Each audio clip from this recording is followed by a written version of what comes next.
Alright. Let's see. We need an editor. We need the drive.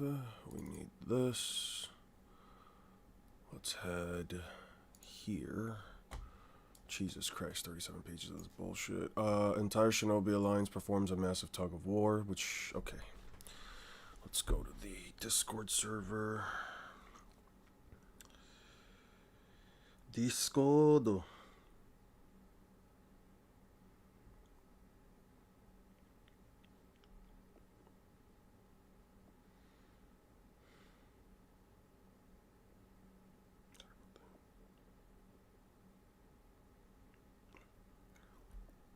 Hey, what's up, TZ? How you doing, man? Holy shit, we're already getting people to pull up. Live. Potato Rain Sun? Cool name. Banana Fish, what's good? What's good, Jerome? Kalpa, how you doing? 67 years? Ha ha ha ha ha, they said the thing. 6'7", 6'7", they said the thing. 6'7". Alright, let me just fix up my chair. There we go. How's everybody doing today? How is everybody doing? I hope everybody's had a good new year, a good week. I know it's been a couple of days since I've been online. I got sick. I'm going to just be straight up honest. I got sick over the new year. It's your day off? Hey, lovely, Drake. I caught a bit of a cold. It was mostly just in my throat. Like the mucus didn't like really pop up until like the latter 3 days. But, it's just mostly been stuff in my throat, so I couldn't really speak. You're sick right now too, Jerome? Unfortunate, but I hope you feel better, man. What's up, One Smart? How you doing, man? Yeah, my voice sounded terrible for a few days. I wanted to stream, but it was just bad. Feel like I'm back to normal now, mostly. Just, if you guys hear me blow my nose, by the way, my apologies. We're gonna try to finish up the Alliance today. I don't know if I'm going to be able to stream the rest of the week. I do have things I do need to take care of. Hey, what's up, Spank Kyle? Core 2 of Naruto versus Luffy research type shit. More like hopefully the finale. I'm hoping to get... Hey, what's up, Lonely Jester? Thank you so much. I appreciate that. Cold might be the worst thing ever. It's not the worst thing ever. Though I did make a lot of jokes about how the fact that I have a cold is one of the worst first world problems that anybody could have. And, you know, how people don't understand how bad it is. You gotta focus? Yeah, no, it's been good. My girlfriend got me a bunch of, like, vitamins and stuff, so I was able to, like, sort of fight through it a little bit quicker than normal. I have a lot of stuff to take care of because I'm going to be going on a small trip for like 10 days. Be wanting to cut off my nose off. Yeah, I do be like that, especially when you can't breathe. Then like, it's the worst at night too. It's the worst at night when like your nose is so stuffy or like it's so clogged up that you can't breathe, and now you just now you're just like staying up the entire night with a dry ass mouth. Yeah, having a cold is just so annoying, I feel you. Yeah, the year's off to a wild start, but it's completely good. Yeah, it's fine. So, here's what I'm hoping that we're going to be able to do today, okay? Research the final portions of Naruto. Maybe talk about... We might talk about some One Piece related stuff. Well, it's all going to be related to each other as we go back and forth. I just raw dogged the cold. I used to do that. I don't take any medication. I feel it's better to build your immune system. That's not actually a bad thing to do, though. Granted, because I knew I didn't have like a lot of time to get better. I do have to go on a trip on the 9th. So like from Friday to like the Tuesday of the... following week, I'm gonna be gone. So once I'm back, we'll hopefully get back to One Piece. We'll get back to One Piece specifically. We'll do the rest of the research for Luffy. We'll try to fly through that as quickly as possible. Yeah, and hopefully we get everything done, man. Hopefully we get everything done, and then I'll hopefully have the video up by like February. considering how long it took me to do Naruto, I do want to like lock in a bit more for One Piece. I do know that there are portions of the story where we don't have to really focus on them because it's mostly Luffy and stuff, but yeah. Medicine colds usually used to take people out. Yeah, that's true. Used to be very potent stuff. There's also a new episode of Blue Lock that I did want to check out. Holy shit, we're finally starting off France versus Japan. It's time for round 3 of the U20 World Cup's Group A. It's almost time for a kickoff between Japan and France. We'll root through this and then we'll go straight into Naruto. Natsuki-san, what kind of team is the U20 France? To put it simply, they're the favorite to win. The national team is reigning World Cup champion, and the U20 team, led by Loki, are called the Golden Generation, who will secure France's future for the next 10 years. I see, challenging that mighty team is Japan. Wow, what the fuck am I saying? I haven't read in like 4 days. Oh shit, Isagi's got a whole banner. Blue Lock's members have caused an absolute sensation, and they dominated Nigeria 4-0 in round 1. Finally, Yoichi Isagi is fast becoming the symbol of this generation. Right now, the soccer team with the most attention is Blue Lock, the neo-egoist team. By the way, late Reddit One Piece scaling keeps flip-flopping on Loki. Is it normal for people to try scaling a character before we've seen what they do, or is it annoying how constant it is? You know what's crazy, Drake? Okay.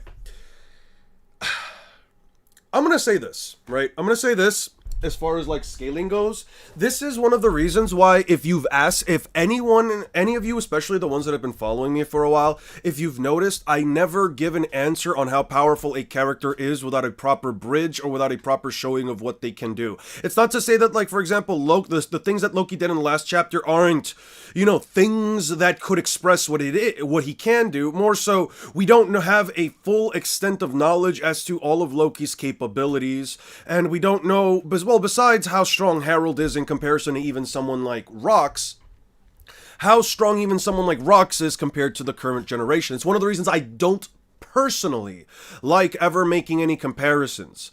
With the whole talks about, like, normal people trying to scale characters before we've seen everything, it's common ground. It's honestly something that I see more often than not. Characters that I've seen this be done a lot for, actually. Oh no, that's Weep Central. Characters that I've seen this happen a lot for are characters like, I don't want to exactly say Shanks right now. Let's see. Let's open up a bit more. Where are my files? No, I need my suggested files. No, what do we need? We need documents. We need the docus. Let's go to random nonsense to talk about. So, characters, for example, like Shibai Otsutsuki, right? Characters that, like, again, only so little about them, hey, what's up? This is absolutely not Nart versus Luffy research. It isn't, because I'm enjoying my Blue Lock before we get in there, but to continue asking, characters like Shibai, characters like Mihawk, characters like Dragon or Joy Boy, so on and so forth. Characters like this, even characters like, I don't know, Prime Soul King. As soon as a powerful I've noticed that there is a trend with people, especially power scalers. Why were you away? Oh, so what's up, Aster? So, for those of you that are entering chat now that may not have been here before when I was going over it, I was sick. Simple as that. I got a little cold prior to the new year. I was fine by, like, the latter half of the weekend. I was completely fine, like, no issues mostly. Just a bit of mucus buildup and stuff like that. I'm going to only be able to stream likely today. I don't want to make any promises for the rest of this week, only because I am going to be consistently busy. I am going on a trip from the 9th to the 19th, and then I'll be back. Something that I just have to take care of. A lot of stuff on the side that I do have to, prioritize over the channel for now. But once I'm back, we'll be back to Naruto versus Luffy. We'll hopefully be done with the Naruto end today, and then we'll go straight to the Luffy stuff. So, back to your thing, Drake. I feel like it's common practice for people, and I usually just say that this comes from the concept of excitement, right?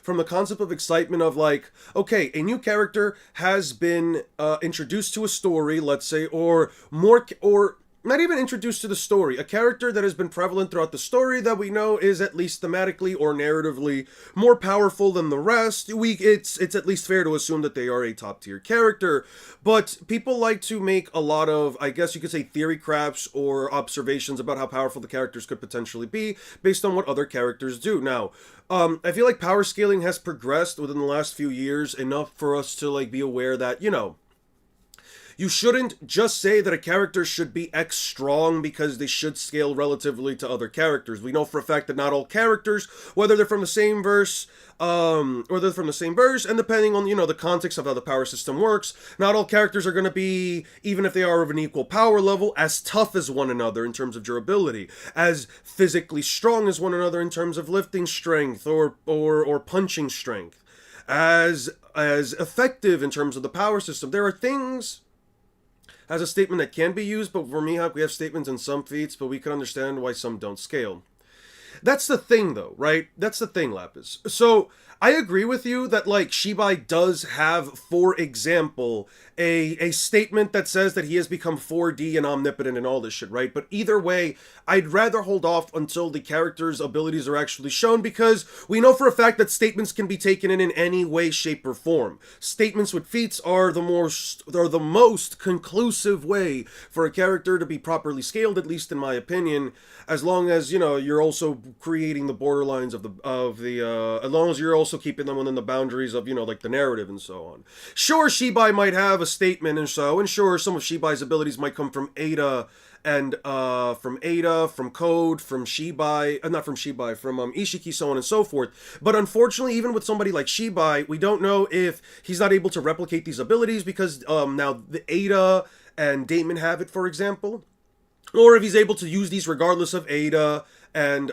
Damon, right? There are things that the characters, though you might have statements for them, right? You have statements that Mihawk is the strongest swordsman in the world, so obviously against any other swordsman, it upscales him, but you still don't know exactly what Mihawk's abilities are. As in, we don't know what Mihawk's full potential is, we don't know how strong his slashes are, we don't know how much more competent they could be in a battlefield. I'd rather just have the security of having waited and knowing what exactly the character is capable of doing. At least I personally like doing that, rather than, you know, making up a bunch of claims and stuff like that and saying, all right, Shibai Otsutsuki versus Imu, right? Like, no, at that point, we're not really talking about anything. You could say Shibai's as powerful as he is, but those are still just statements that genuinely, as far as I'm concerned, mean jack shit until I actually see the character do something, in the same way that, like, Imu's Dami Reverse-Eye, I'm not going to sit here and claim that he can Dami Reverse-Eye Shibai until we know the full context of how Dami Reverse-Eye works and whether or not it actually has limitations. That's why I personally just like waiting. But a lot of people don't like doing that. They like theory crafting and they like,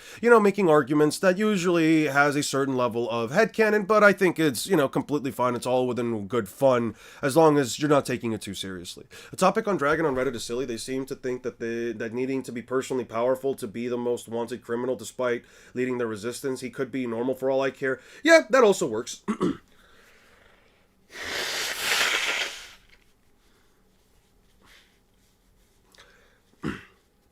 So, you know, some people like to say that, hey, Dragon might be one of the most powerful characters in One Piece, right? Garrigan has all of this build-up to him. He should be more powerful than Sabo. He should be more powerful than all the other revolutionaries. And if he's considered one of the world's most wanted criminal, there's probably a thematic sense that it's not just because of the threat that he poses to the Celestial Government, to the Celestial Dragons, but specifically the power that he might have, even considering that. And we know that Smoker isn't a powerful opponent, at least even as far back as, like, East Blue. But we know for a fact that Smoker was at least strong enough to deal with somebody like Luffy at the time. And Dragon was able to completely, you know, stop him in his tracks. It's one of those cases where, like, he should be stronger than an East Blue Smoker, but we don't know what his peak actually holds to. I think it's fine to make claims like Shibai is this super powerful being and Dragon is this super powerful being, but I don't personally care for the idea of, you know, checking out the character and making all these claims about them without at least enough information to feel secure in the things that I am saying. It really just is that, right? There's nothing wrong with it, but at the end of the day, I do feel like until the characters that I can't tell you, it's likely not lesser applications. I don't know if it's stated outright that they are. I can probably say that it's less controlled versions of them. I don't know if I could really say lesser applications, as I don't think Ada has full control over what omnipotence may do, but that's neither here nor there. Anyway, doesn't matter. Let's get back to Naruto. So, actually, let me get back to Blue Lock, and then we'll go to Naruto. Today, they're sporting their fresh white alternate uniforms. Oh, they're wearing white today. So Blue Lock is white and blue. Okay. As they collide with the world's rulers. We meet again, egotist. Sup, wonderkind. Ooh. Huh? Shido-chan isn't starting today either? It's the same lineup as the Nigeria game. Yep, he's on the bench. Really? Guess we're gonna wipe the floor with ya. Keep running your mouth, contrarian, and get ready for a broken nose. Same to you, bestie. Whoever wins will get as close as possible to the finals. Convert this pressure into defiance. The match between the highly anticipated teams in the group league, Japan versus France, kicks off. Okay, ready. Hugo. So this is Hugo. Zoom. What? The hell? They're sprinting. They're all sprinting into the enemy territory? Nice. Okay, so they go straight in for a full-on rush attack. And...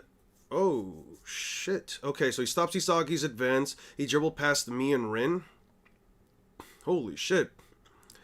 Damn, don't let him pass. Right, I know that, but there are too many dangerous spots to protect. This is utterly impossible. Beep, beep, focus. Beep, beep, beep, focus. He's passing right up the field. He's passing... it's for you, right, Wonderkind? Won't let you style through. It's clear as day. Anyone else is just bait. Too bad. Come on, contrarian son. Sneaking in. Loki rushed in to lure our attention while he crossed behind. What? The pinpoint pass turned into a nasty, unexpected gremlin shot. Ooh, I hate Charles so much. Their very first attack, that teamwork is unreal. Transcended our thinking and Blue Lock's entire system. This is France, the favorite to win. Nice shot. Gotcha. Yep, it's destiny. Ooh.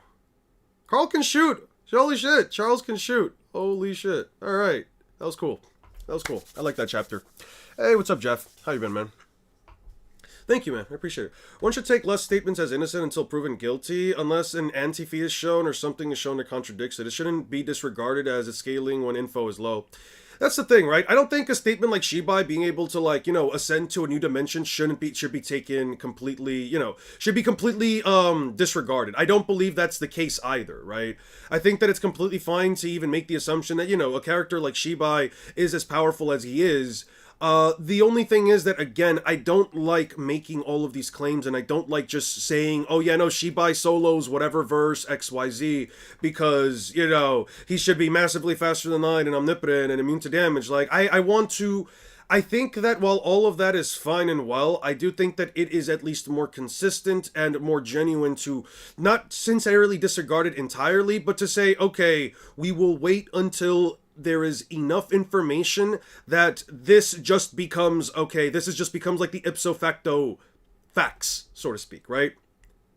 Where there is sort of like no ins, ands, or buts. This is how powerful the character is, and this is completely fine, right? I feel like that's at least the extent to which I personally like to take it. I don't like to go any less than that, and I don't like to go any more than that. Wait for Shithawk to paint his sword until we downscale. Yeah, you could also just wait for that with Shibai cells. We get to see at least a version of Shibai's abilities. Exactly, we get to see a version, but it might not be the entire case for what Shibai could potentially do. You know what I mean? It's like, can Shibai do more? I'm fine with the idea of Shibai doing more. Can Shibai do less? I don't know, but maybe Shibai's abilities are more limited than we initially had thought. You know what I mean? It's not always about like, oh hey, the characters are this powerful, like this is what they said, this is what the story said, the story said he's omnipotent, they called it omnipotence, therefore he wins. Like, no, I don't like that either. There's a middle ground that I think works, right? Suffering through random PC issues. Ooh, that's unfortunate, man. That's unfortunate, dude. I hate it when, like, all the technology you get, like, all the money you spend on technology ends up, like, just having the technology fuck up for you. I don't know. That shit's always kind of pissed me off. It's fun in games until Fraudhawk uses his painted sword to transcend dimension. That's what I'm saying. You kept your promise, Uzumaki Naruto. I'm impressed that you really rescued us. Yo, son! Haha, we were lucky. He done it for real, you're right. Yay! Isobu, the one with like the meanest face saying yay. That's funny. Isn't he that? Okay, Sasuke, hold up. That bastard, what happened to him? Over there, he's still alive. Okay. Right, I lost. Kakashi. Sasuke, I promise we'll talk more later, and I apologize for appearing so suddenly. But please let me, his once classmate and friend, take responsibility for him. Mr. Kakashi, he's now... Minato stops him. Time to finish him off. Let's go. Hold. Obito, when we played Chakra Tug and War, I got to see inside your heart. It looked like my son nagged and lectured you quite a bit. Seems you have inherited from his mother. Pa, but you really ought to do your job. But that really ought to be your job, Kakashi. For I believe the only one who truly understands and would know what to say to Obito is you, his friend, right? Naruto, you and the allied forces go help Lord First steal away Madara. Oh right, I forgot about him. Sasuke, let's go. You were still smaller than Naruto is. Do you remember the numerous missions we completed together? Rin, as a medic ninja, frantically protected the two of you. She likely would have wanted things to. She likely wouldn't have wanted things to end up like this. But what caused this was my responsibility. It's no coincidence that I, who has died, am standing before you two like this. Perhaps Rin helped orchestrate it. Help her way of scolding me for my failures. I'm sorry I couldn't protect Rin. Rin was my sole light and hope. Very little showings. The character is kind of pointless because you have no information on the fighting style, specific abilities. You can only put them in a fight so one-sided that they don't matter. Yep, I agree.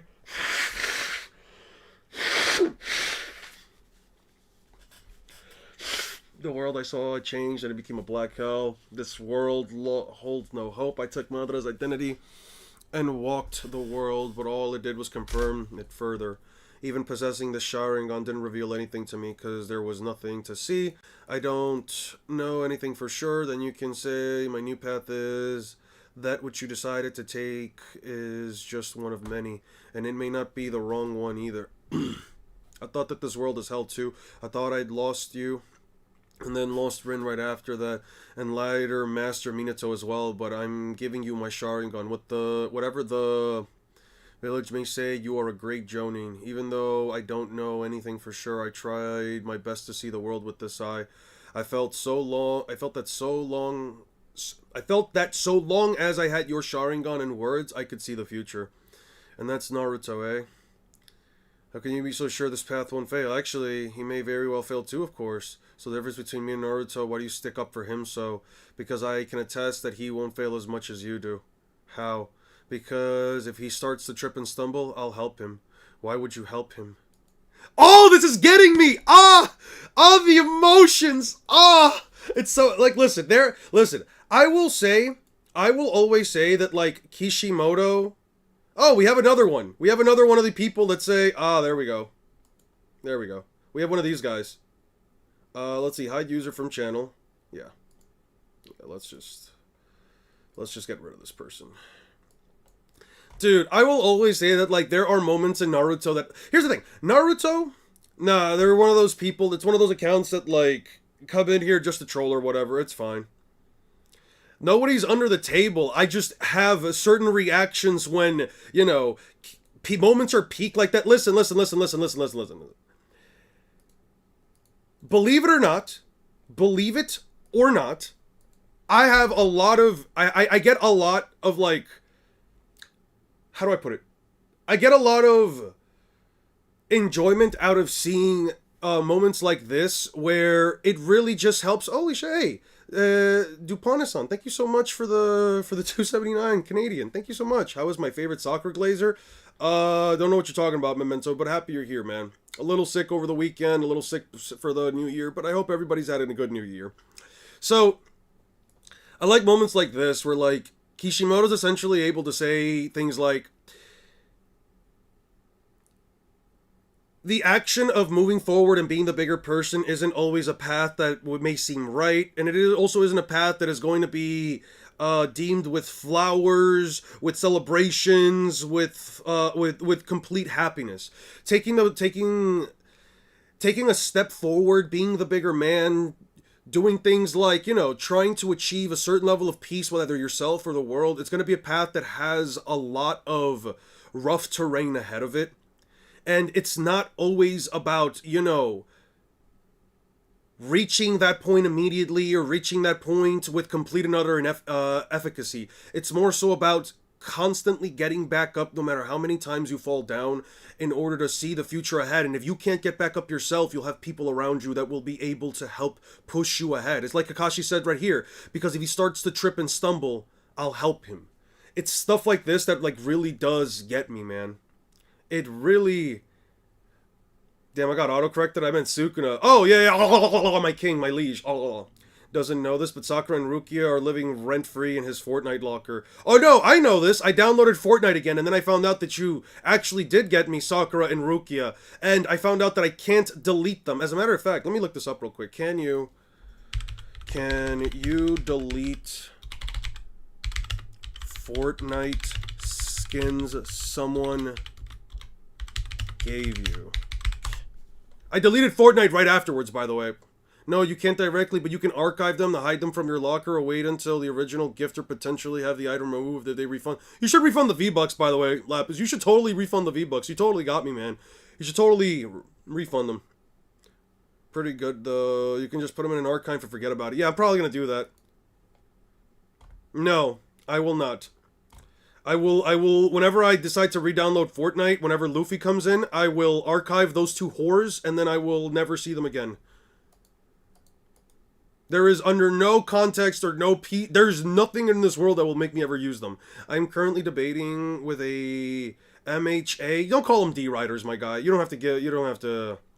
Listen, Freedom, I'm going to be so honest with you. In situations like this where you are talking to another individual that is, quote-unquote coping hard about Luffy giving Kizaru food, it's fine, dude. It doesn't matter. It genuinely does not matter at all. It's okay. There's nothing wrong. You know what I mean? Who cares, right? They don't... If they want to be disingenuous about the whole situation, that's completely fine. You don't got to call them D-Riders or anything. You just ignore the conversation and just move onward, man. It's completely fine, dude. Okay, so it's page 2 then. Okay. Oh yeah. Naruto, Sage Naruto can now make a massive Rasen Shuriken.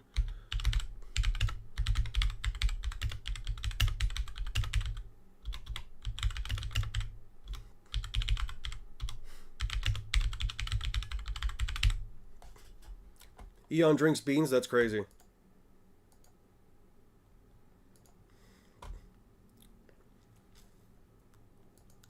And throws it at Madara. Ooh.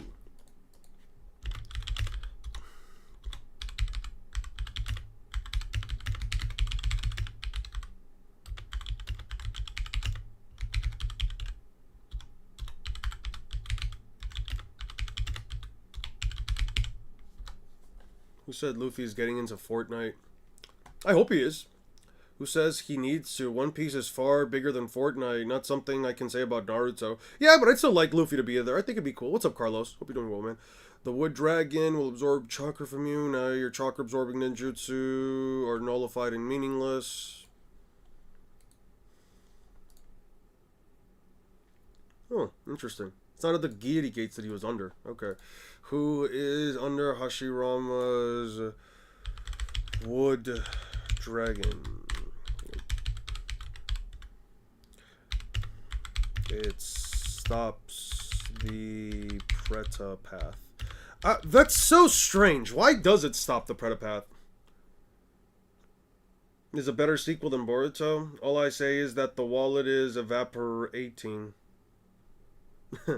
Forget Fortnite. There is actual 0 One Piece mods for Assassin's Creed Black Flag. That's crazy. That's unfortunate. You can't move anymore either. You won't be able to absorb this next ninjutsu aimed for you. Good timing, Naruto. Son of the Fourth. Let's get him with the seal. Him away. Over here, Naruto. Thanks, Sai. I'd like to borrow the seal. Your sand power. The Grand Sand Mausoleum? That's right. A supersized one, too. Wahaha! I am no longer bound to you.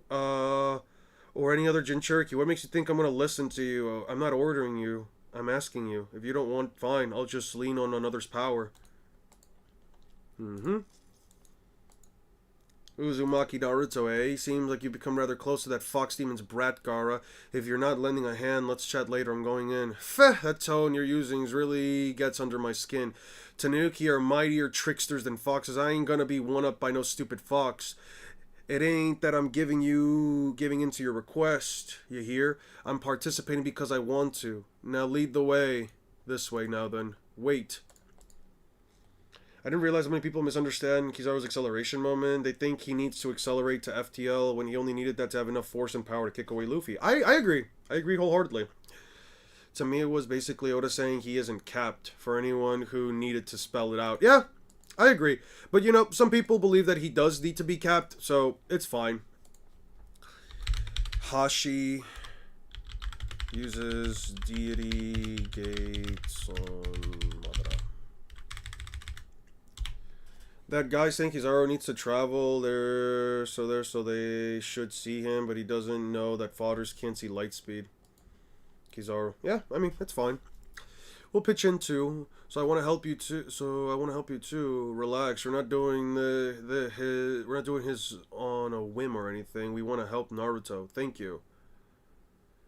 Sen Shinobi Human. Are you an acquaintance of Naruto? He was my first friend. Oh! Oh man, this is so cool. I was Kizaru's acceleration misunderstood. What's going on? Hey, now that the weakness of the Immortals is revealed to be ACLC, does that mean Kaido negates Madara's immortality and easily beats him? It's a different kind of immortality. I don't want to say it. I don't want to say that, like, it's still the case. I want to know, like, all the mechanisms behind this immortality if Oda ever reveals it. The reason why I say this is because the immortality with the Gods Knights, it's a little bit different than the immortality that, like, Madara and the others have, where with Madara and the others, even, like, someone like Tsunade, for example, or even Kaguya, their regeneration is mostly just, like, physical. It's mostly physical, right? Shukaku is so competitive with Kurama type shit. I'll give you an example really quickly, right? I think it was... you know what? Instead of, like, going into spoilers and stuff, I'll actually use, a more previous manga panel for you guys.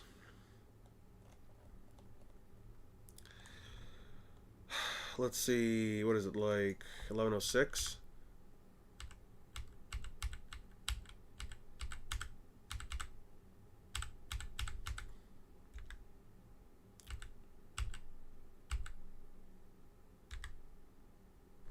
No. Not this one. Let's move on ahead, like 15 chapters.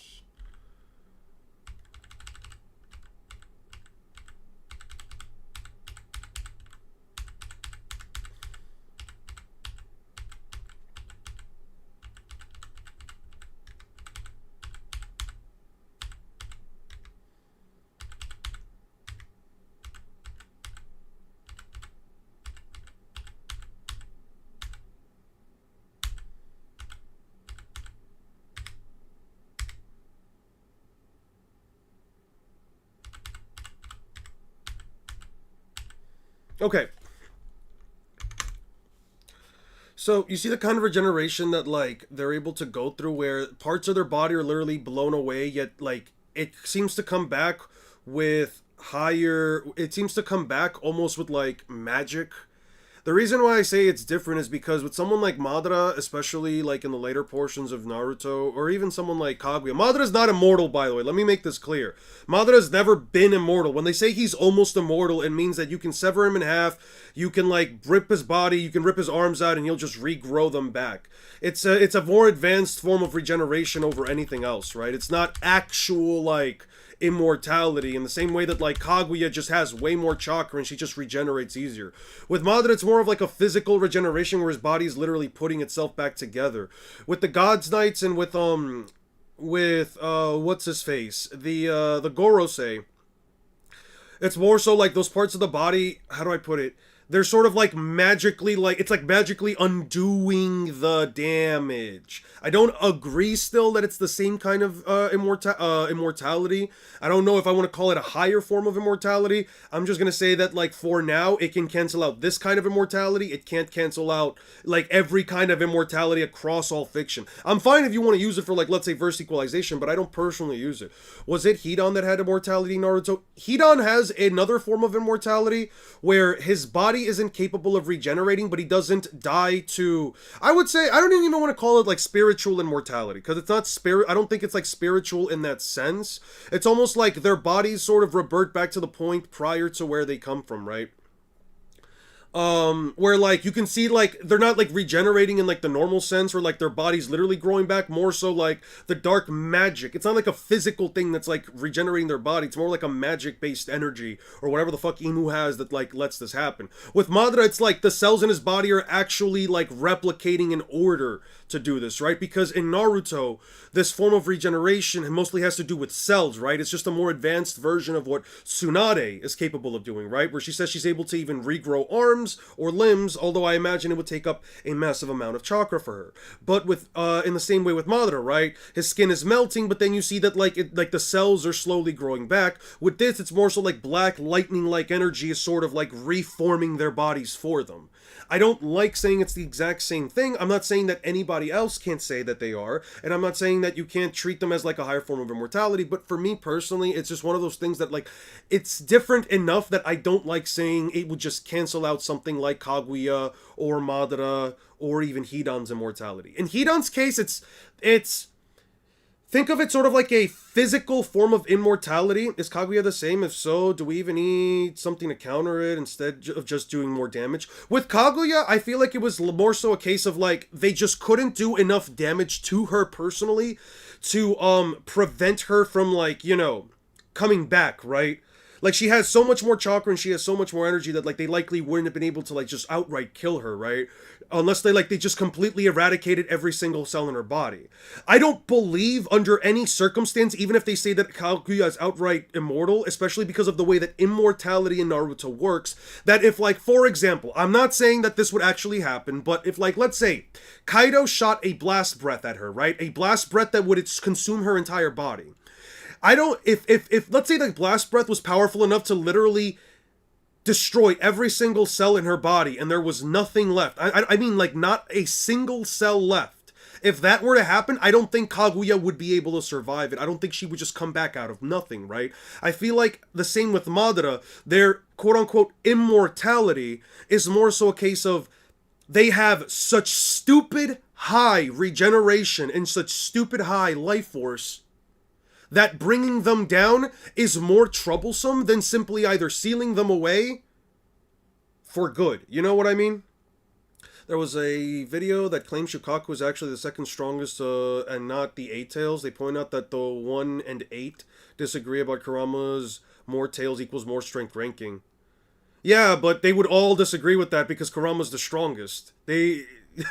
They would all disagree with that because by that logic, Kurama is the strongest. It's like, regardless of what it is, they'd rather believe, and this would actually be something that, like, they would rather believe over simply being a matter of tails. You know what I mean? I get where the video is coming from, but there's also nothing to back up that the Shukaku's also the second strongest of the tailed beast. Yeah, like Cell from Dragon Ball, right? Where, like, Cell, as long as there is a single cell of his body left, he's able to regenerate. That's sort of what I mean, right? Cell isn't immortal. By Naruto standards, Cell would be classified as an immortal being. Not because Cell is literally immortal, he cannot die ever, but more so because his regeneration is so good that if you just leave a single cell of his body around, he might be able to regenerate from it. I can't tell you if it's the same thing for Kaguya. I don't know if she's going to be able to regenerate from a single cell of her body, but I do think if there is nothing left of Kaguya, I don't personally have a reason to believe she would just come back. You know what I mean? Oh, and to finish it off, yes, with Hidan, it is a bit different because with Hidan, he doesn't suffer from the same limitations as a normal person in the sense that if you lose enough blood, if you lose your heart, if your heart stops beating, so on and so forth, you will die. Hidan isn't limited to those same limitations.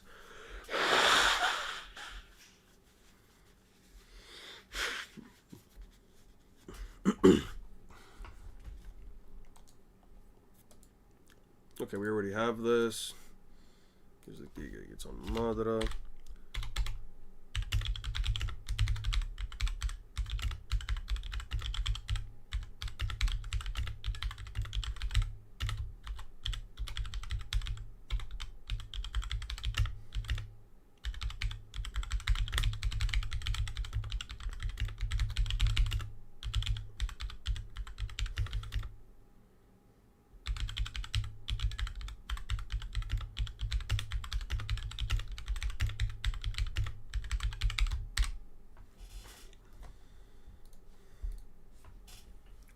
Damn, y'all still grinding Naruto? What's up, Key? Yeah, we're still doing... I'm doing alright today. Just a little bit of a cold that we're still fighting through, but it's fine.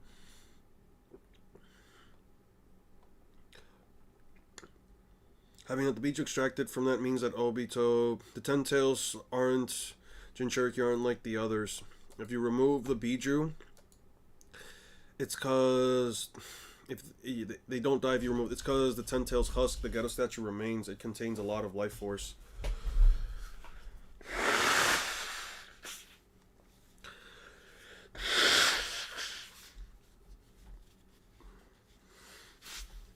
Though with 9 bodies sucked out of him at once, he'll be so weak it's like he's dead, and he won't be able to budge for several months, just as it was with the old man long ago.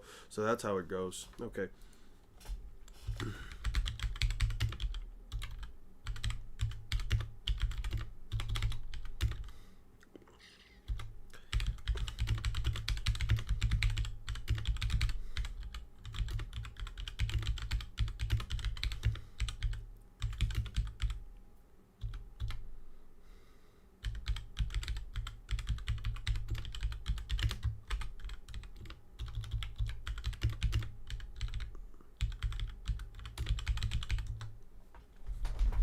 What he says the human's pad cannons are in light speed. Kuma literally stated that these airs are repelled at light speed.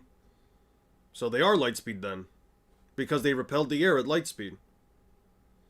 Every time an ad comes from the stream crashes for me, gotta check on my internet for a sec. Yeah, take your time, man. It's funny to me how many power boosts and amps Madara needed, but Hashirama could mostly match up still.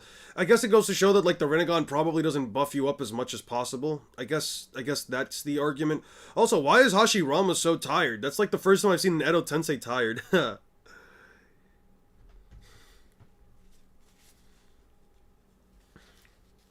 need to worry, Kakashi.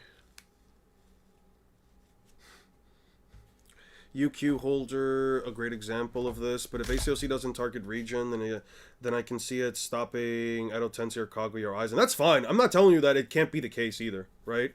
Like, I think that there is at least enough evidence to at least assume that it could be possible. I'm just not sure if, like, I'm comfortable with the amount so far. Crash the fuck and start insulting a guy for criticizing his Luffy scaling. What Luffy scaling? I was hoping to have him fully make up for his past behaviors, but if he can't move, it can't be helped. Just lie there, you hear? Okay.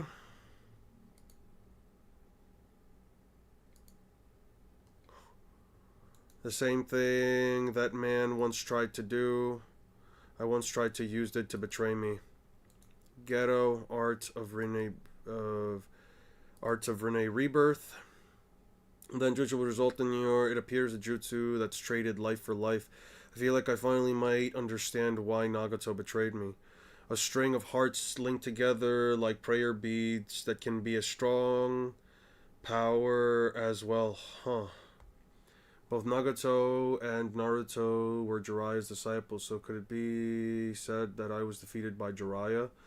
Master, he was also your teacher, and the one who groomed you to be Hokage, and I was your student, a shinobi who gave up on becoming a Hokage and cut all ties. I guess I won't have much I can say to Rin on the other side. Are you really sure about this? You could live and atone for your sins, you know. No, that would be too easy, too simple. I'll help you out this time. Time to switch places. I'll be going on the attack now. Quit the tough guy act. The war's over, I know. Sealing jutsu. I'm grateful to you, Naruto. You even extracted the Biju from Obito. Saving me the trouble of weakening him. Sorry, Obito, this is the kind of reason why I was stuck onto you. Art of Rene Rebirth. This is the form, the body I needed. The battle, it's not a battle without raging blood and a pounding heart.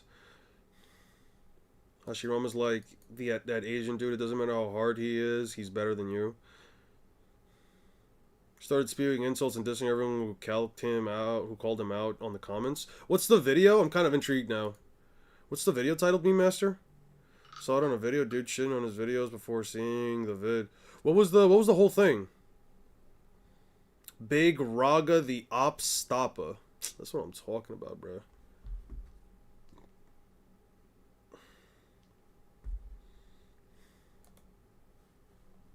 I am so convinced that Baryon mode, under most contexts, there's like characters that are about of equal power. Baryon mode is just the worst thing ever. What's up, Ian? Hope you're doing good, man. I think that like Baryon mode's probably like the worst option available for you as like a combatant. Like, if you really sat there and think about it, it's like, what can Baryon mode realistically do that, like, you know... What the fuck? Oh, wait, no, I need all of this now. Okay, I need page 2, page 3, page 4, page 5...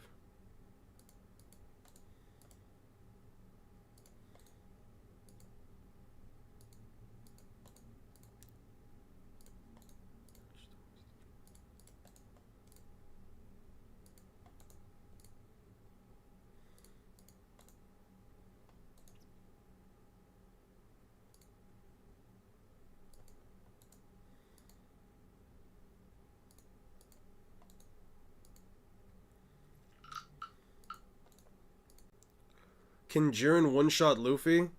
With an energy blast, sure. I don't think he's beating him with a punch, though. Granted, if we go by Dragon Ball characters ignoring other people's hacks by simply being stronger, then yeah, sure. I guess his punches could also technically hurt Luffy.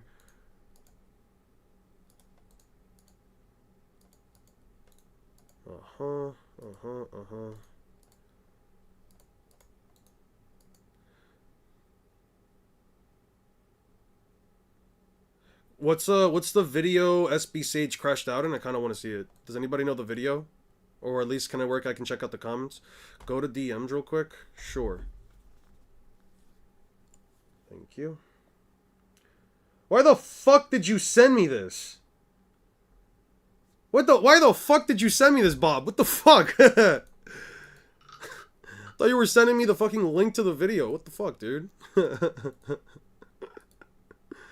Yeah, okay. Sending me all this shit. Oh, thank you. Got you. Thank you. Appreciate it. I hate you, Bob. Fucking hell, I hate you. Jesus Christ. Gather your tails. Alright.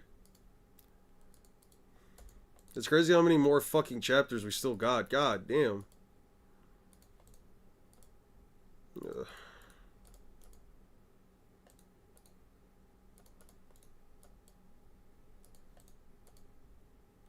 Alright, let's see something real quick. I have to start up Discord real quick.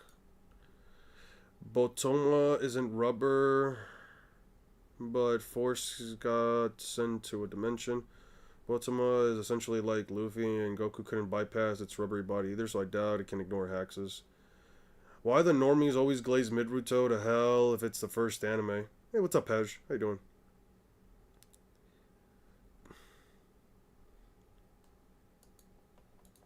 Let's see. Already got this. Already got that. Dude, the ghetto statue must be fucking exhausted, man. This thing is like getting pulled out, it's getting summoned back in, it's getting pulled out, it's getting summoned back in. Like, what the fuck, dude? That's so weird. Why did he put the eye away? Ugh.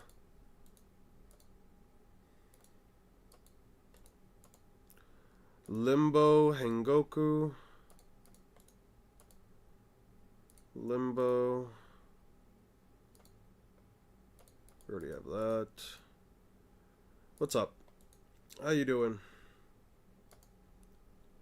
How you doing? How you doing? 66 Pats wasn't even really scrapping with Ishiki. Barry on mode was knocking Ishiki around for a decent amount of time.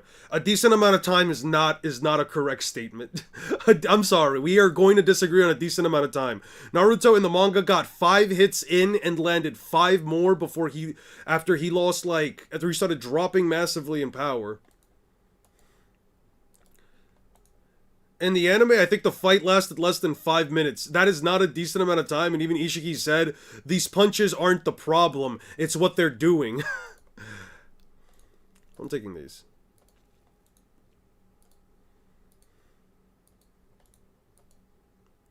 I got you. I saw the thing. I saw the thing, meme master. My apologies. I just have to start up Discord because it takes a while. My Discord does take a while to start up. Alright, let me get my headphones. We'll open that back up here. Let me grab my headphones. We can watch it in the background, especially since it seems like hopefully, and I really do mean this, hopefully he's not going too hard so that I don't have to like stop the video if he's like saying too much wild shit. I don't think he will, but can you guys hear? Let me react to something and then upload a fucking video about it.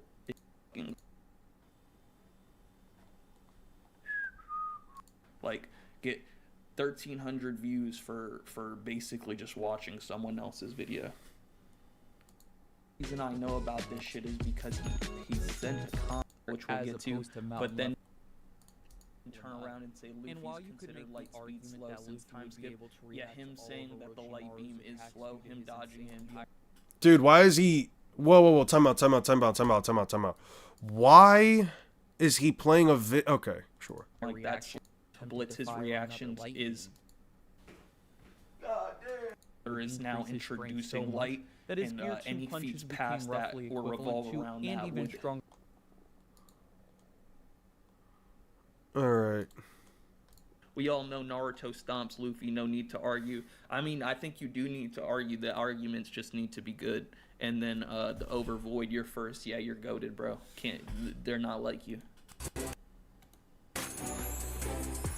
Opinion, Naruto is clearly stronger than Luffy. If this is not an appropriate start to me... Oh, I've seen this video!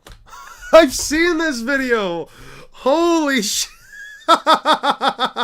I think we saw this. No, somebody sent this to chat. Wasn't it, Bob, wasn't it you?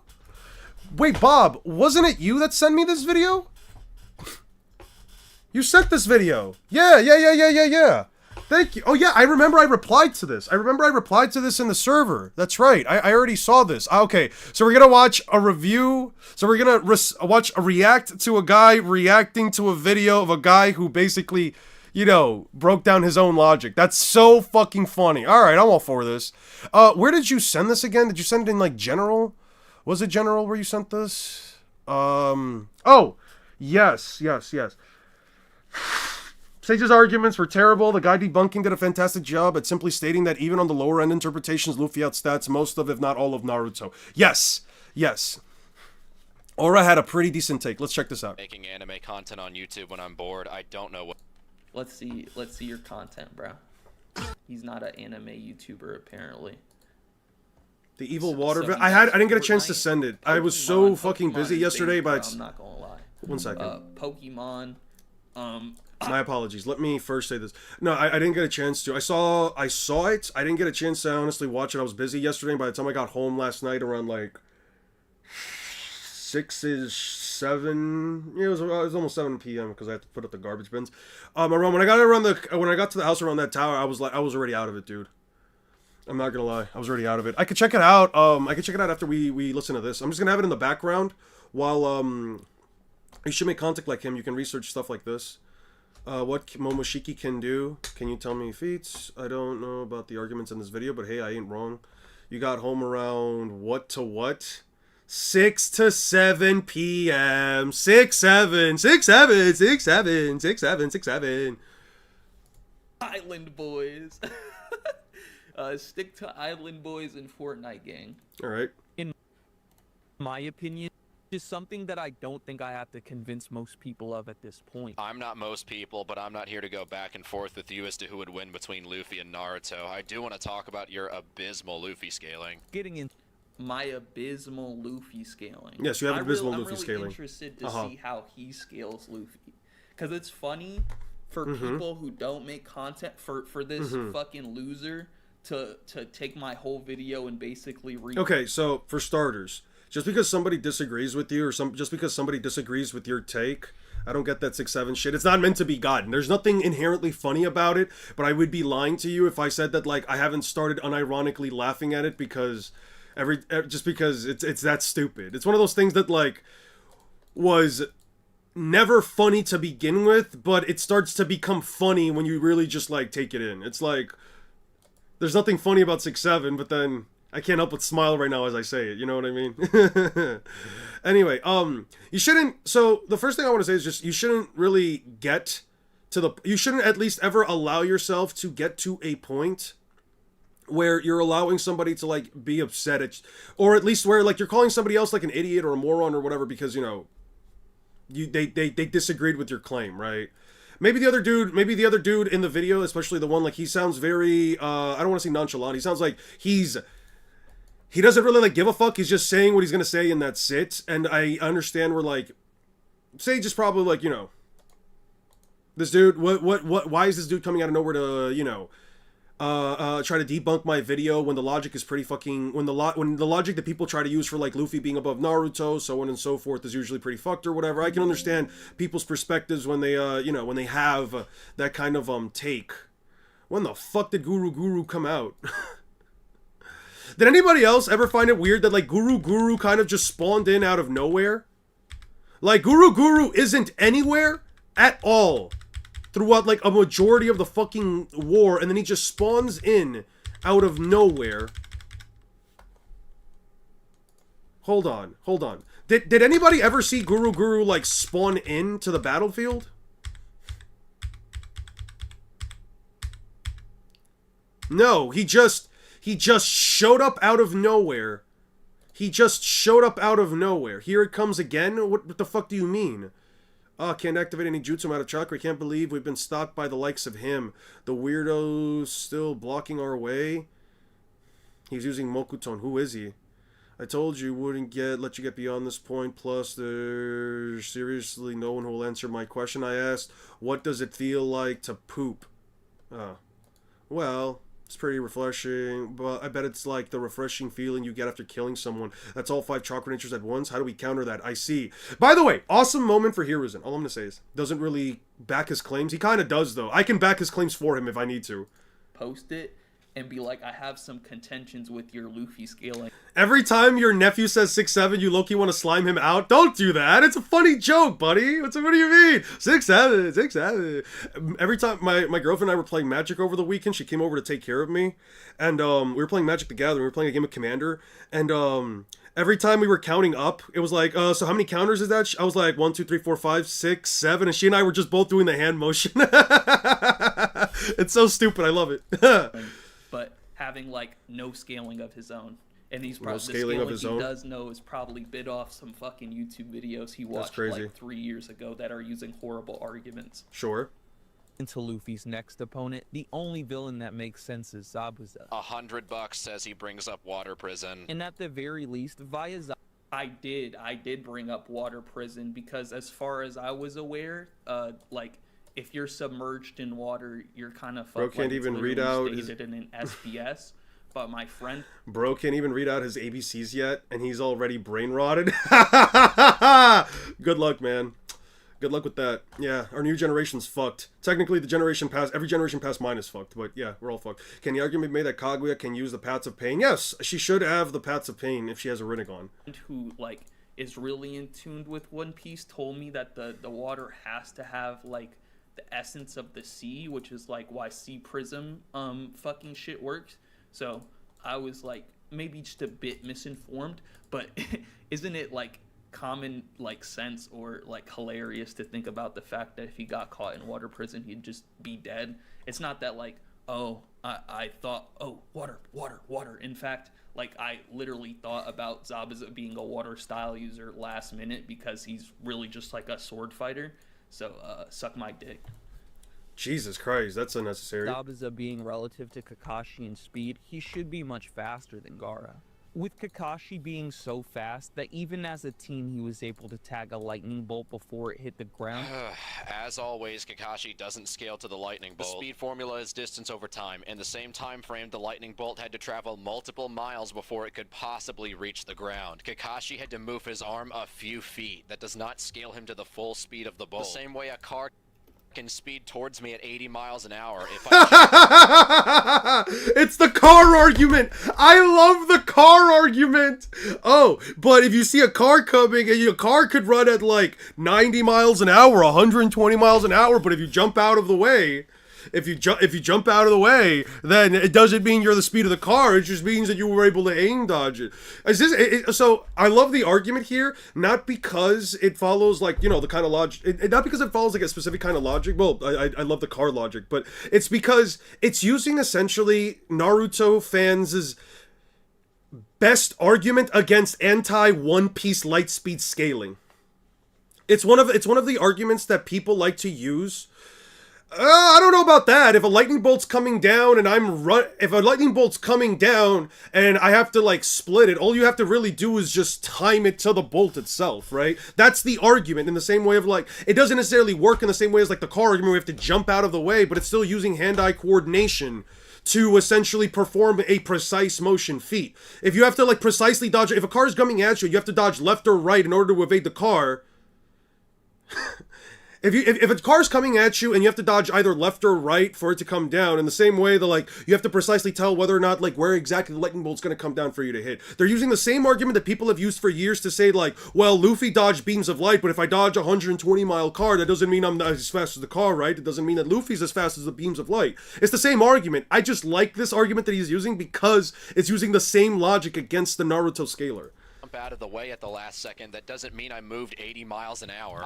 It's so fucking hilarious that he brings that up, because that literally debunks like any speed scaling for Luffy to be faster, or not for him to be like any speed scaling, or the main speed scaling for Luffy to be faster than light. Like, I've been using this analogy since day one to disprove faster than light Luffy and Sabaody. So again, it's just fucking hilarious how this loser proves himself wrong, but talks about abysmal scaling. And then what else did he say? He basically just brought up the speed formula and like essentially calced it on the spot. He probably like read a calc or something, which isn't bad or anything like that. But again, like my friend Acolyte, he told me the same thing, that it's like more of a subsonic level feat if you like calc it, and it's not like literally him outspeeding lightning, which I never claimed, by the way. I'm just bringing up lightning as a reference point, like I brought up before with the light scaling. It's not that I'm saying these characters are XY, 1280, or sorry, like they're Mach 1280 or something like I used to do in the past, or they're like, X times the speed of sound. Like, I'm trying to move away from that again and just go with what the author is kind of like trying to portray, if that makes. Can I be honest with you guys about something? This is like super fucking unsanitary. Sakura's hands are dirty as all hell, and she's jamming her dirty ass hand inside Naruto's fucking chest in order to pump his heart. That's kind of gross. From like a medical standpoint, this is fucking disgusting. I'm just saying. I'm just bringing it up, ladies and gentlemen. Makes any sense. Like, if the author brings up and forth with you as to who would win between Luffy. At the very least, via I did no scaling of his own, and he's probably. Let me hear this again. Let me hear this again. Some fucking YouTube video. Luffy's next opponent, the only villain that makes sense is Zabuza. $100 says he brings up water prison. I would as lightning bolt before it hit the ground. Okay, I see. Okay. Luffy unlocks gear 2. X tier with the Luffy scaling, where I use lightning as a bar, and infection resistant feat, I suppose. Has them doesn't clean. Don't exactly worry. scale, I don't believe that. Nothing even like, it's remotely has ever arguable applied that, but he sure. has to, what do you call it? Like, terrible almost medical clean dodge ninjutsu as far as I'm type aware. kick it, if that makes any sense. Like, he doesn't really scale to the lightning bolt. Like, he times a kick against it, which would make him massively slower than the lightning bolt. Or, you know, the fact that he can't, you know, outright dodge a blast of lightning that Enel uses against them in, like, their first meeting. Like, Luffy doesn't exactly scale to lightning either, but I don't see him talking about that when he goes, I don't see him debunk. Let's see. One Piece. When does he fight Enel? Like, what is it, like 280 something?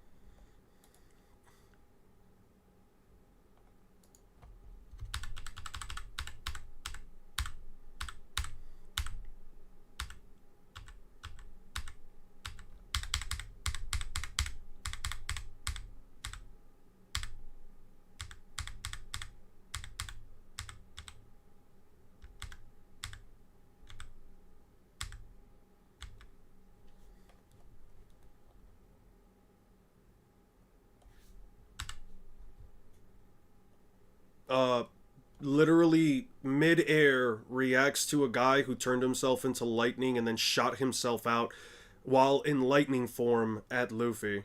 I don't know. With a huge hunk of slowing him down, no less. Yeah. He doesn't at least react to lightning. Debunking anything but I don't see him talking about that when he goes, I don't see him debunking anything that I say about Luffy in terms of not exactly scaling to the speed of lightning. Fucking biased bum. His name is literally Straw Hat Aura. What? Enel shouldn't just have lightning speed reactions. As far as movement speed goes, when Enel turns himself into lightning and travels along surfaces, he should straight up be lightning speed. More do you need to know? Could go over the rest of the terribly inconsistent Naruto scaling, but I just want to get to Luffy. Once Eni's lobby rolls around and Luffy unlocks Gear 2, though, everything changes. He made a character who takes all the black ink for himself, yeah. Because for those who haven't read the events of Eni's lobby, we've literally seen Luffy fight a character relative to him in speed like Zabuza and Blueno. And as soon as Luffy entered Gear 2, he started absolutely dominating and outclassing the CP0 agent in every way. Therefore, even if we assume that the Demon of the Mist is as strong as Blueno was consistently able to damage Luffy. Now this is what literally made me pause and like laugh how fucking dumb this nigga is when he says this. Whoa! Listen, listen. I don't have any problem with anybody using like the N-word, at least with the A version of it, right? But like, goddamn, dude. Yeah, you sure you should be saying that on your channel on stream, bruh? I don't know. Was boxing Enel in base, the same Enel. So long as they're not using it in hate, but like, goddamn. So unless you have a... He's talking about Enel nuking an island with Raiga. Let me see if I can pull this up. Yeah, sure. Let me wait and see if he can actually pull this crap up. Don't look at my fucking searches. Oh my god. Yeah, sure. I can't spell either.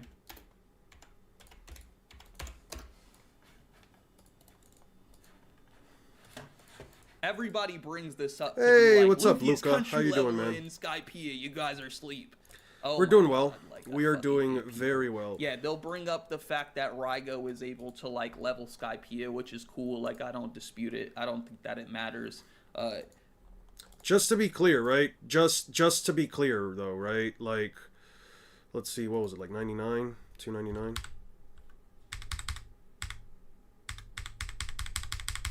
Just to be clear. Yeah, we're watching a reaction of a video. I'm sick of waiting. I've had it with you people. It's more than big enough for the likes of you. Disappear along with the country. He calls it a country, right? The earth will not lose. Someone's nonsense. Collapsing Zoro, Sublime, Cultivate Strength, Shandora. Unforgivable, Gyahahaha, Giant Sink, Luffy, For My Kingdoms Come, Completion, Rubberman, Luffy, yeah. It's all up to you. Upper yard, get ready. Roaring, chains, yeah. I've achieved all objectives. I've achieved all my objectives. All that's left is for me to destroy the country and its emperor Cloud with my kingdom come. He calls it country twice. They call it a country twice. That's bigger than the last one, escaping. This country is doomed. Yeah, it's a country. Skypiea is a country. How many times must something be called a country before we start to just consider it a country? It's okay for now? Type shit, I guess. The fact that, like, he's able to delete Skypiea with Raigo just for the simple fact that Raigo is literally reliant on him being in this fucking ship and is like a prepped attack, so it doesn't scale to him under normal circumstances. Not only that, it doesn't... Well, I've made that argument before, but in truth, all the Arc Maxim really does is form the black clouds for him. It essentially just creates the weather conditions for him to generate the lightning to do it. It's not inherently out of an L's capabilities. It just creates the circumstances, just like the same way that like Sasuke needs to create the thunderstorms necessary to, you know, form the in order to form the Kirin.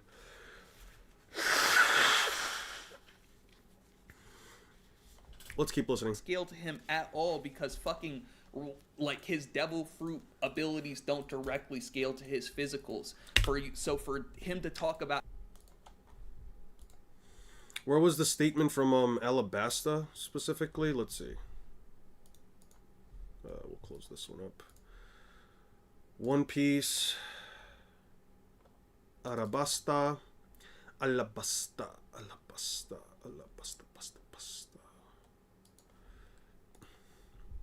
No, is it in the One Piece stuff? One Piece poneglyphs?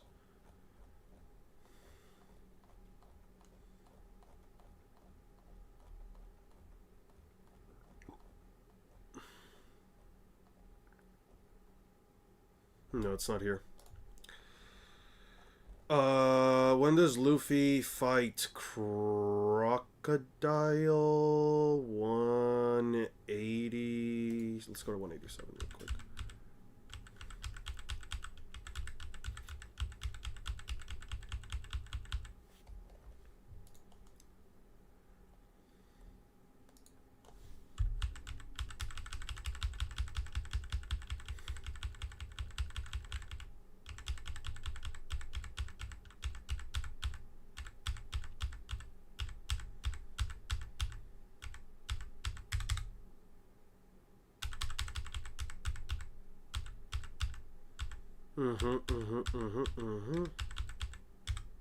Luffy shows up. He shows up. Okay. Let's bring up another piece right here. Color. Let's just go here real quick. We'll go down to, what is it, like 170? It's like 170. 1 second, guys. Like 170, yeah.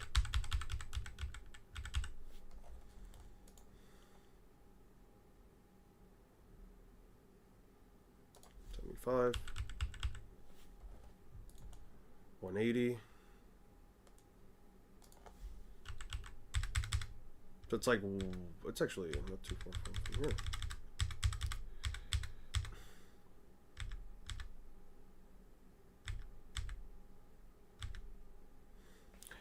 I've worked hard to develop my double fruit powers. I can use them to make any weapons I want. Unlike some fools who are satisfied with the powers as they are, I continually could condition myself and improve my skills. I'll make you regret you ever tangled with me. Good, if you met... Hold on, 1 second. Desert Sparta, it's impossible to hit this jerk. 1 second. Time, Rubberman, you'll never. Try saying rock. Mosquitoes, your mosquito-like attacks can never... Throw the strength you've got at me. Straw Hat. Promise me 3 minutes. Sure. Battle Axe. Not much rubber. Yeah. Moisture. Absorb the moisture from your body. Sucking, nothing has changed. Quick Desert.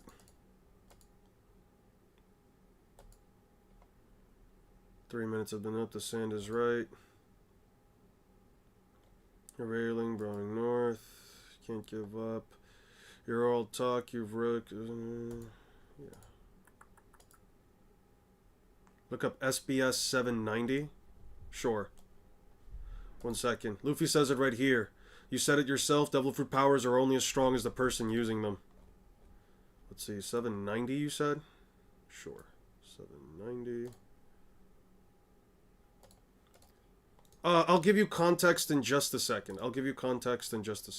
We're reacting to a video, and I'm just sort of going over the stuff that the guy is saying and why he is, like, wrong. You said the SBS and... Okay. Is it just me, or do devil fruit powers of Observant seem like powered-up versions? Oh, I know what you're talking about. This isn't exactly what I'm looking for. There are some other powers that may be related to others in some cases. The rule determines their powers work in slightly different ways. Also, strength does not correlate with the character's strength. Strength of powers does not correlate with character's strength. Interesting. You never know how every fight will turn out. That's very interesting, then. Interesting. It's actually very interesting. We'll put it right here. Character strength. Interesting. Strength of a devil fruit does not exactly correlate. That inherently contradicts this. Devil fruit powers are only as strong as the person using them. Interesting. Interesting. This comment on the Oda page. Yeah, that's very interesting. How he was able to box Enel in base. He didn't give any scans, by the way. Not Luffy because of was the temperature. beating the fucking Yeah. dog shit out of Enel. True. So what? Luffy is Enel. Luffy is country level because Enel can destroy Skypiea. Pretty much. Because Luffy can dog.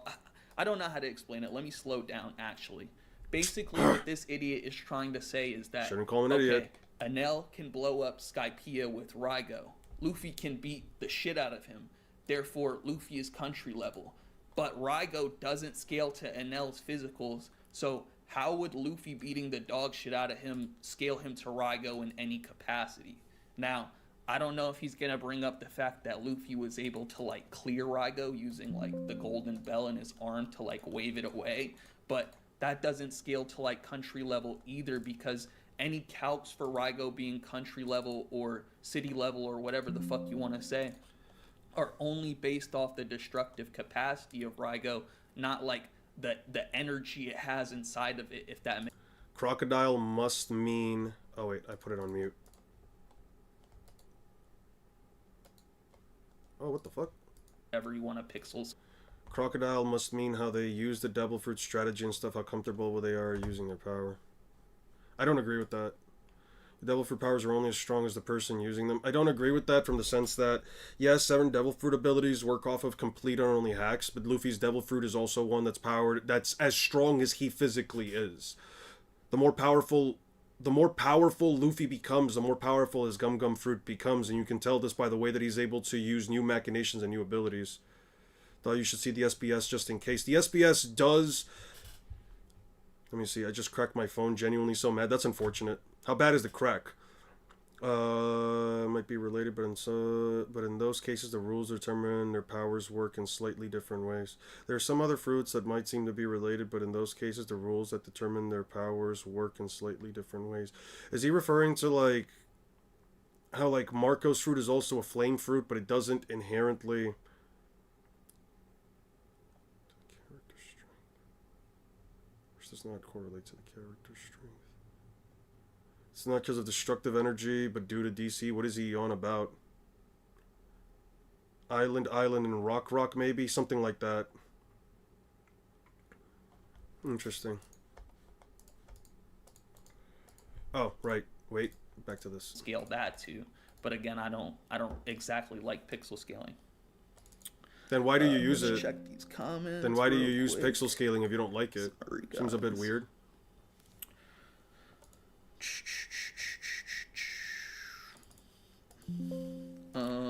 Grimuchia, Yuramont debunk that because it's an entire thing. Maybe later. We all know Naruto stomps Luffy. Did I see that earlier already? Hello, I'm here, Jinwoo Glazer. Okay. Luffy also It naturally would be a case-by-case countered Enel and scenario. could damage him I would because agree of that it's a case-by-case scenario. I would agree that it's a case-by-case scenario.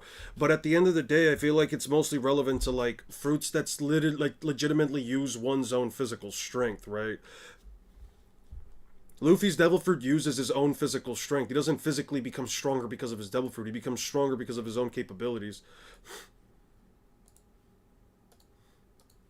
Devil fruit kinda like swapping bodies with a creature with another dimension. I don't know about that.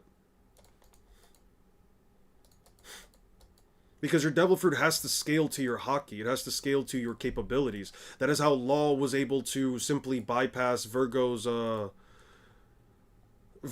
iron body.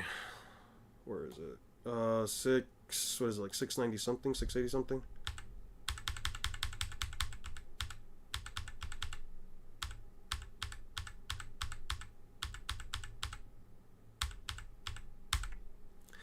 Law being able to do this means that devil fruits have to scale to your own capabilities. I imagine that when they mean strength, it doesn't inherently just mean physical strength, at least the SBS statement. The strength of powers does not correlate with character strength. You could probably argue that that's more so for physical strength in a sense, because put it like this. This is an entire full body Haki activation. Said he put Haki into his devil fruit there. His Haki has to be stronger than the other person's Haki. It's in the same way that Sanji can use Ifrit Jambe, but... Here, let me show you. It's in the same way that Sanji can use Ifrit Jambe, but it doesn't show his leg turning black.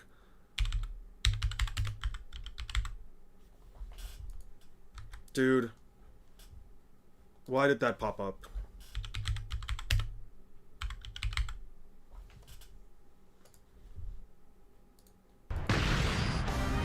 Alright. Read it right here.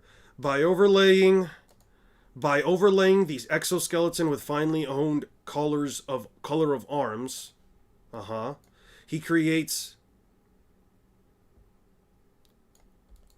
My leg will be covered in a tougher flame. You see this? Ifrit Jamba doesn't cover his blade in Haki. We know Law can use Haki. There's also weight and output of Haki. You know how Katakuri and Luffy clashed hand to hand and that hurts Luffy? Yeah, there are levels to Haki. Law didn't use armament hardening right here. Haki is still invisible. Law didn't use armament hardening here. He can still coat his attacks with Haki. You can coat your attack with Haki and it doesn't necessarily have to turn black or anything. Luffy simply uses hardening to make his arms black, but you don't have to use it every single time, right? Law might be more of a devil fruit user in general, but he still has to have Haki of a certain extent in order to be able to perform the feats that he does, right? Law turns back into a man. Like right here.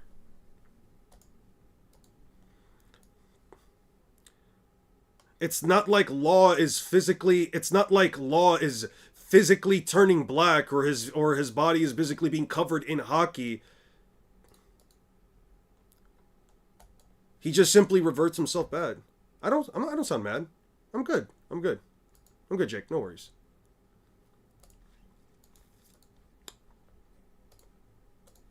that. I guess nobody's actually like talking about anything, but you know, appreciate you guys are here. But yeah, like the Raigo scaling, you think Luffy actually scales to the destructive capacity of Raigo? You're a fucking idiot. Maybe if you want to bring up the fact that he can survive something like Burn Bazooka, but why does he scale to Raigo? A scroll for some forbidden ass pull jutsu. I don't think you're ever getting Land of Wave Zabuza to Island. You're fine. Their AP and durability are no. Oh my god! Why is Enel's durability on the level of his prepped fucking attack, you moron? Sorry that I keep having to click this twice. There's something wrong with my headphones where when I speak, it'll essentially like pause itself. So if I have to click twice, I'm sorry. Not in the slightest. Bluno absolutely washes Zabuza. And as for speed, well, we'll get into that in a minute. With Zabuza out of the way, I think the next... So, and Bluno washes fucking Zabuza in terms of strength because Enel is able... What do you mean? What do you mean? You're reacting to someone reacting to a video? Yes, I am. No, SB the Stage is genuinely so toxic. Coding is buffing the body. I don't think Law is using it to nullify something is buffing the body. No, okay, he's not nullifying his Haki. In the same way that when Luffy clashes with Katakuri, Katakuri's larger and stronger arm is able to completely overpower Luffy, and in some cases even hurt his own hands. That's because Katakuri has a higher level of Haki than Luffy. In this case, in order for Law's Devil Fruit to even bypass Virgo's completely Haki-coated body, which should prevent him under most circumstances to be affected by Law's Devil Fruit, Law simply slashes through him because his Haki is more powerful. Haki isn't just... How do I put this? Haki isn't just the black energy. It isn't just the lightning bolts. It isn't just the ability to sense your opponent's intent or see into the future. Haki is the capability, is literally not just the power system, but it's also how powerful you are. You can have powerful Haki without actually utilizing Haki. I know it sounds very strange. I know it does. Here, actually, I'll just pull up my own fucking video. You know what? I'll bring up my own video. We're about to hear a real dude talk real quick. I'm about to just show you guys. Here it is. Not observation Haki. Okay. Radio. Also a perfect count. Haki is a little special in comparison to many other power systems since it can be seen as early as chapter 1 of the manga or episode 4 if you're watching the anime. However, its name isn't mentioned until chapter 234 and 234.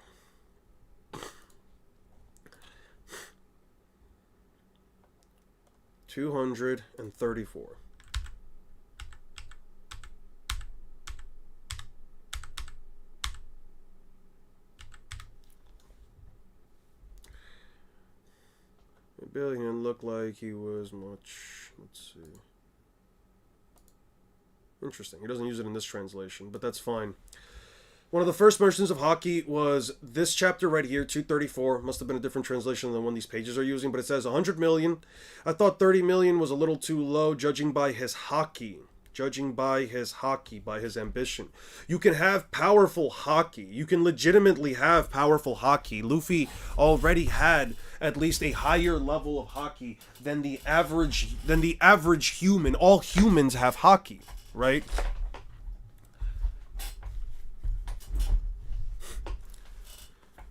Or at least not every Devil Fruit can automatically adjust itself to like a character's physicals.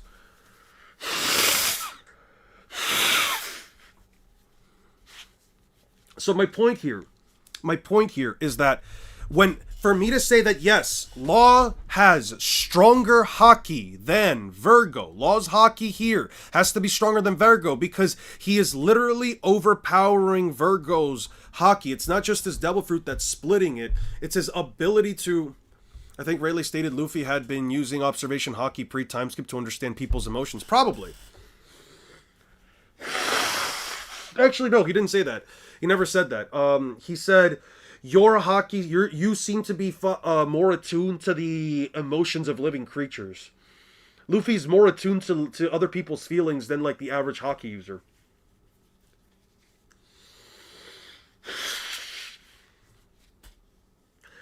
What we're arguing here is that not all... I think what One Smart is arguing is that not all Devil Fruits directly scale to Haki. In the sense that, like, I don't know, the Kanjuro's painting fruit, Kanjuro's, like, sketch fruit, that Devil Fruit doesn't innately scale to his own physical strength. Him creating those things don't exactly make him more powerful.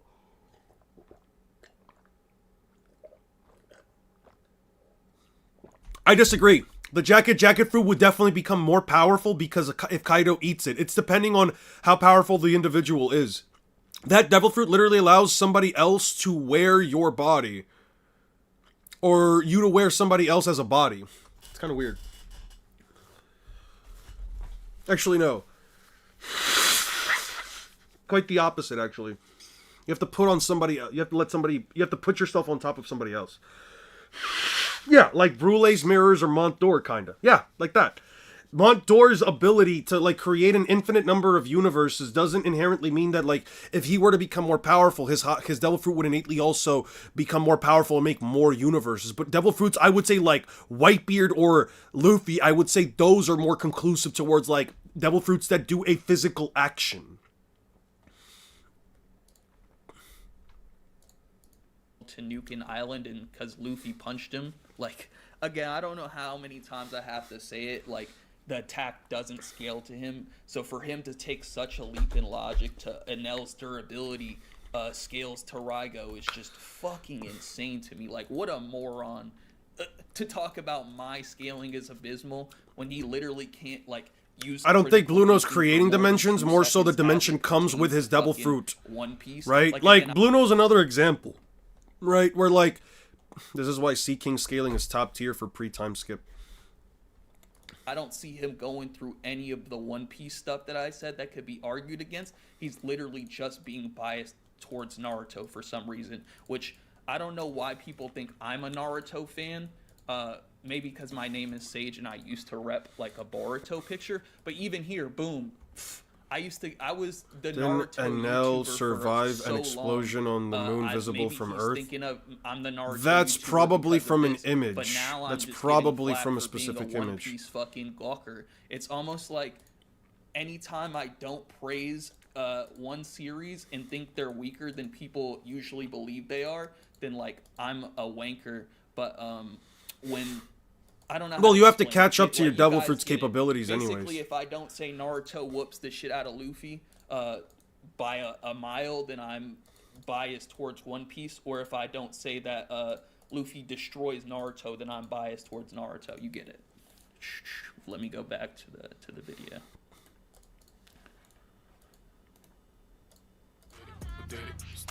Oh my god.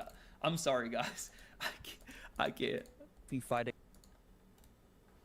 Well, we'll get into that in a minute. with Zabuza out of the way. I think the next most appropriate opponent in the gauntlet would have to be Orochimaru. Aside from statements, Orochimaru's feat Guys, there's 14 of you. All of you can send messages. I will respond to you. Like, I want to, like, talk to you guys. Actually, I don't want you to sit here and listen to me, like, yell. I would love to hear what you guys think. such as injuring Tsunade, who is directly stated to be stronger than the fourth Raikage. Paria noted his chakra was on the level of that of a Biju, with the only Biju she had seen at that point being the A-Tails, who, like all tailed beasts, can create a Biju bomb that packs enough power to reduce an entire mountain into dust. So the 8 Tails is mountain level, and we're putting part 1 Naruto characters against an island level Luffy? I hope to God Hold on, what? Hold on, let him finish, actually. I don't have to tell you what the problem with that is. And when charging these, He's not island level at all, so mountain level is good. Luffy is not island level in pre-time skip.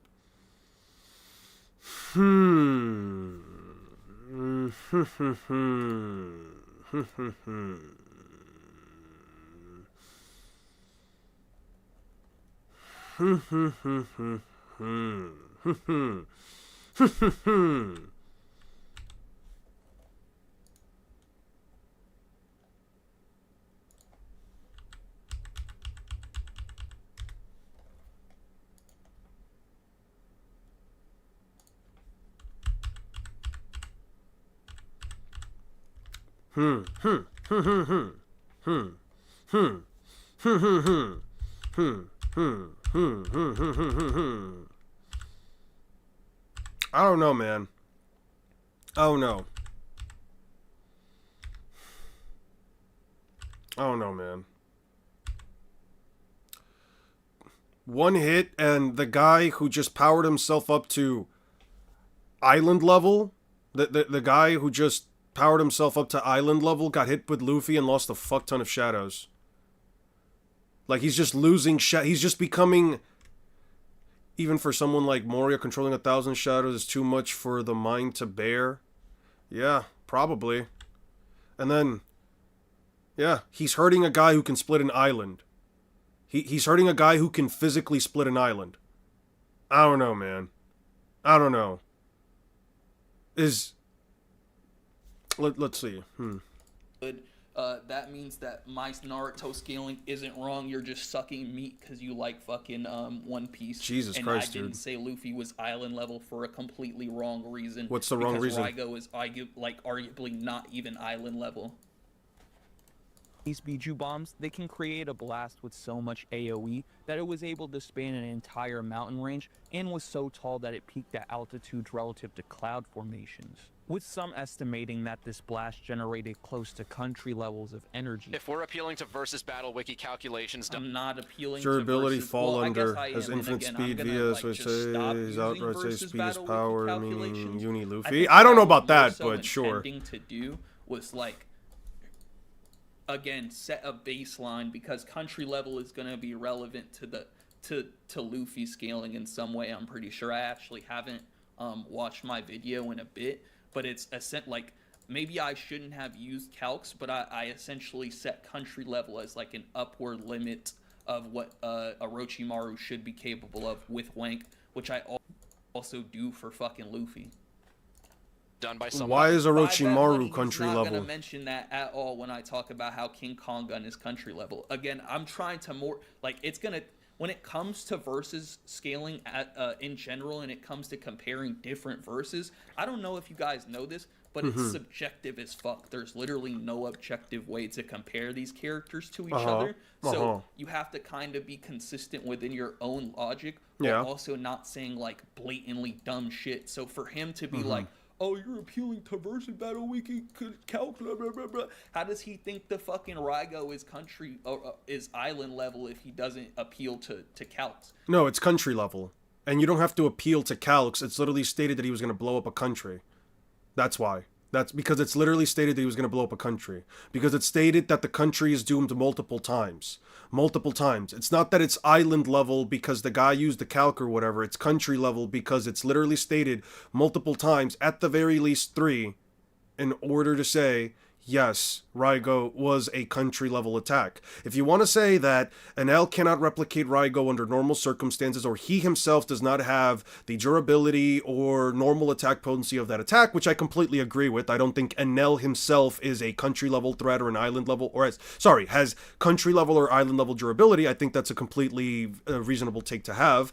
I still do think that it's extremely disingenuous to say it's a country, I mean island, like just that line alone, like just that little correction right there that you made, I think is what it's inherently disingenuous. But let's continue. Because again, the island that he nuked is arguably not even like island in size, if that makes any sense. It's a country. It is objectively speaking a country.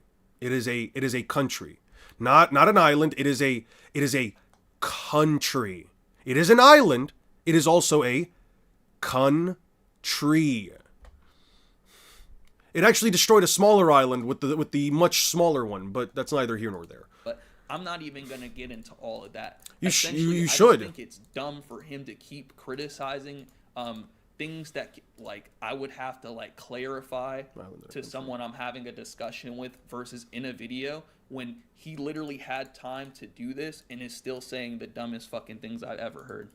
You don't even know. I can also get pre-time skip Luffy to Again, though, like, if you want to...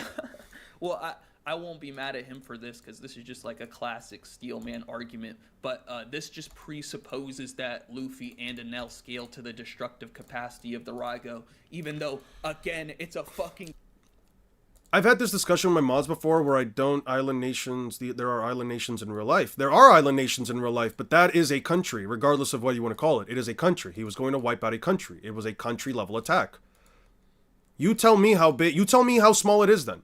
I don't give, listen, here's the thing. I don't give two fiddly fucks or two tears in a bucket if somebody wants to say, but it's an island. It's an island. It's still an island. We don't know how big the island is. It had a smaller island that got wiped out by a smaller, weaker blast. And then he said, I'm going to wipe out this country 3 times.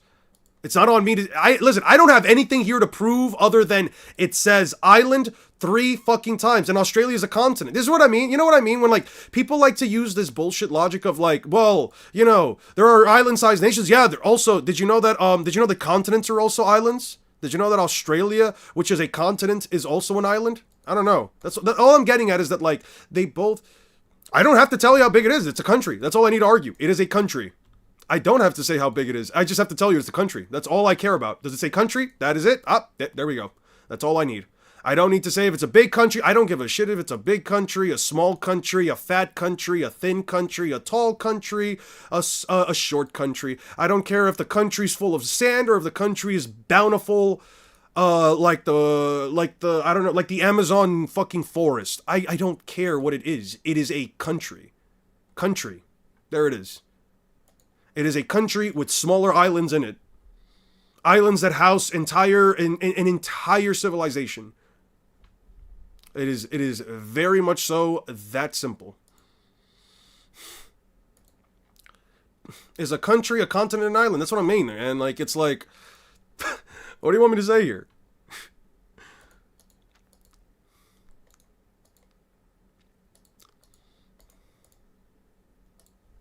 All right.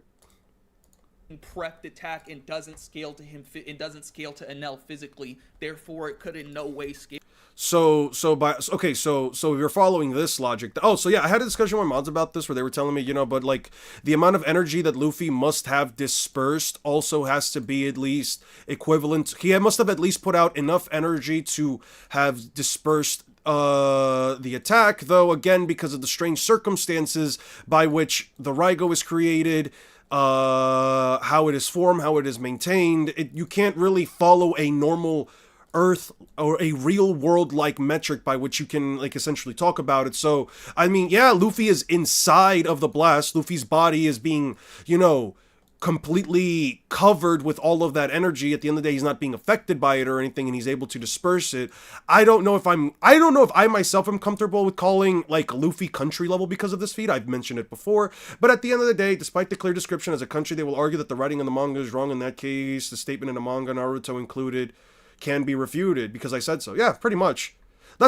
Scale to fucking Luffy. In fact, I think, let me go look this up. Yeah, it's lightning. The chapter says it's lightning. You have to either believe the data book over the manga, or, yeah, that's kind of it. The fuck is he typing?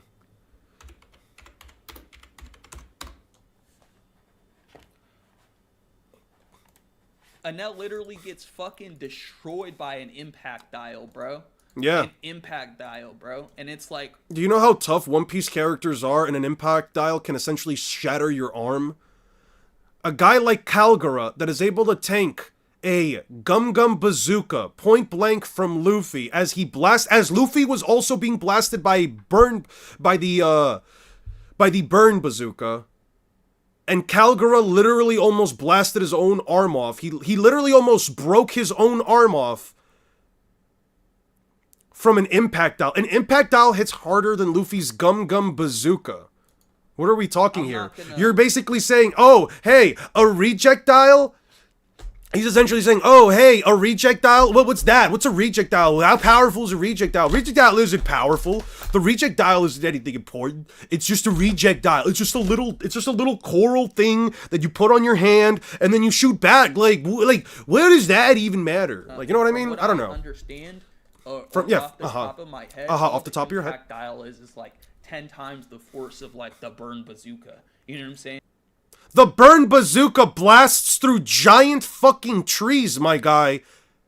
Like, the trees don't... Like, there's not even, like, any resistance from the tree. No, it just puts a hole in them. Giant trees have a perfect hole put into them because of the burn bazooka. If you're seriously hearing... No, if by your logic it's 10 times stronger than that, and now tanking one of those to the chest... and then simply restarting his own heart is one of the most insane fucking feats I've ever fucking seen. What are we doing here? You're just making it sound more impressive. I'm not even gonna double check to see if it's true that it's 10 times stronger. I'm just telling you, man. Like, time out. Are we being serious here? Are we being serious here? Listen. I don't know Sage, but like, if you're saying something like, okay, again, off the top of your head, if you're saying that like this attack is only like 10 times stronger, why are you making it then seem like? My problem here is that you're making it then seem like the attack isn't even remotely all that powerful. Like, look at the size of Luffy, look at the size of his tree, look at the burn bazooka, literally just put a giant hole in this. You're telling me if, by the top of your head, off of the top of your head, this times 10 was slammed into Enel's fucking chest, and he not only got up from it, but essentially walked away with next to no damage? Bro, you... I'm sorry. People have to... I don't know, maybe I feel like SB or Sage, I feel like they really do need to just read One Piece through and through. Fuck Naruto, fuck Bleach, fuck every other series. Just read the series through and through. Just take the feats for what they are. There is nuance, yes. But let's not be disingenuous about this, because Kagura probably took more damage from his arm, from his own arm, from the impact dial, from the reject dial, I mean, than this fucking bazooka from Luffy that sent him back in the exact same fucking manner. 10 times this amount of damage? Yeah, buddy, I don't know. And this shit stops fucking Enel's heart. But nah, Enel's country level, bro. Fucking Yeah. idiot. I don't know, man. It also It's a doesn't crazy appear thing that to you say. showed the full calculation, so no one is obligated to believe you. Either That's way true. you look, But why is anybody obligated to believe you? Because you said Raigo is island level, even though you didn't prove how it scales to anybody's durability. at it. I think full power Orochimaru in terms of You haven't stats proven is that. likely a blitz tier above lightning due to his I mean, superiority. he never to proved Kakashi, that it's and has actually strength country scaling that level. would slide What the anywhere fuck? between mountain to country Yeah, level, he just depending on revived how you himself. interpret Exactly. the Hiruzen statement. Again, I clarified too that it depends on how you interpret things. Like, again, this shit is not set in stone. But 100%. this dumbass nigga thinks that everybody should. Dude, you don't need to call people dumbasses, Sage. You really don't, dude. You don't have to call somebody a dumbass because you disagree with them, dude. Jesus Christ. Have you watched Straw Hat Aura video separately? I did. I watched it separately on my own time. I recorded. I replied to it. He has in his head, because that's the Bible. It's not a perfect scaling video by any means. I'm not going to act here and tell you that, like, you know, everything that Straw Hat Aura said was inherently true. I do agree with Sage in the sense that, like, the Raigo doesn't scale to him, but I do think that some of the arguments he made overall were pretty good, all things considered. And Biju bomb scale. I've already debunked lightning speed, and you have yet to justify anything above mountain level 8. I'm not in a debate with you, you fucking retard. I'm literally just Jesus presenting Christ. evidence as I see it to maybe equivocate how these characters compare to each other. What a fucking idiot. This dude is so, like... this dude has such an ego that he literally thinks he's debating me in a room somewhere, even though he's just talking to himself. What an idiot. And not only that, he left the comment that he left, he's like, oh, like I mentioned in my video, Nick. Alright. But he does appealing to versus battle wiki with a single punch.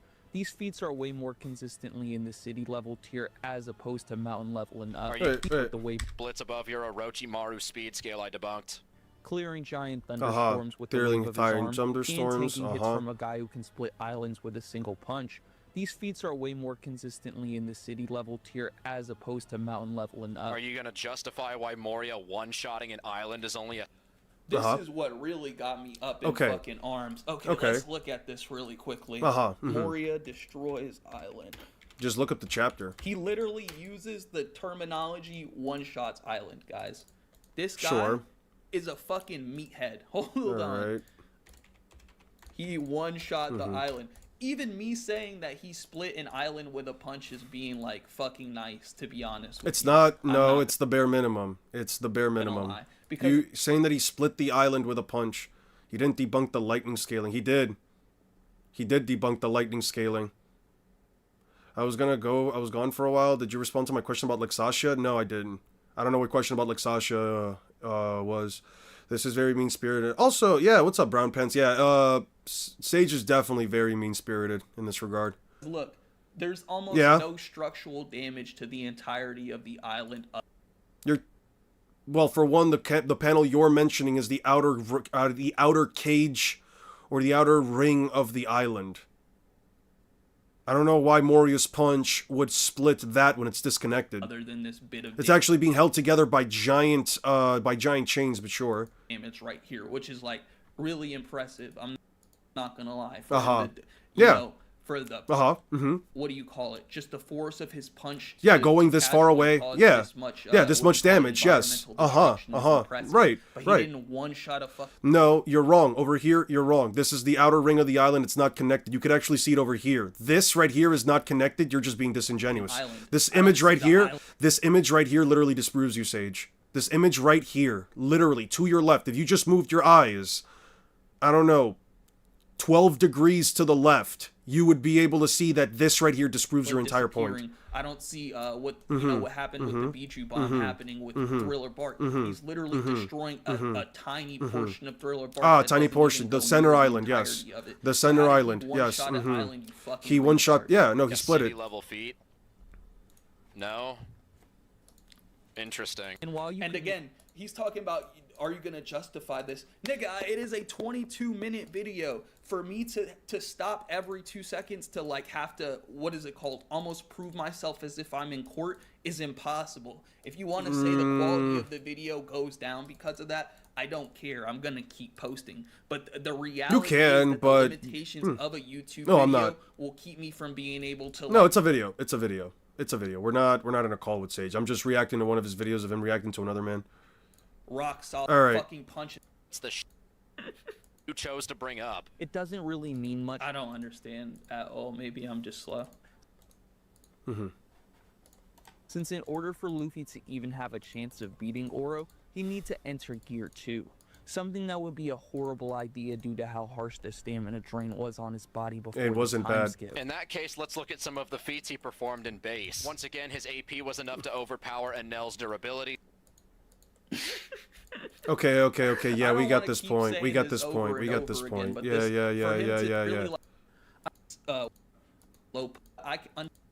Maybe I need to go get the raw scans.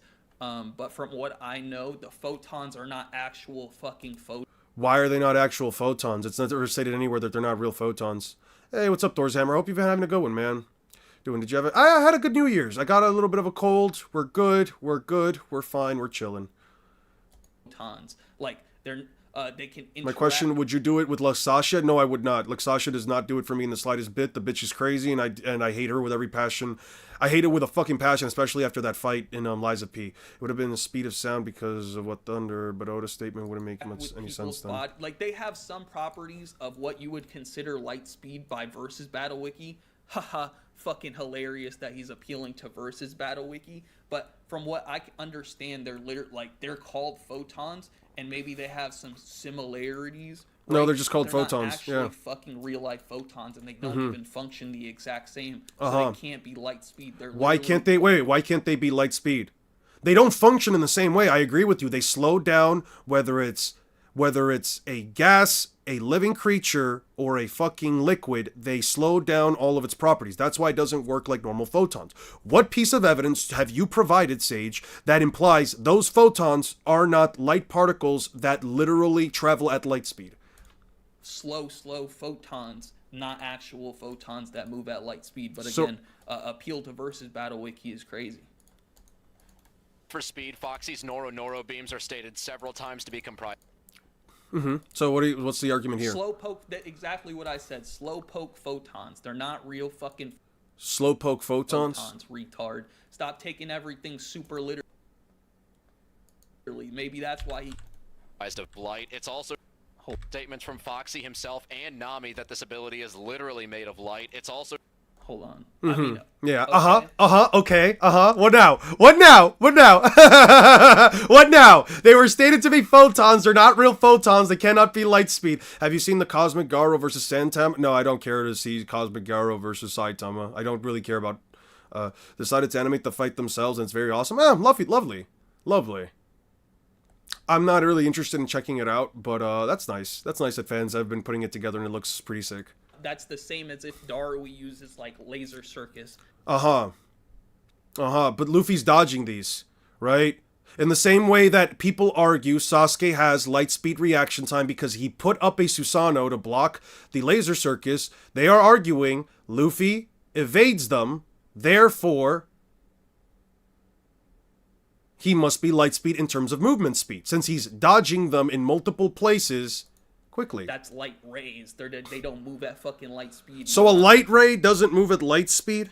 So we're just, okay. So guys, does that mean, wait a second, does that mean that I don't have to say the laser circus is light speed anymore? Guys, are light rays not light speed? And this is very important, because if light rays are not light speed, then that means, by that virtue, I don't even have to say that Darui or Sasuke, the Darui's laser circus isn't light speed. Like, let me ask you this. Are light rays light speed? They should be, right? I think that they should be. I think they should be, personally. But what do you guys think?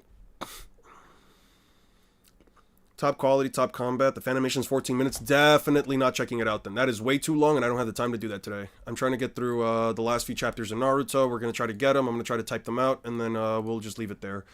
By the way, Bob, are you still there? Are any of the mods still here?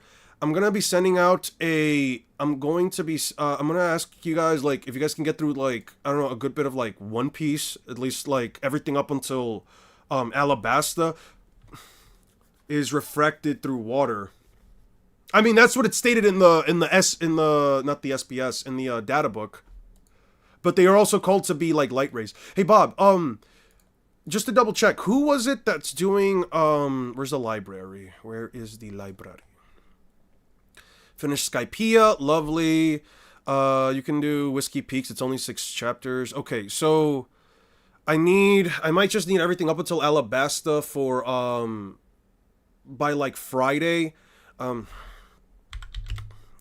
Is everything up until Alabasta in the library? If not, I could really use it by Thursday. The reason why I'm saying this is because I'm leaving on Friday, and I kind of want to see if I can set up the drive so that it can be offline. That way I can, like, work while I'm on my trip. I'd like to at least, like, fill out something for, like, Luffy while I'm on the trip. You can honestly upload this to YouTube because your arguments are too good. See, I don't need to upload this to YouTube at all. I don't really care to, like, make up whatever. It might cause drama. I don't really care to do any of that. This is just gonna be part of the stream. If it's part of it, doesn't matter. I don't personally care. Light is refracted through water, making a curve. Sage is going to clarify light wouldn't reach tops. The light wouldn't be reaching top speed. If they have similar properties to light, that would again just be based on what Versus Battle Wiki considers the criteria for light speed. But he's not going to mention how that's what he's basing it on. Wait. The criteria. That would again just be fucking light speed, moron. If they have similar properties to light, that would again just be based on. Well, they're stated to be light. They don't have to have similar properties. They're stated to be light. For light speed. But he's not going to mention how that's what he's basing it off of, because appeal to Versus Battle Wiki. Shut the fuck up, nigga. Alright. Shown to bounce off mirrors. Via playing tennis with these photons using the mirror racket, this would give Foxy light speed perception. Luffy then perception. Hold on, let me see this shit real quick. Or we can spam continental attacks from inside and out and add Toon Force to that too. Oh, niggas are arguing about Luffy versus Naruto. Go ahead, bro. But yeah, I don't even need to keep talking about it. This shit is not light speed. Luffy, hold on real quick. Let me go look at Luffy. I think I have this in my server too. Oh, no. You're fine, Jeff. You're fine. Please get that resolved. Any of those issues, just please get them resolved whenever you can. Do it at your own pace. I'm only asking because I need that just for, like, the Alabasta stuff. All of Alabasta's done? Perfect. Thank you so much. Thank you so much. Okay, let's do this, let's do that. Oh, but Luffy's light speed, right? Even though he's... but Luffy's light speed, right? Even though he has to time this kick and it's coming straight at him and he's... Because him and Nami are traveling on this right here. Does the Waver travel at light speed, Sage? No. Does the Waver travel at light speed? No. Does the Waver travel at lightning speed? No, it doesn't. Luffy having to kick it away is nothing crazy. What is this argument even supposed to make? Are we saying Luffy isn't light speed now because he kicked away a lightning bolt in a previous arc to the one where he dodges beams of light? What the fuck are we talking about? I didn't like the universal scaling that Unremarkable 69 did for Ichigo in the latest Ichigo vs. Saitama video. He fell for the bleach. Okay. Light bend via mirror, but anime light can bend, be explosive. It's not like he's outspeeding it. And then, hold on, what's another one? Hold on, guys. Literally. But no one has ever argued that Luffy is light speed at this point in the story. I mean, you could from the SBS chapter, at least reaction-wise. Being called light is not enough. I stand by the query of an actual light speed statement. So then nobody in Naruto is light speed then. Nobody in Naruto is light speed then. Cool, I guess.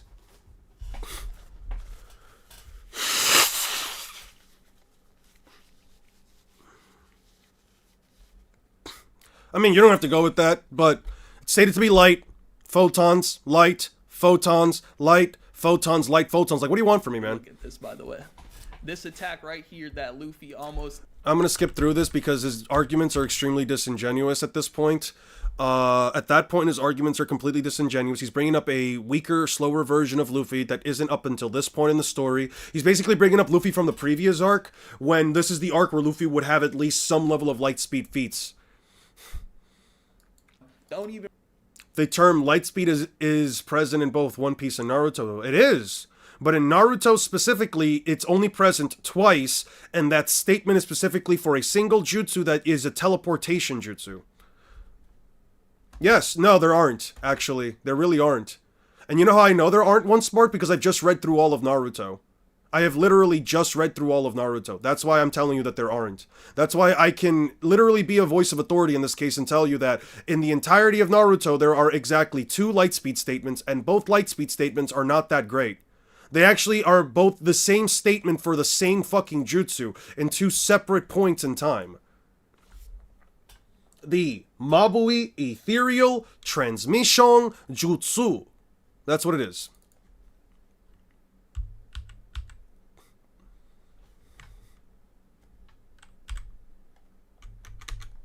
Right here.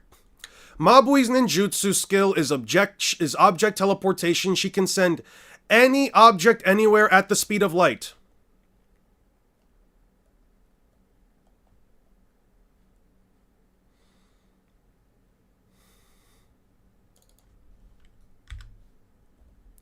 The ethereal transmission jutsu is for transporting objects. It's not like the Kuchiyose summoning and reverse Kuchiyose summoning.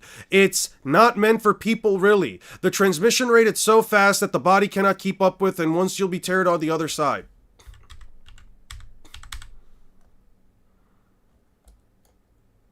Only the third successfully... I think actually that's the only one then. Yeah, no. Bet my life on it. Perform 2 ethereal transmission jutsus, flying Raijin. Yeah, it's basically the only lightspeed statements. Just because it's called light doesn't mean it's inherently called lightspeed. There is a translation for the Raikage. The translation for the Raikage in DMs, I think I know the one you're talking about, specifically says that it's not this. So this isn't it, right? This is one of like the very classic translations. This translation doesn't actually work. The correct translation actually implies that his speed is more equivalent to that of the Yellow Flash. It's actually making a comparison to his speed to that of the Yellow Flash. I know the statement that you're referring to. Why the fuck don't I have it? What the fuck? Is it all in pre-war arc? I put it all in pre-war arc. God damn it. Wait, no. Wait, hold on. What the fuck?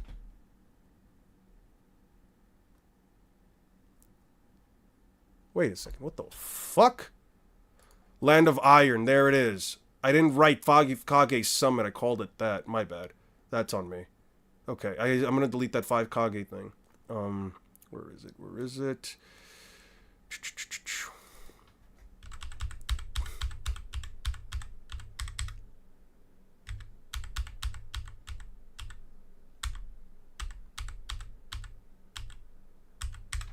Right here. Lord Raikage's nerve transmission and reaction speed are on par with Konoha's yellow flash. That's actually the more correct translation. It was comparing him not to an actual flash of night, it was comparing him to the yellow flash. That other translation you gave me was an incorrect one.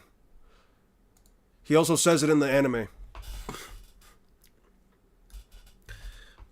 Yeah.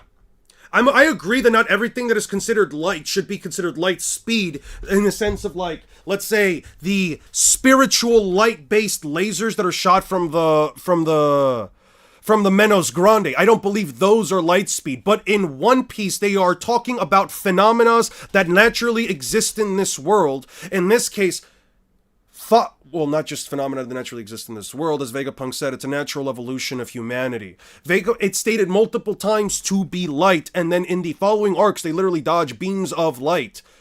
I don't know how much more literal Oda could be in this sense. Oda's a very literal opponent, a very literal writer. A lot of the things that he writes are very fucking literal.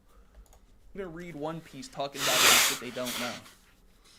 Blitzes this Foxy, making him 6 times faster. Compare this to your Orochimaru scale. It closes up the gap a bit, don't you think? This becomes clear. 4 billion times the speed of light. This nigga's on crack. Don't take him. This becomes faster. Compare this to your Orochimaru scale. It closes up the gap. Oh, he said 4.3 billion tons of TNT, 6 times FTL. A bit, don't you think? This becomes clear.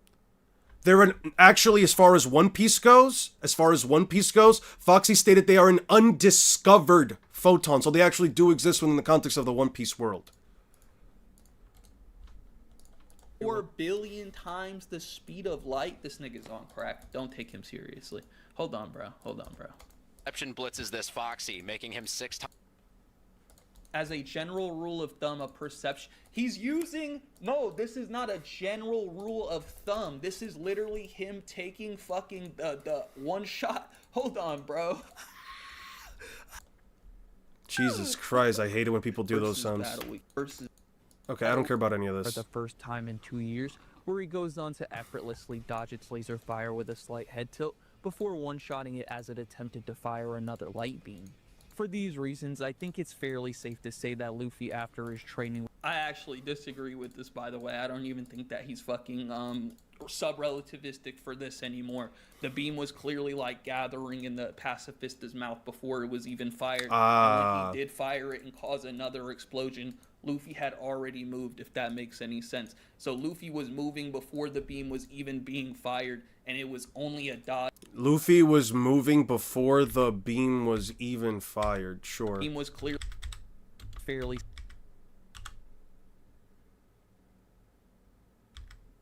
One shot where he goes... Slow this down.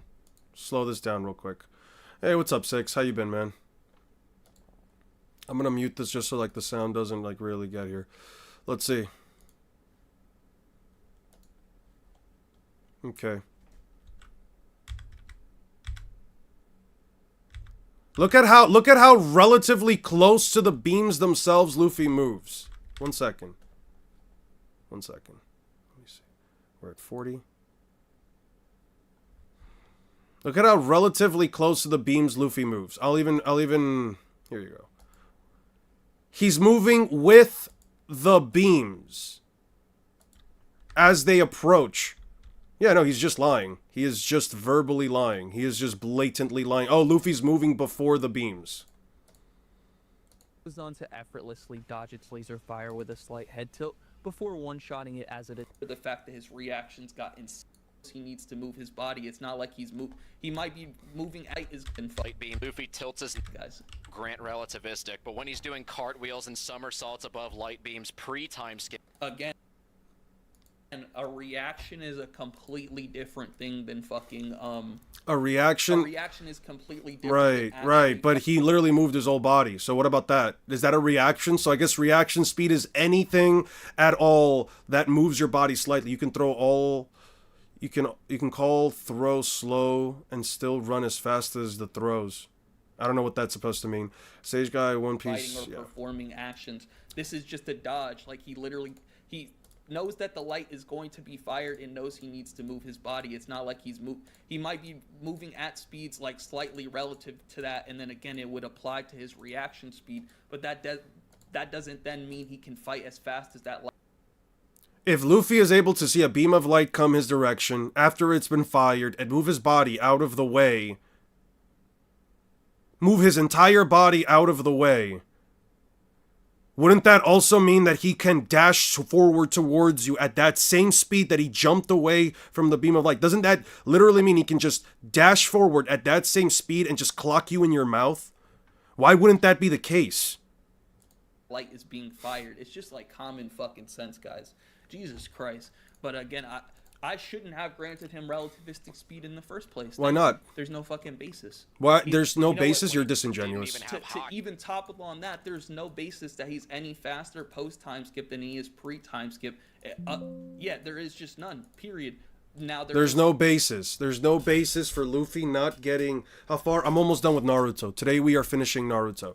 There is no basis... Just to be clear, according to Sage, there is no basis to assume that these characters, that Luffy, after 2 years of training, hasn't gotten faster. He hasn't physically become faster in 2 years of training. 2 whole years, Luffy put in 2 whole years worth of training. And he didn't get... He got faster from Blue Note? Yeah. Yeah, did we... Yeah, we already watched the video, but somebody brought up this reaction. To say that he got like... So I'm like, all right, why not? Times stronger. But again, there's no basis to say that he's even faster post-time skip than he is... Why wouldn't he be faster? He's consistently gotten faster and stronger after every single arc. Why wouldn't he get faster and stronger after literally training? He even got faster and stronger when he fought before he fought against Kaido. He even got faster and stronger after he fought Kaido. You know, when he trains in Udon Prison.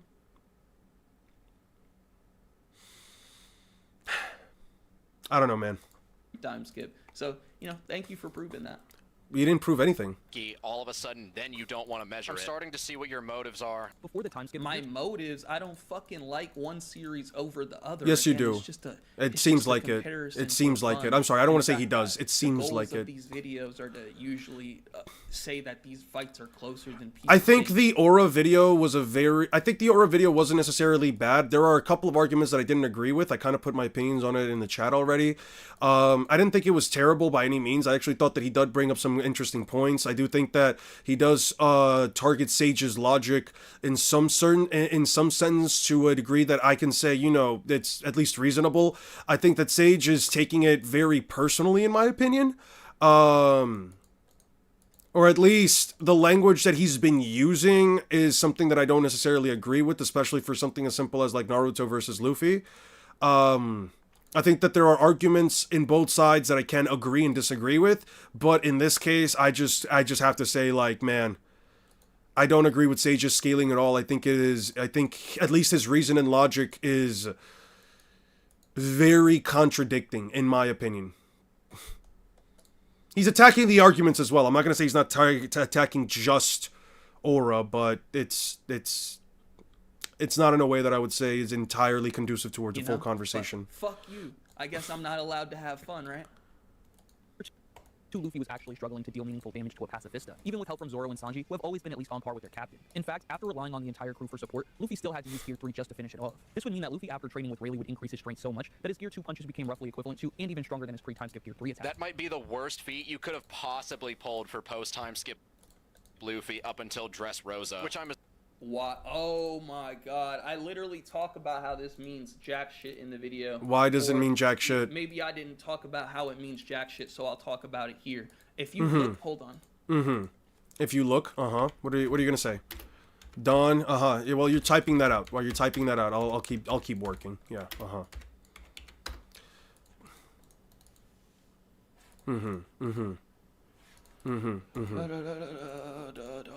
If you look at what he actually did, this is the anime, so maybe you don't want to talk, like, maybe you don't want to take... I use both the anime and manga, sure, but whatever, It's canon, and I'm not going to say take it as canon, but you can literally see that the crack that he did make, you think that crack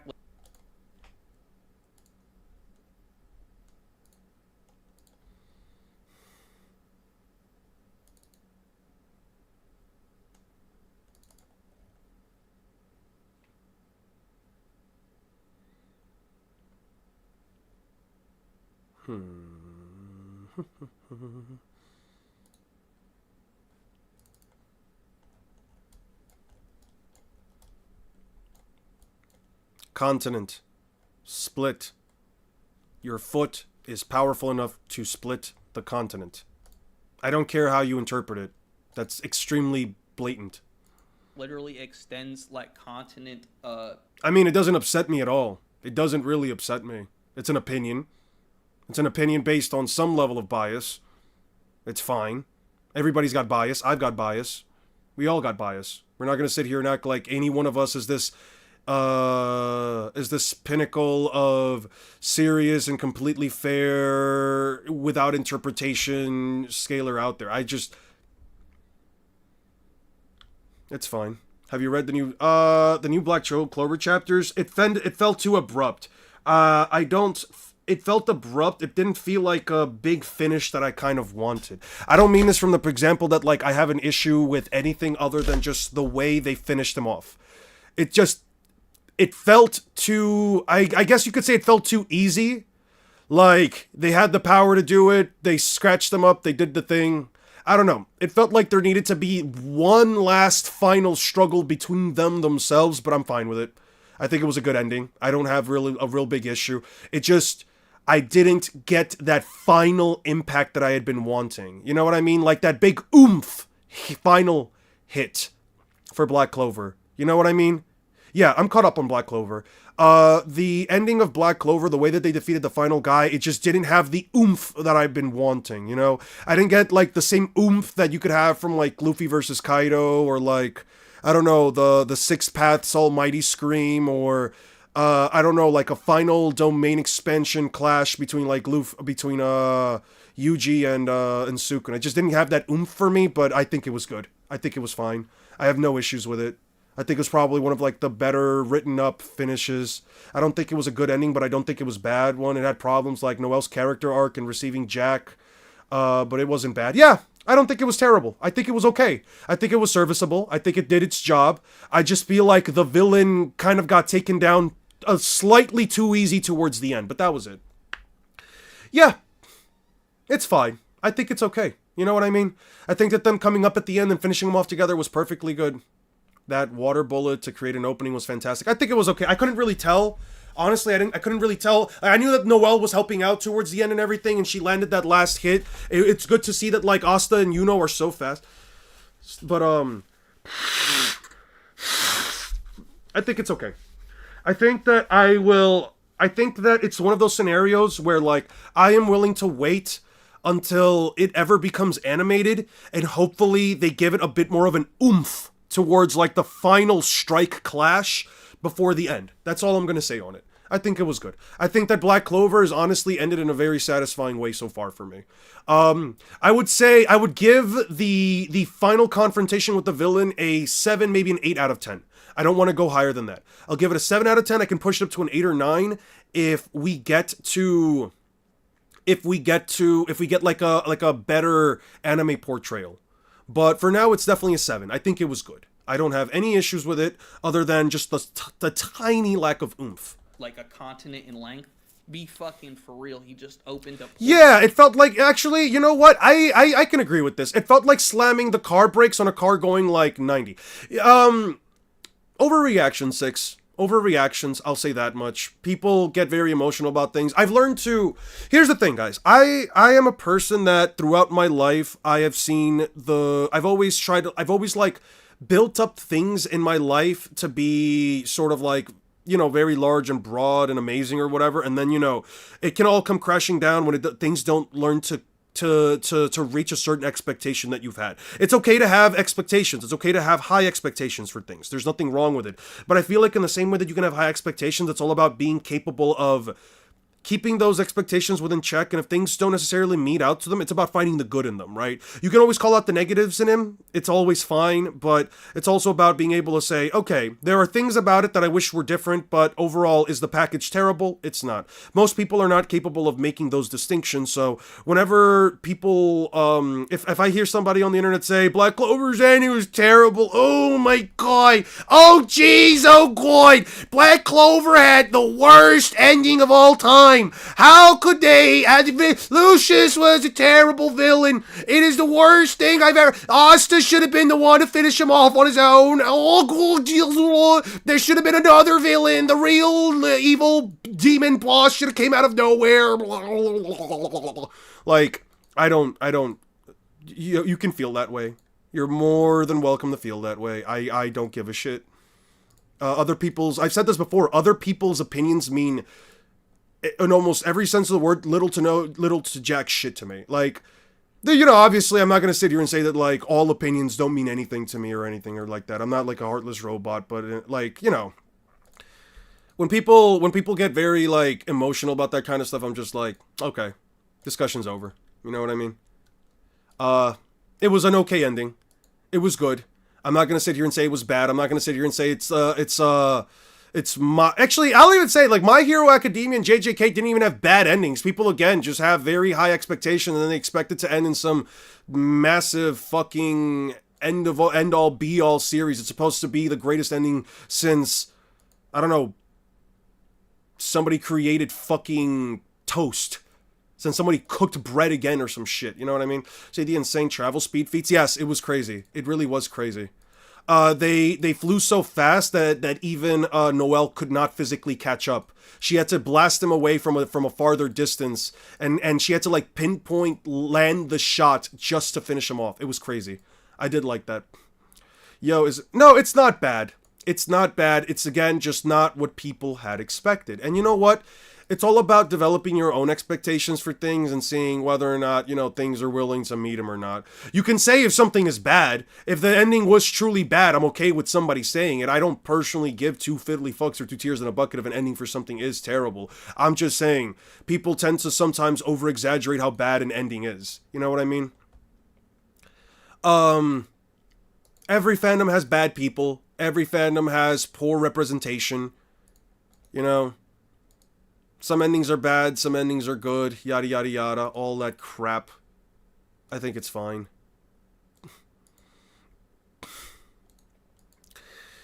Yeah. I think it's terrible because it ruined the theme of the series. What, that anyone can be a hero? I mean, did it though? Deku ended up being a hero. He's still a hero, you know? He got an All Might suit, but he's still a hero, right? I think it's fine. I think it's okay.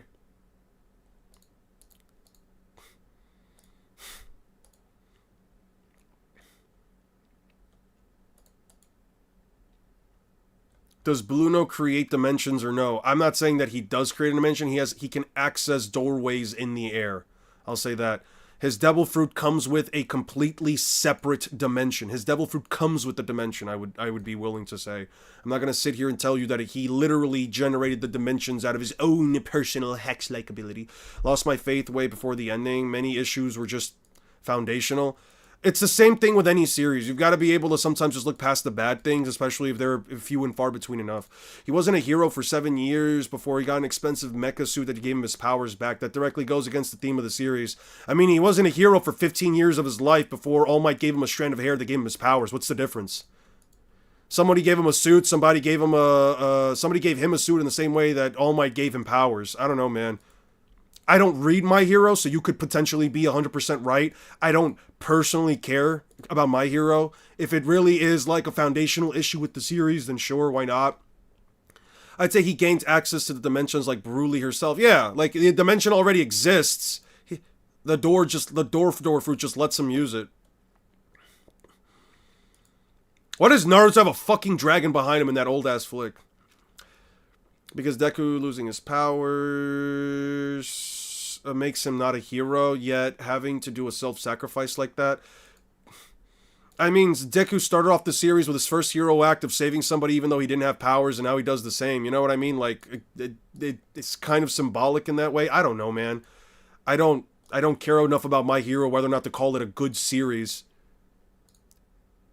Oh yeah, Sasuke, stab that fucking whore in her fucking chest. Put her in that genjutsu, Sasuke. Have you read the JJK sequel? I have. It is a good sequel. I am currently enjoying it. It is a very good and hype sequel. Of an expensive mech suit, you can't be a hero. That's displayed. No, you can be a hero regardless. Deku. That's what basically made Deku All Might's protege in the first place. Even though he didn't have powers, he still performed an act of heroism. He still performed a heroic act. He still put another person's well-being before his own livelihood with no powers. And now everybody knows what kind of a hero Deku can be, and they literally gave him a mech suit so he can continue to do the things that he did. I don't know, man. Like, maybe I'm just not reading into it as much as other people. Maybe I just saw, like, the first season, and then I saw the ending, and I'm like, yeah, that makes sense.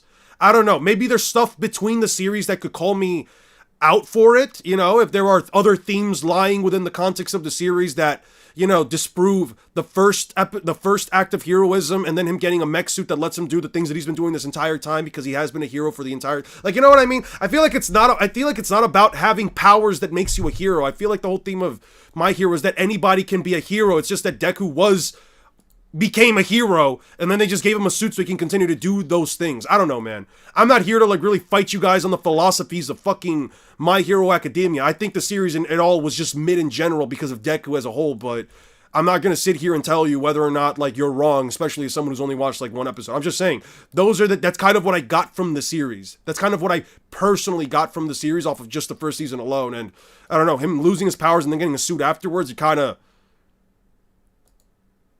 kind of continues to follow that crap, but that's neither here nor there for me. To Be Hero X does the same thing, but a different angle. Can't wait for season 2 this year. Lovely.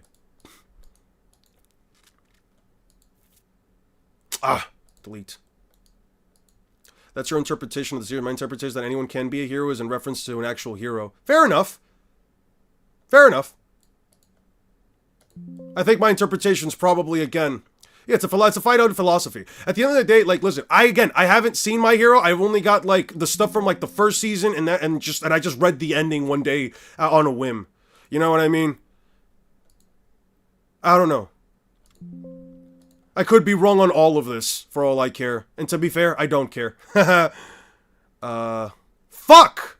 Stop sending it to this. Okay.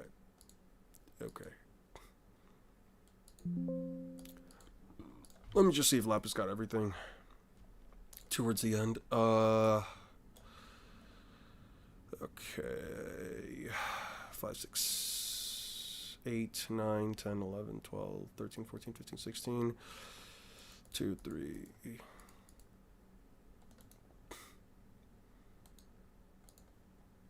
Let's just get this one.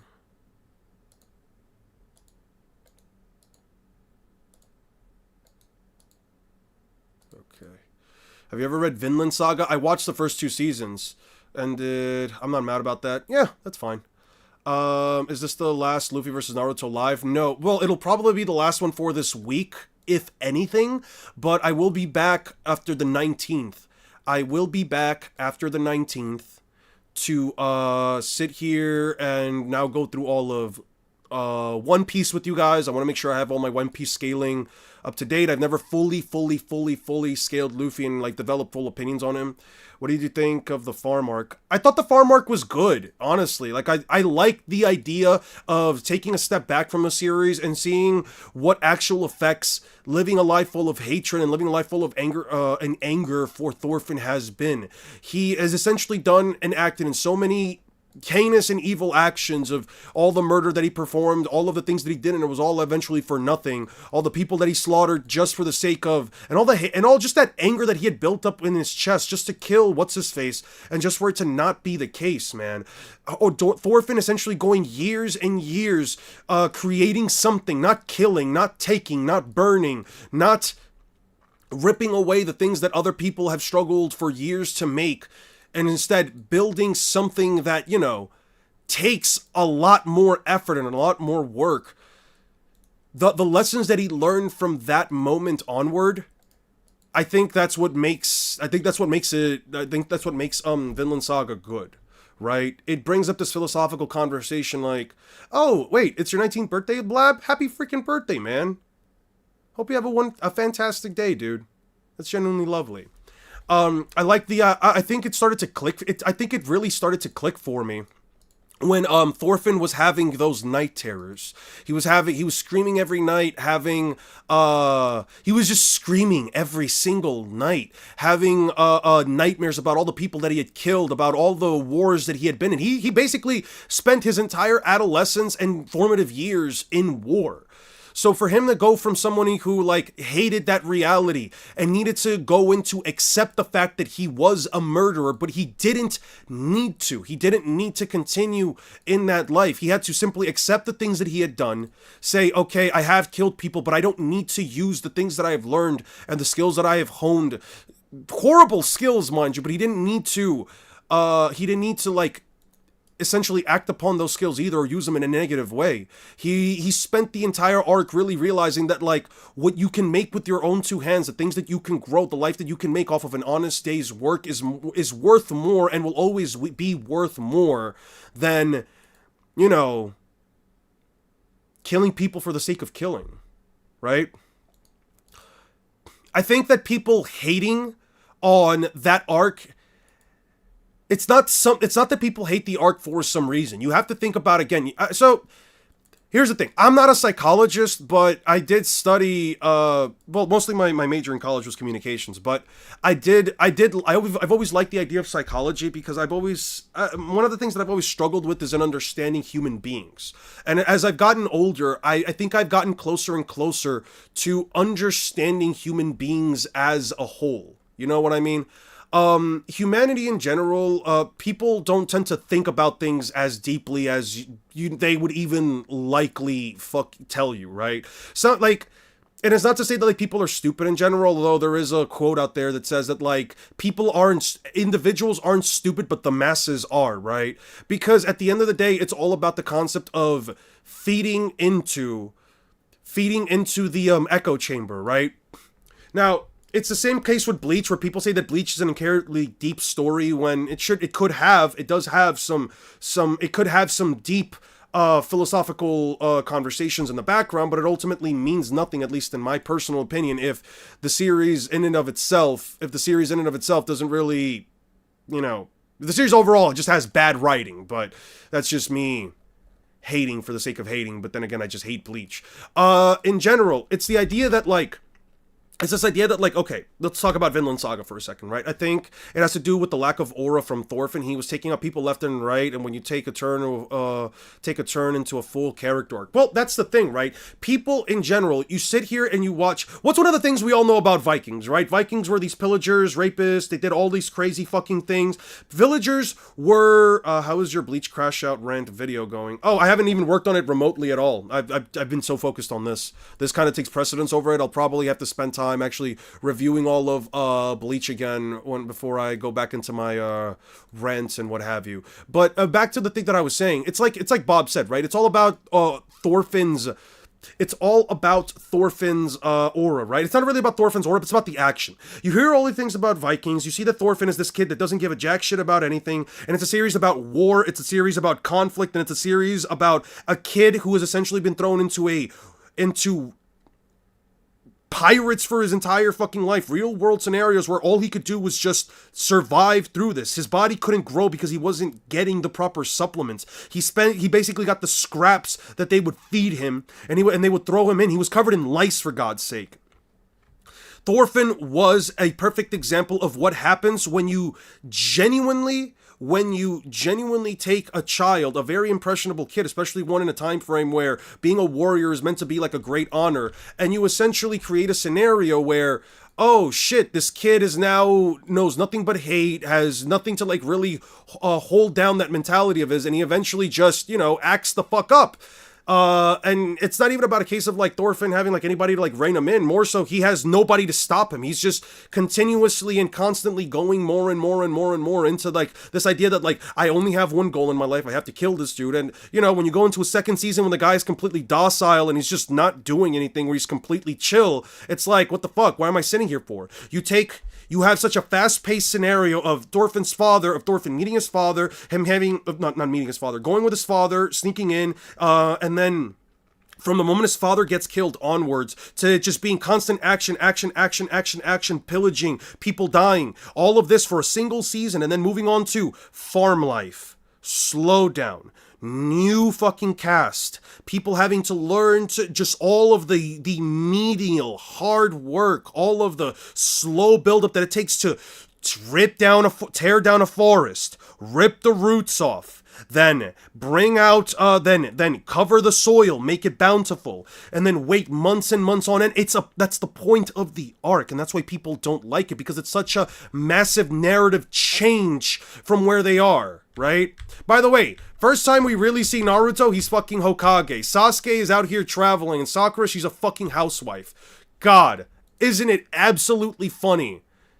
Anyway, I just started liking Bleach as of late. Not saying it makes sense in power scaling and swords, just like it. I mean, you could like it. I've never said anyone can't like it. If anybody here genuinely enjoys Bleach and gets a lot out of it and absolutely loves the story and blah, blah, blah, blah, blah, and a lot of other crap, go ahead and like it. I'm not telling anybody they can't enjoy Bleach. I would never sit here and tell anybody, hey man, you're a fucking idiot for liking Bleach, you fucking dumbass, you idiot, you stupid fool. Oh my god, how could you like Bleach? How can anybody in this stream even remotely like Bleach when I've said it's terrible? I said Bleach is bad, therefore it has to be bad, and if you like it, you're a fucking stupid ass more. Like, no, I don't care, dude. Like Bleach, enjoy it for whatever reason, right? Sometimes you just have to enjoy a series for what it is. It's really what it is, man, and it's okay. You can just enjoy a series for the portions that you like about it, and you can ignore the portions that you don't. Whenever I look at Naruto, I'm only looking at Naruto, Sasuke, and Rock Lee. I don't give a shit about the fucking War Arc or Sakura. Why the fuck would I subject myself to that? If you have a chance to sit down and watch Blue Eye Samurai, I think you'll enjoy it. I thought about checking it out. A lot of people have told me it was bad. I thought about it for a while. If she's supposed to be a doctor, then why is it that the moment that they introduce her again in the future, why am I seeing her as a fucking housewife and not as a doctor? That's my question. I would agree with you. She is a doctor, sure. She's not doing her own laundry, though. She's out here just doing motherly work. I don't think there's anything wrong with being a mom, but for Sakura, you know, I just have no respect for her, so therefore, if I see her doing nothing, if I see her being relegated to only doing housework stuff, the time that we get to see her in the future on the last chapter of Naruto, I'm going to make a comment on it. Don't listen to the haters. First, give the first episode a chance and form your own opinion. I will. I've been thinking about like getting some information, some stuff on the side, not just that, but where I'm going to go, there's not going to be any internet connection, so I need to set up everything offline, which is why I've wanted things to be, what the fuck is happening in this, by the way? I don't know what the fuck is going on here. I don't know what the fuck is going on here. What is all of this about?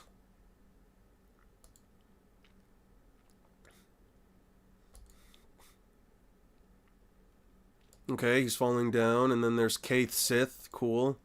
And then blah blah blah blah blah blah blah blah blah blah blah blah blah blah blah blah blah, and then that opens up in a wormhole, and then he's coming out. All right, that's it.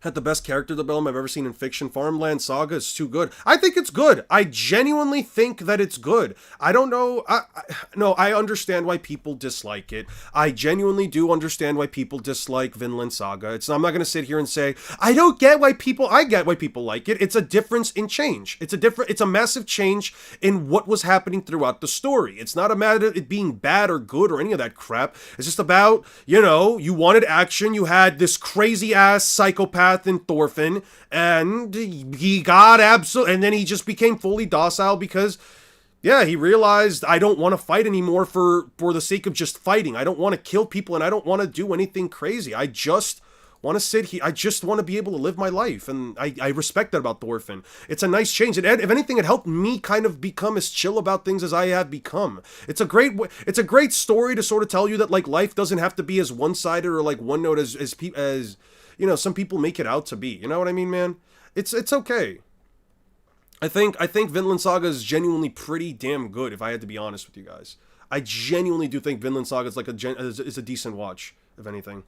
I have no enemies. That's true. Ever since like Thorfinn figured out what it meant to have no enemies when he got into the fight with the king, with the king's men, and he got absolutely fucking brutally just beaten down within an inch of his life, and he was just standing there like, I'm not here to fight you. I'm just gonna go somewhere else. That's true. You don't have to fight for everything. There are things that are worth fighting for, but you don't have to fight anybody or anything, really. Check out the Naruto Gaiden by Kishimoto.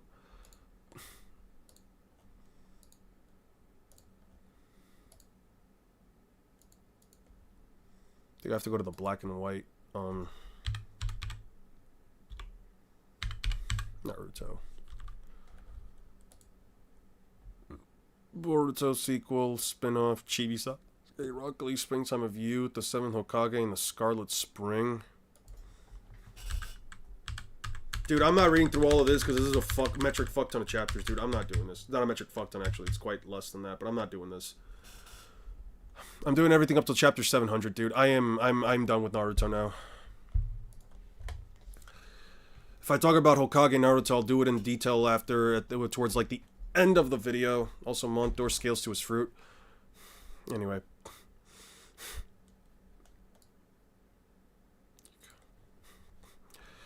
Madara, surprisingly dead. Obito is manipulated into reviving Madara.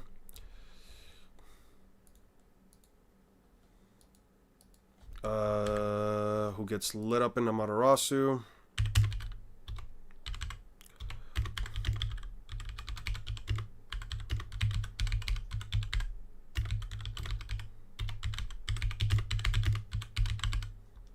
And removes his armor.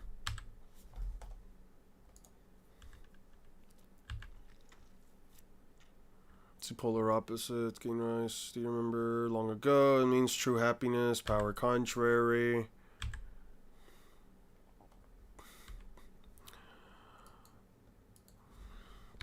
Madara blitzes Sai and hits Naruto away. He blocks in Sage mode.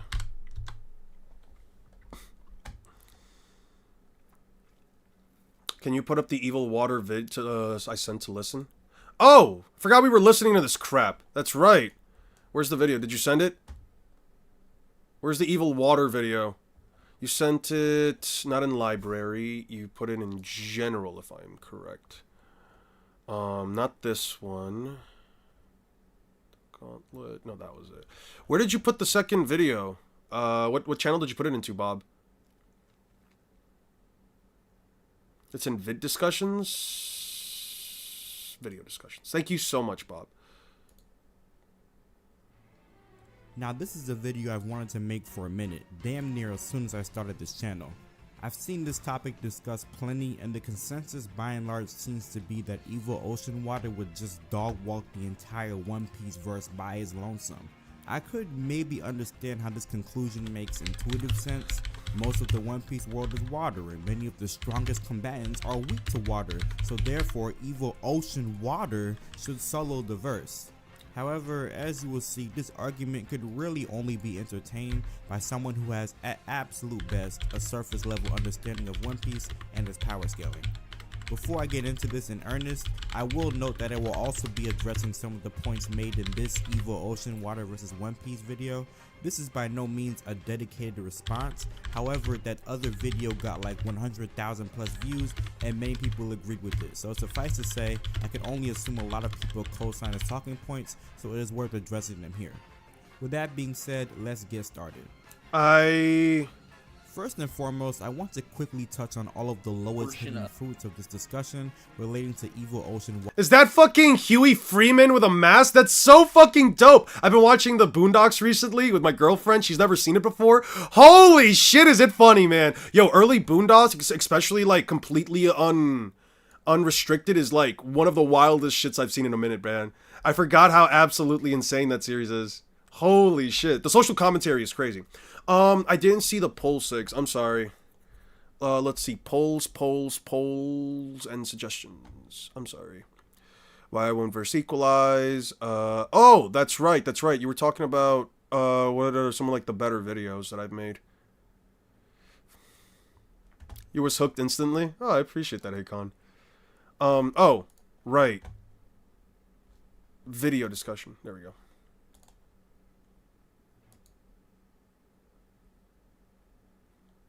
Make sure you lower the volume a little bit. Isn't exactly accurate. Not only is his body nowhere near that size, but we actually see evil ocean.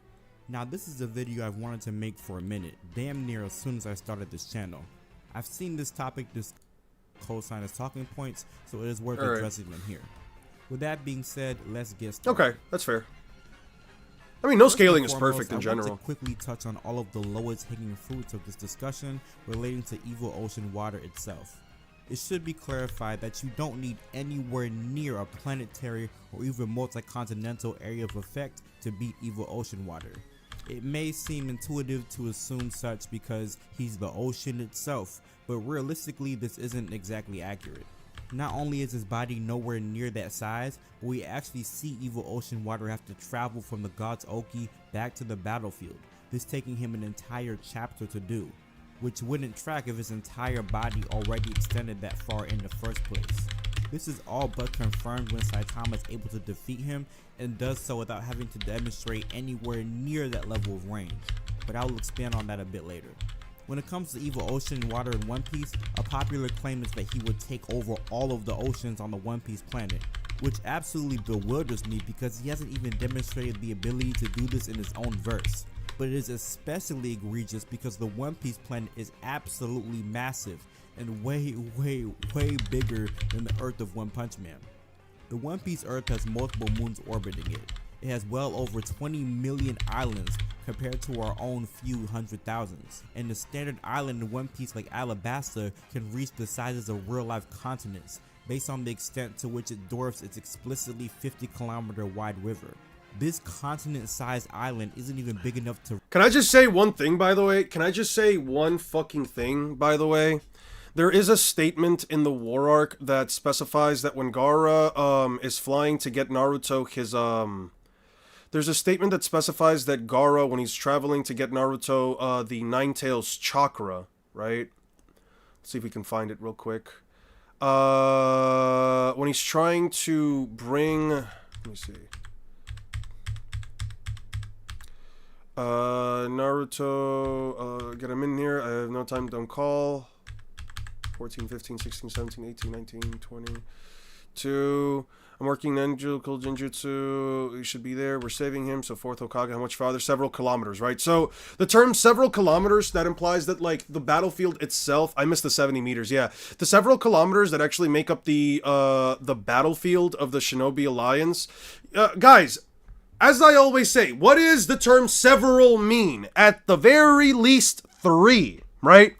Even if we were to say that, like, the entire battlefield of the Shinobi Alliance, right, from where Naruto and the others were to, like, the entire expanse of, like, the Shinobi Alliance battlefield, even if we were to say that, like, the distance between where Naruto was and where he needed to go to, specifically the difference between Naruto and where, Kakashi, Obito, and all the others were, which is several kilometers, right? Even if we were to say that, like, that is the difference between, like, that is the distance in space.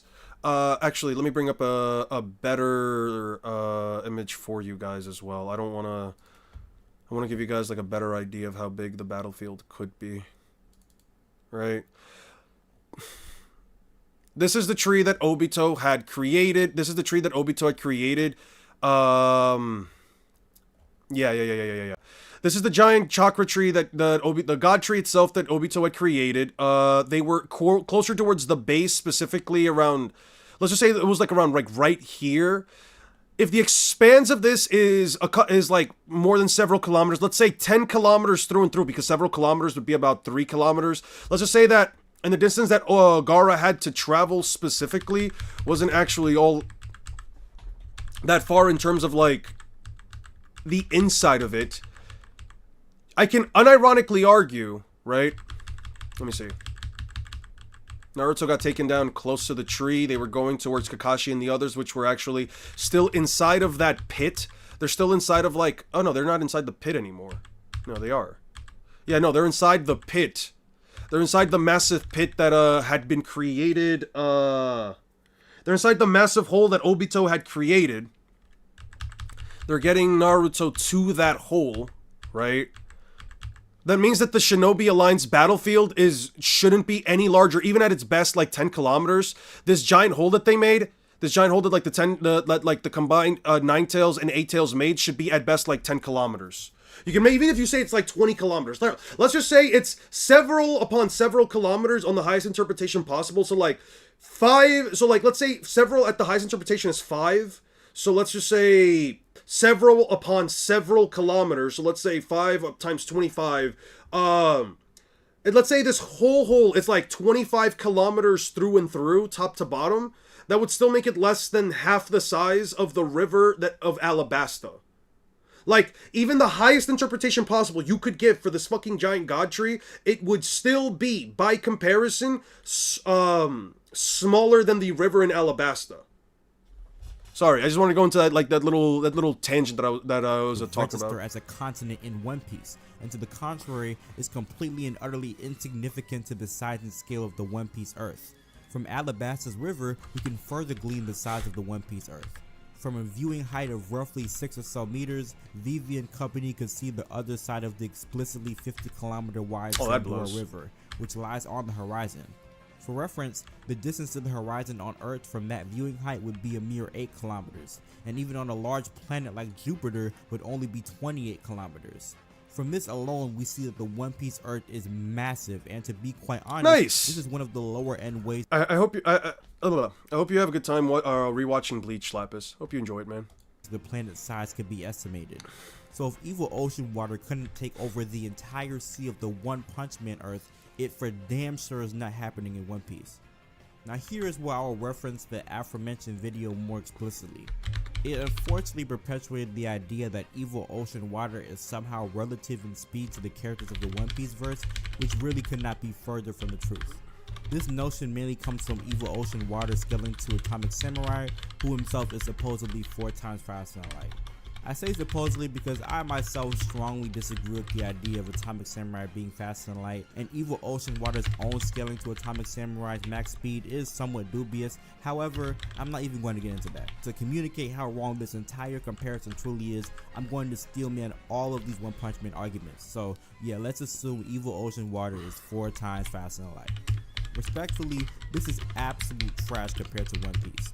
Now I know many of you are rushing to the comments to bring up Kizaru, but I'm here to tell you that in the year 2025, One Piece has cleared the Kizaru anti-feat allegations, period. The argument for Kizaru capping the One Piece verse at light speed has always been that Kizaru's fruit is light, he can't go faster than it, and as a high tier of the verse, it doesn't make sense for characters to be that much faster than light, or that much faster than Kizaru. However, in Egghead, Oda has explicitly shown Kizaru amping his speed, so we know for a fact Kizaru's speed does not cap there. And to be honest, this should have been obvious. Kizaru was moving at light speed when he was literally trolling Hawkins with his shit-eating grin, not remotely going all out. And hell, by the mechanics of his own devil fruit, we know Kizaru was moving faster than light even on Sabaody. As he says, speed is weight, as in the power of his kicks is correlated to its velocity. The explicitly light speed kick he used against Hawkins is shown to be weaker than the one he uses against Sarouge, thus necessitating faster speeds by the mechanics of his ability. I mean, for crying out loud, Niji is explicitly light speed. How on God's green earth did anyone think Kizaru was damned to be immutably as fast as Niji, or a pad cannon from pre-time skip Kuma? So with that out of the way, we can go to the One Piece feats, and we're going to start off with the movie 3D2Y. Many people don't know this, but this film does indeed hold canonical weight. It shows what happens over the 2-year time skip, explicitly relating to both the original story and the anime. The creators of the film were deciding whether to make a story related to the original story or make it unrelated and independent, ultimately settling on the former. Not only does this story have direct approval from Oda, but Oda was very involved in this creative process. This is because, as I said, the story is explicitly intersecting with the main plotline, so the film's creators connecting with Oda was essential to make this work. This film not only fills the gaps within the manga, but further expands on concepts established in the manga, even down to revealing the name of the liquor used in the scene of Luffy, Ace, and Sabo drinking. In addition, on Luffy's Viva card, it is stated that Luffy's Red Hawk emulates Ace's Fire Fist. However, this connection is only shown in the movie, never in the manga. If that's not enough, on the official One Piece website, the 3D2Y movie is listed on the recommended chronological viewing order of One Piece. So yeah, this is all canon. Byron D, the main villain of the movie, was able to use his devil fruit to increase his speed tenfold, becoming so fast you need to be light speed to even perceive him. Note, this fold, becoming so World's huge body has disappeared. It was too fast for the Yumi Knight to follow. Luffy saw only the shadow of World, who should have been there like an afterimage. The blow to the body sent Luffy flying through the air. Just as he was about to hit the ceiling, World was already there waiting for him. The more fruit ability increases speed up to 100 times. Unless he moved at the speed of light, he would not have been able to grasp or perceive World. Like, come on, how much more shit do I have to give? What do you think of creation feats? I don't care for creation feats if they're being used to quantify attack potency, KZ. I don't usually go through that. By the way, let me actually move this so that if somebody does ping me, I can better read your comments. I can better read your comments if I have this down here. Yeah, I'm not sure if I would... Listen, I'm not sure if I would use 3D2Y, because I mostly go off of the manga. I usually bring up anime and stuff like that on the side. But... I mean, shit. so fast you need to be light speed to even perceive. This is one of those cases where it's like, you can use it if you want. I'm not going to tell you that you're wrong for using 3D2Y. I think it's still part of the overall One Piece canon. Like, if you had to use, like, the entirety of the canonicity of One Piece, including all pieces of information, including the video games, I think it's fine. And if you want to just talk about, like, anime canon, I would say it's probably canon to the anime. I think 3D2Y is fine for the most case. I just don't personally use it. Him. Note, this is not to be confused with Byron D being only light speed and no faster. After all, you can still perceive something you can never react to. And we know light speed reactions wouldn't be enough to react to Byron D by virtue of being too much for Luffy and forcing him to get stronger throughout his fight to even compete in speed. Luffy at this point he's getting stronger while we're fighting. Right hand Zoro, who can weave through a barrage of light speed attacks. Furthermore, Luffy... So reasonably powers from DNA scale to your body, no? Interesting. We know lineage factors are within the devil fruits from Vegapunk's transferal in the first place, so reasonably powers from DNA scales to your body. I would say you can scale to the DNA that you got because, what's-his-face? Well, he was still just a child, but what's-his-face? S-Hawk could keep up with, not only keep up with Zoro even as a child, but he also has already some master-level swordsmanship. Do you think what Shanks said about Imu's ability is legit, that no matter who you are, you have to follow Imu's orders if you get the thing on you, if you have the mark on you? If Imu places a mark on you like that, one of the deep sea contracts, then yeah. In One Piece, things aren't canon, are usually explicitly stated to be non-canon in 3D2Y. Why would casual watchers assume those events to be fake? Aren't canon, are usually explicitly stated in non-canon and 3D2Y. I don't get what you mean by this. To be non-canon and 3D2Y. What did you mean about, like, and 3D2Y? Like, and 3D2Y is not one of them? I'm talking about where you are. Oh, yeah. Will you ever make, oh, yeah. Where you are. Ah, I guess. Will you ever make a Mihawk versus Shanks video? I could talk about it soon in the future, but that'll be, like, later. 3 isn't, sorry. Oh, you're fine. When I'm looking through One Piece, when I get to the post-time skip of stuff, I should definitely be here to, like, scale it with you guys. We'll look into that more in depth, okay? We'll definitely look into more of that in depth. He can dodge a barrage of Foxy's beams, and Foxy uses literal photons for these attacks. Lastly, we have the Pacifistas. Kizaru has a Loki devil fruit that lets him transform into and weaponize the element of light. The Pacifistas use the same light attacks and lasers as Kizaru, and are even referred to as rays of light. So yeah, these are verifiably lightspeed attacks that even the pre-time skip Straw Hats can all dodge without issue. So going back to Byron D, he could increase his speed by 100 times, or 10 times the aforementioned speed that requires at least lightspeed perception. However, by the end of the fight, Luffy is capable of vastly outspeeding even this version of Byron D. Before Byron D can cross roughly a meter to attack him, Luffy's arm extends roughly 10 meters out and back in that time frame and blitzes Byron D. We can glean that 10 meter distance from this shot and how the area compares to Luffy's height. But yeah, Luffy massively outspeeding Byron D already puts him orders of magnitude above Atomic Samurai's feat. What's more, this was by a Luffy that wasn't even finished with the time skip. With this in mind, it's no surprise that Luffy, fresh out of the time skip, is so fast that even in base form he considers light speed attacks slow. And the upscaling from there just gets crazy. You have to factor in how Gear 2nd lets Luffy FTE blitz characters that would otherwise be faster in FTE to him, and how Gear 4th lets Luffy FTE blitz characters like Doflamingo over hundreds of meters who can easily react to Gear 2nd. And then you oppose Whole Cake Island Gear 4th Luffy getting casually blitzed by base form Drunken Kaido with his Thunder Bagua. Mind you, Luffy had a future sight at this point in time, which means Kaido blitzing him would make him that much more faster than Luffy. However, Luffy gets even stronger and even faster to the point he could not just react to but counterattack hybrid form Kaido in the middle of a Thunder Bagua, all in base form. This becomes consistent with feats like pre-time skip Marco intercepting light speed attacks from a sizable distance away, necessitating speeds in the dozens of times FTL. And even this Marco was handily blitzed by Marineford Garp from an even larger distance away.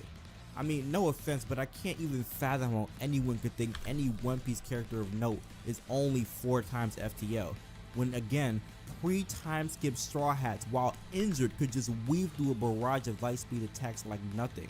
And at this point, everyone and their mother has been able to dodge light speed attacks with ease. One Piece is beyond clear of even this highballed low FTL Evil Ocean Water, and that's highly relevant to discussion because that means Evil Ocean Water's attacks will never tag anyone of note, while just the same meaning it is liable to be blitzed by any notable character several times over. But that brings us to the elephant in the room. Just how do these One Piece characters actually put Evil Ocean Water down? Well, let's again start with the lowest hanging fruit, Kuzan. Again, with the utmost respect, this video tried to make it seem like it was up in the air if Aokiji could freeze Evil Ocean Water, and I truly can't fathom why. I know Evil Ocean Water resisted Child Emperor's freezing, but that has like no feats, let's be serious. Aokiji literally flash froze a vast expanse of ocean, covering the distance between multiple islands that lasted for an entire week under direct sunlight.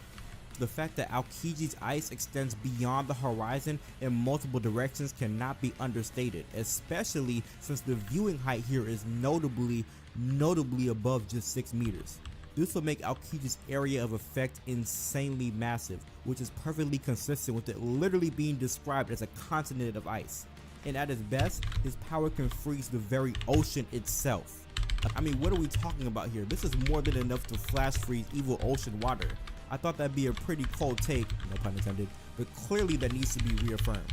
Even without Aokiji, there are numerous ways One Piece characters can dog walk Evil Ocean Water. There is zero evidence that Evil Ocean Water could operate as vapor. Even if it can survive in this state, it sure as hell can't turn back to liquid as it cannot regulate its own temperature. I'm sure you see where I'm going with this. Even people like Oven can make the vast ocean So you were boil. faster than Obito. Akaino's Devil Fruit scales notably above this. As a mere side effect of Akainu fighting for 10 days, the entire climate and topography of Punk Hazard was permanently altered.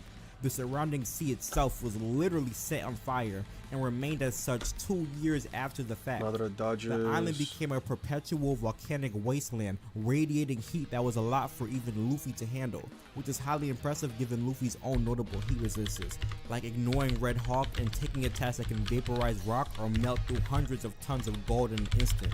Hell, Akainu's passive heat alone can disintegrate steel. Akainu being direct peers with and even superiors to the aforementioned Continental Aokiji should tell you everything about the tier he's on. And for reference, that Punk Hazard showing is couched at multi-continental. He also scales above Ace, who by just existing can stop snowfall on a large island that perpetually snows.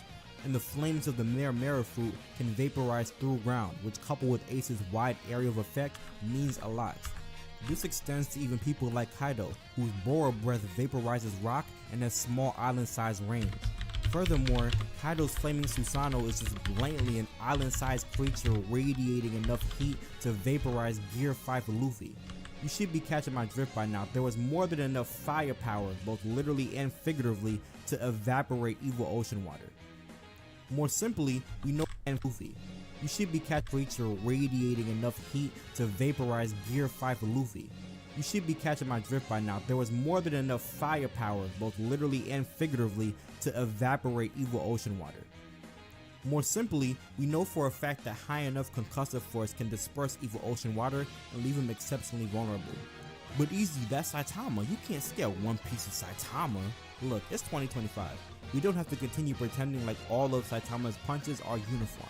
There was a vast disparity in power between even Saitama's named attacks, and you can only really glean the power of Saitama's individual attacks in isolation. Obviously, Saitama's highest end feats dwarf anything in One Piece, but you can't scale every single attack from Saitama to his highest end feats by the very design of the series. I'll also add that this attack wrecked Evil Ocean Water. Getting destroyed by an attack is not proof that weaker attacks can't do the same. That's not a showing of durability, showing how much energy you can take, it just shows how much energy you can't. And for the record, Saitama's punch against Evil Ocean Water is calced anywhere between large country and moon level at best. Again, in the spirit of steelmanning, I'll address any interpretation of this feat you go with, because One Piece more than matches all of these metas. We can start with people like Enel, who is going to vaporize the country of Skypiea the same way he did to Angel Island.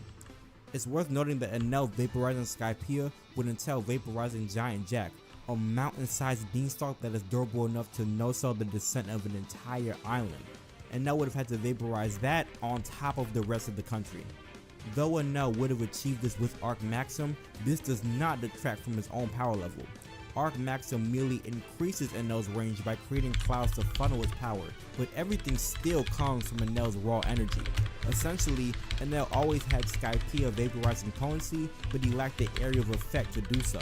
This notion becomes consistent in the subsequent cover stories featuring Enel himself. The same space pirates that are able to create and no-sell an explosion that encompasses a large swath of the moon, which is multi-continental, are casually one-shotted by Enel.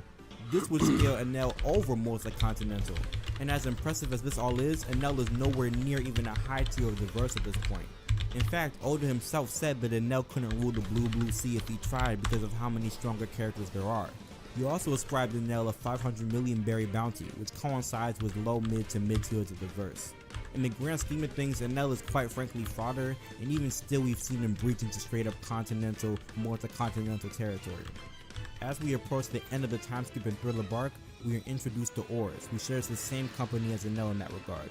Gecko Moria was so invested in using Oars as a zombie body for his crew because of Oars' legendary strength, namely via his epithet and feat as Continent Puller, which not only sets a standard for his level of strength, but also establishes that there is indeed an implied correlation between his continent pulling and his combat ability, especially since in One Piece, if anything, lifting strength is consistently tiers and tiers below a character's attack potency, without any shown exception.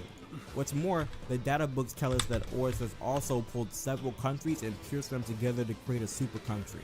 Despite all of this, Oars is still nothing more than fodder in verse, so much so that the nameless fodder of Kaido's crew are equal to Oars in strength, and Luffy uses them as a benchmark to show.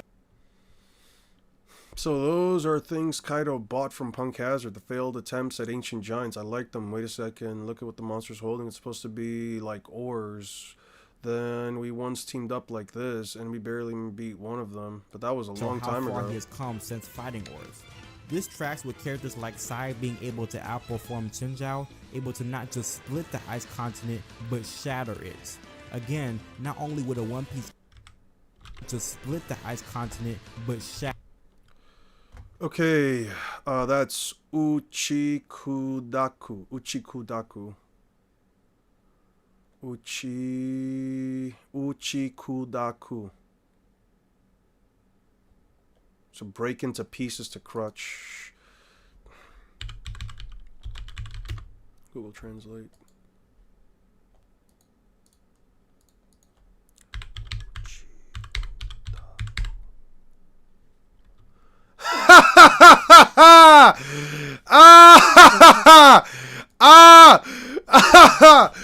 Oh, that's lovely. Oh, that's lovely. Oh, that's lovely. Wait. So the actual Japanese translation, when translated literally, the fucking he can split the continent is actually he can shatter the continent.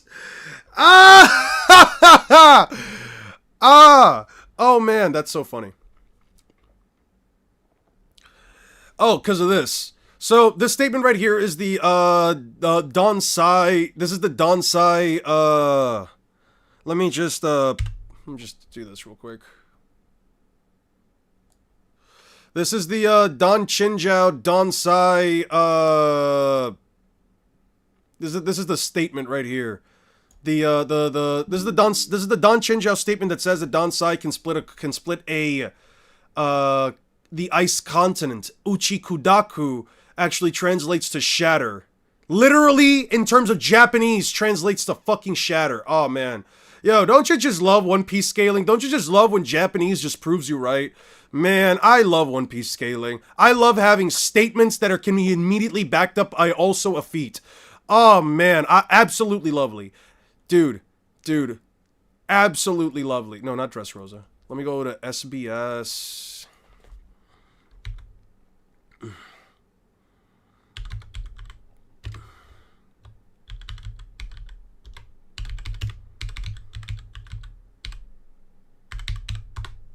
That's so crazy. Shatter is. Again, not only would a One Piece continent be vastly larger than our own real-life continents, but the ice continent itself is way more durable than regular rock and steel, able to no-sell pickaxes, flamethrowers, and even direct punches from Chinjiao. In Wano, feats of this caliber become more and more consistent. To understand why, it should be noted that the various regions of Wano country are over 1,000 miles apart.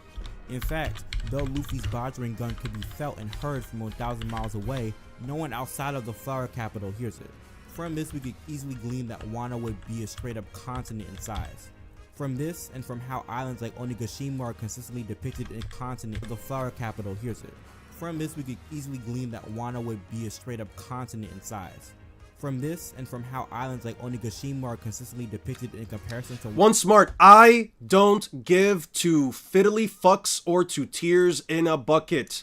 Split the continent. The statement says shatter. The fleet, there's a feat that backs it up. That's all I need. That's all I need.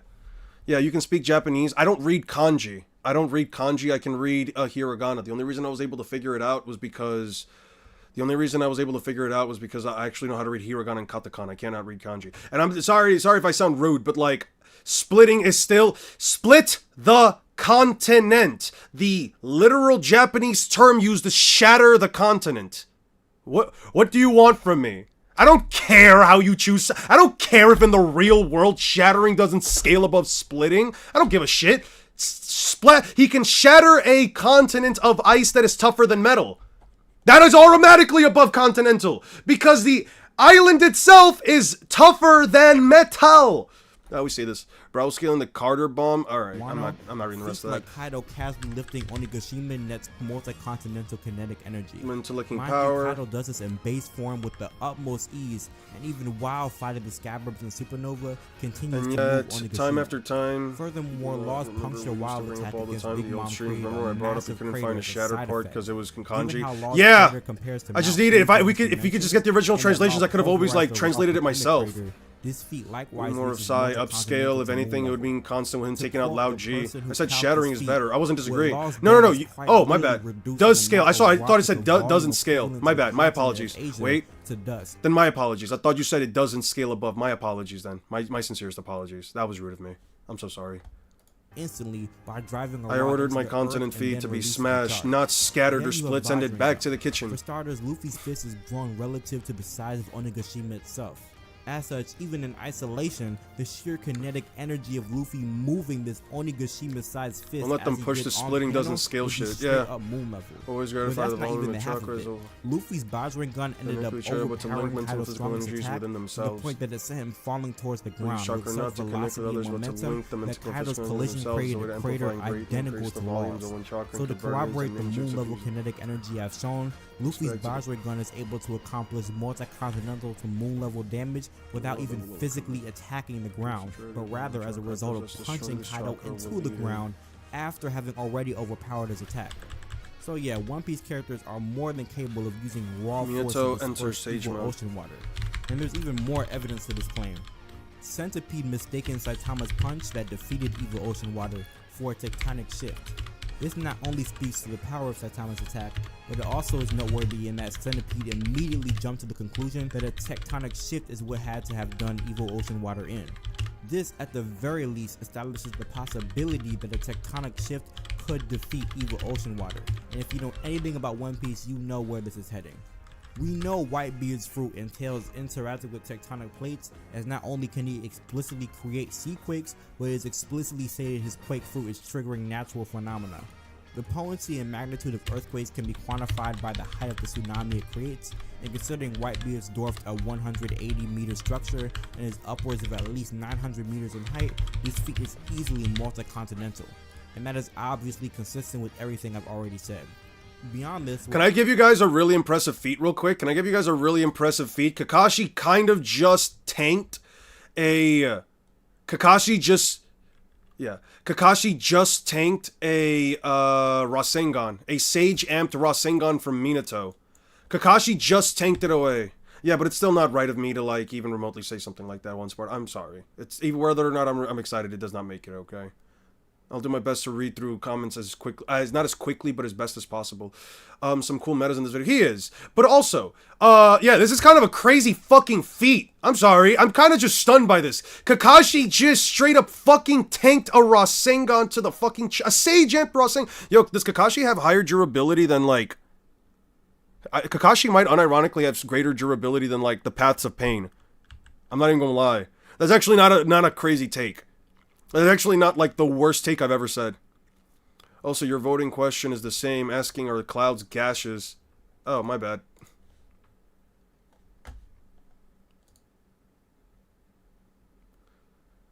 Is the same as asking are clouds gaseous? I don't know, man. People, we were having a discussion about this before. Dism.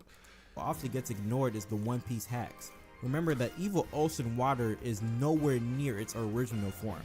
So what happens if Bonnie rewinds evil ocean water to its smaller, more vulnerable form? What happens when Moria cuts evil ocean water's shadow, which would then lead to it being erased from existence when exposed to sunlight? And as you can see, these are just the devil fruit users alone that would honestly just dog walk evil ocean water. The One Piece verse itself is made up of way more than just fruit users, so it never really made remote sense for people to argue evil ocean water solos One Piece on this basis anyway. I mean, there is literally an entire race of people that live underwater, are empowered by the water, and some of which practice a martial art entirely dedicated to directly manipulating water. Like, how on God's green earth could anyone possibly have thought evil ocean water could solo all of One Piece? Like, so yeah, I hope this video has made it clear that simply just being made of water and firing water blasts is not some golden ticket to soloing all of One Piece. It's not even a guarantee you can solo Devil Fruit. Grass's green ad question. Type shit. Grass's green ad question. Let's finish up this, by the way. The ice cap. People saying that he split the ice continent comes from a bunch of bozos saying, oh, the legend. Yeah, literally. He's also able is to... the legend really true? They say he cracked the continent ice apart with his head. He didn't crack the whole fucking continent apart, you morons. They weren't there, so how would they know? So you niggas are literally listening to bums who don't know anything. But you can literally see in the crack that, like, the crack is relative inside to the inside to the people and the treasure. But even if he did, you know, crack an entire continent in length, we don't know how big the continent is, but we're just gonna assume it's the size of whatever continent this dumbass has in his head. Antarctica, for example. Even if you think this little ass crack he made goes through all, like, spans all the way the length of Antarctica, it wouldn't be a feat that scales to fucking continent level, bozo. It's the same thing with the Moria feat. Just because you make a little ass crack in the area of a landmass doesn't mean you scale to the entirety of the landmass. It's fucking common sense. But I guess if I go chop down a tree right now with an axe, I scale to the fucking tree, right? Or if, you know, maybe if, like, I have an axe for a head, for example, because Chinjiao is a little different. If I have an axe for a head and I fucking chop down a tree, yeah, bro, I'm tree level. Dumbass nigga. I'm assuming was intentional because Chinjiao is verbatim stated and shown to headbutt an ice continent. He's verbatim stated and shown, didn't show or he shows he doesn't show or say what? He doesn't just show or say what? Feet where the literally does what? wait, hear him stumbling on his own words when the page that's on the screen literally says this continent is known as the crystallized sheet and requires a monumental amount of force in a single point. Let's hear him do it again. Let's hear this again. Level. Dumbass nigga. Damn, I didn't want that part to come Assuming back. it was intentional because Chinjiao is verbatim stated and shown to headbutt an ice con. He's verbatim stated and shown, didn't show, or he shows a fucking feat where it literally doesn't even extend past these mountains, by the way. He shows a feat where it doesn't extend past the mountains and doesn't show the statement or explain that the statement is from fodder that never saw the fucking feat take place. Dumbass. In half. The same ice continent that wasn't even scratched by fire and axes. Sai is then stated by Chinjiao himself to now be capable of the same technique. Luffy dispatches of both of them showing superiority. It's crazy that This dumbass nigga doesn't even show him clashing with like Chinjiao's head, which would be the actual dumbass. the same technique, fire and axes. Sai is then stated by Chinjiao himself to now be capable of the same technique. Luffy dispatches of both of them showing superiority. It's crazy that This dumbass nigga doesn't even show him clashing with like Chinjiao's head, which would be the actual, you know, scaling that Luffy would need to scale to this feat. He did clash with his head. He actually fixed his head. But all right, whatever. Let's see what he has to say about me, even though he's arguably way fucking dumber. you're walking on eggshells to avoid upscaling Luffy. I'm not avoiding upscaling Luffy. Yes, you are. Yes, you are. It's the same thing. Yes, you are. You are avoiding upscaling Luffy. That is what you are doing. You are saying that the statement doesn't really apply to them. Why not? It says continent, tougher than ice. Sorry, tougher than pickaxes and fire. That Yeah, people say he's with very Naruto rude. when He's I very don't rude. Say Naruto is a multiversal, massively faster than Light Demon. But he's Just not. 'cause I don't- He's not. But he's not. Naruto isn't a multiversal, massively faster than Light Demon. That would actually be objectively wrong. That would actually be objectively wrong. There's nothing about Naruto that makes him multiversal. There's no feats within the context of the series that make them multiversal. They're never wiping out actual macrocosms, or they're never wiping out actual universes, dude. They're never doing that. And even the moments like the ETSO, just as the way you argued for fucking Raigo, Kaguya doesn't scale to it. I don't think that Luffy or Naruto is God doesn't mean that I'm No. fucking downplaying it. We're not- It just might mean that you people have their dicks. No, it means that you are trying to give Luffy the bare minimum possible. Fucking feet take place. Dumbass. And it- It's from fodder that never saw the fucking feet take place. Repeat that? Doesn't show the statement or explain that the statement is from fodder that never. The statement comes from the guy. It's not even a statement. It's not even fodder. It's literally a fucking flashback. On the Snake Sani would amount to absolutely nothing. Since on top of Orochimaru having the ability Obito. to regenerate from any wound by shedding his own body, Using a technique Sasuke replicates and then states that it consumed a lot of chakra, meaning all Luffy has to Consumes a lot of chakra for fucking Sasuke. Orochimaru just spams the shit out of it. Doesn't cost him much chakra at all. His body literally gets big. Orochimaru used it, 3 times in the fight against the Four Tails? That's like the most Orochimaru has ever used it. He doesn't spam the move. And he also, and his body, especially after the last one, was extremely exhausted. Like, let's not be disingenuous here, dude. Come on now. Let's not be disingenuous here. This is the first time Orochimaru really gets hit. He covers his face. Okay, he doesn't use the jutsu right there, right? Orochimaru loses an arm. Uses the jutsu. That's one time he uses the jutsu, right? Orochimaru evades. He literally leaves his body, literally escapes out of his body just so he doesn't get hit, doesn't burn by the chakra arm. Okay, that's 2 uses. Gets split in half, puts himself back together. That's not a use. Let's see, triple Rashomon gets hit by it. Pops his head out of there. Cool. Blade of Kusanagi doesn't split him. Cool. And then uses it a 3rd time. And what does Orochimaru do on the 3rd go around? I've reached my limit. Vaporized and destroyed, and he still regenerates. By the No, way. he didn't get vaporized and he didn't get destroyed. That didn't happen. You're being a liar. It just spits. Here, by the way, let me just say something, guys. Look, can I just say something here real quick? Let me just put everything down for a second, right? Something that I've been realizing more and more as I've been doing this this research for Naruto and Luffy, and don't get me wrong, we will be doing all of this same research for Luffy. It'll probably take a little bit longer, but we will be doing all of this same research for Luffy. I want this to sort of be, I know it's going to take a while for the video to come out, but I want to be as explicit as possible with this because I want to show you, I kind of realized something on my own end. Have you ever watched My Best Friend Sasuke? If you haven't, I'm begging you, you want to see the reaction, please. I'll check it out when I'm close to done. I don't know why people want One Piece to be so weak, so bad. It's so weird. It is. Let me say this. Something I have learned, especially as a scaler, especially as a content creator who puts up videos on YouTube, is that it sometimes isn't always enough to just do things off of the top of your head. It is fine, and I don't think that scaling off the top of your head is necessarily a bad thing. But if you are basically making your entire claim, or you're making an entire video, right? I'm not saying like a debate between somebody on the internet, on a forum, on a social media site. I'm talking about if you're making content on something, right? Any video that you're going to put out, I feel like it is best, and I'm not saying, I feel like it is best to look at the entirety of it before you start to make all of these claims and stuff. It's one of the mistakes that I made with this video right here, and looking back at it, it's one of them. It's mistakes that I've made in the past as well, where I feel like my scaling for some of these videos would have been different if I wasn't only using the scaling off the top of my head. I did my research beforehand. I looked at a bit of a couple of things. Leaves came in contact with Kurama's chakra, does get dusted. It's clearer in the anime. It does get dusted, sure, but he's also like getting out of there before his body gets dusted is what I'm getting at, right?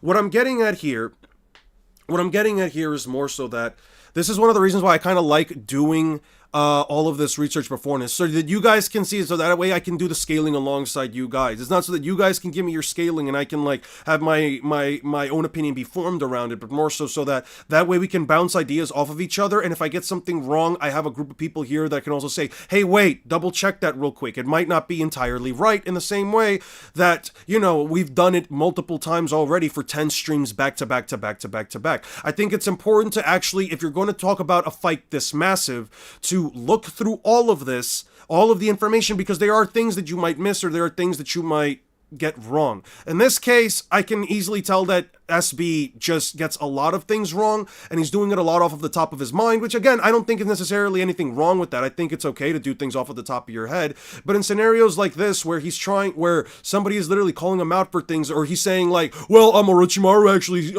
have escaped an attack that allows him that nearly vaporized him, or no. The body got vaporized. He was out of there before that even happened. He didn't get hit by a mountain busting attack and just walked away from it. No, he put up 3 Rashomon, got hit by it, and then after trying to attack Naruto, literally recreated his body again from the snake shed jutsu, saying that he was spamming it. He wasn't spamming it. Using it 3 times in different points of the fight is not spamming.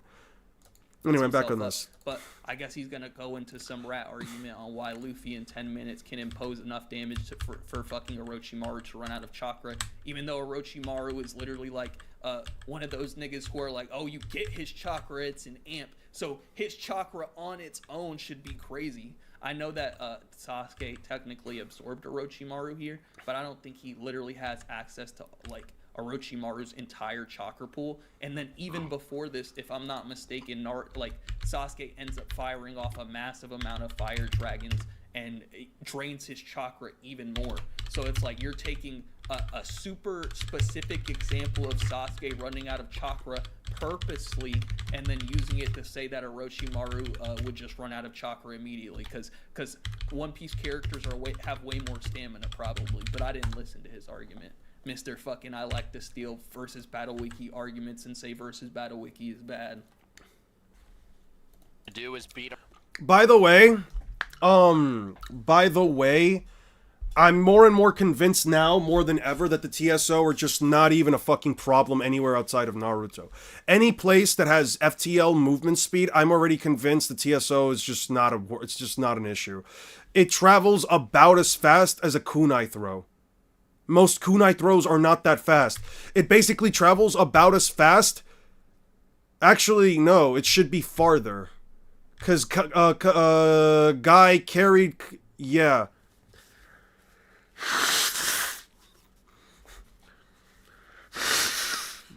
Wait, hold on. Hold on. The TSO, look at this for a second. Guy, they're far away from Madara.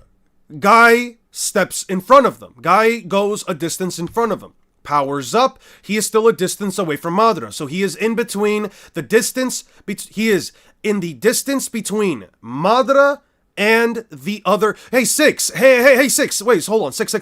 Six or Bob, if either of you two guys are here. Look at this panel real quick. Right? They're all about a relative distance away from Madara, right? All of them are next to each other. They're all about a relative distance from Madara, right? Right? Guy steps in front of them. He is a distance away from them, and he is in front of Madara, right? Powers up, he is still a distance away from Madara, but he's still in front of them, right? He makes up the distance. Whoa. He makes up the distance. So now, he is this distance away from them. And he's pushing Madara farther back. Then uses Hirudora. They're right here. Guy is right next to Madara. Madara is right here. Right? So Madara is closer to Guy than Kakashi is to Guy. I'm supposed to believe, and both the kunai and the TSO reach Guy at about the same time. Madara throws it first. Kakashi has to get the kunai from Minato.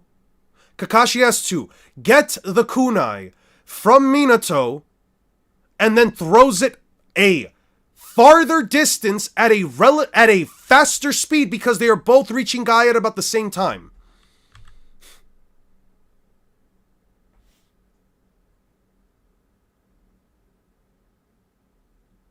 The TSO are slow as fuck. The TSO are slow as all fuck. The TSO are slow as hell. The TSO are slow. Kakashi, there's no way to prove Kakashi can even throw something at the speed of a fucking lightning bolt. Why the fuck would I believe that Madara's TSO are even that fast? What are you gonna do if our last ray of hope, our taijutsu, is no good? Hold on, Kakashi. It's true that everything...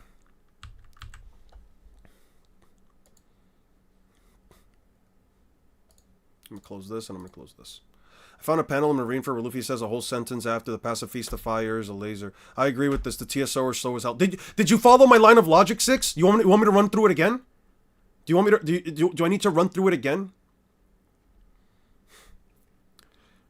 Takes next to no damage.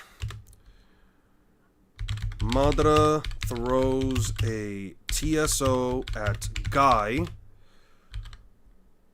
whom he is closer to than Kakashi or the others.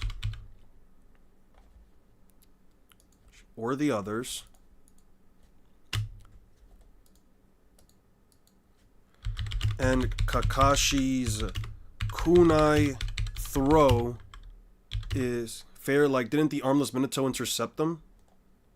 Yeah, he did, but that's not what I mean. Look at this. Look at this. Let me just go through it again. Right? Look at these they are all lined up. They are all relatively close to one another.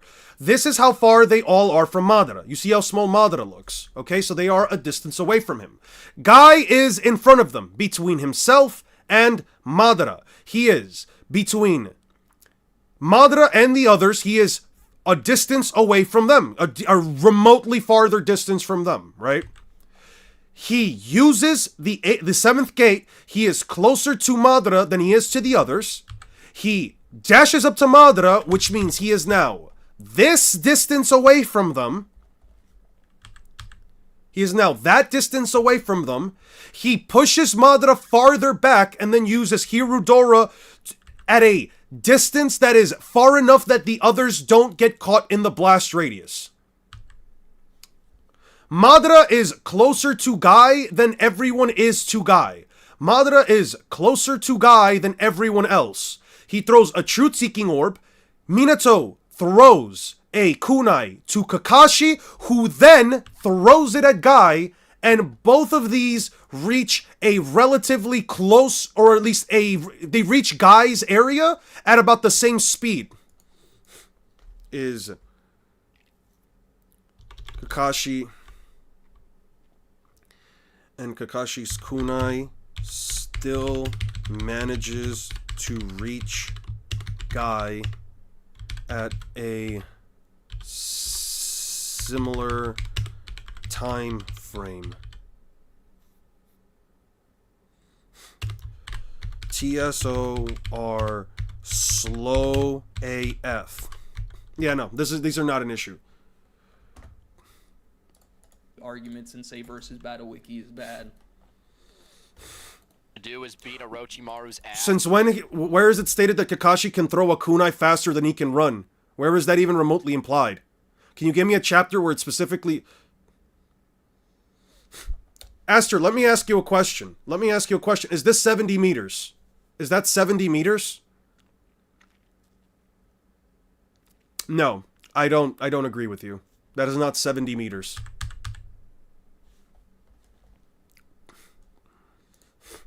Also, Rock Lee isn't even light speed. Rock Lee saved Guy anyway.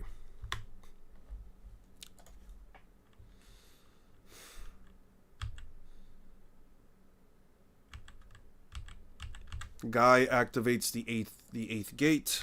Guy activates the 8th gate. Isn't the moment where Minato notices the 70-meter limit? No, nothing here is implied. No, nothing here is implied.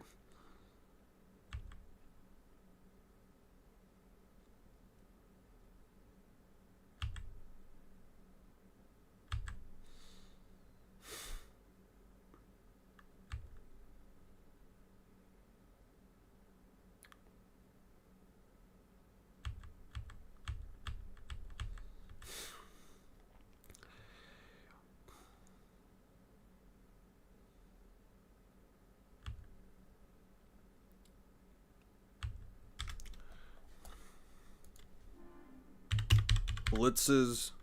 Actually, no. Jumps in front of Madara. I'm not gonna say it's a blitz. Jumps in front of Madara and prepares Sekizo.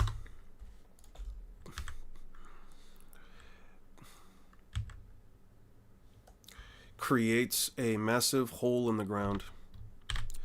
Creates a massive hole in the ground from the punches from the air pressure.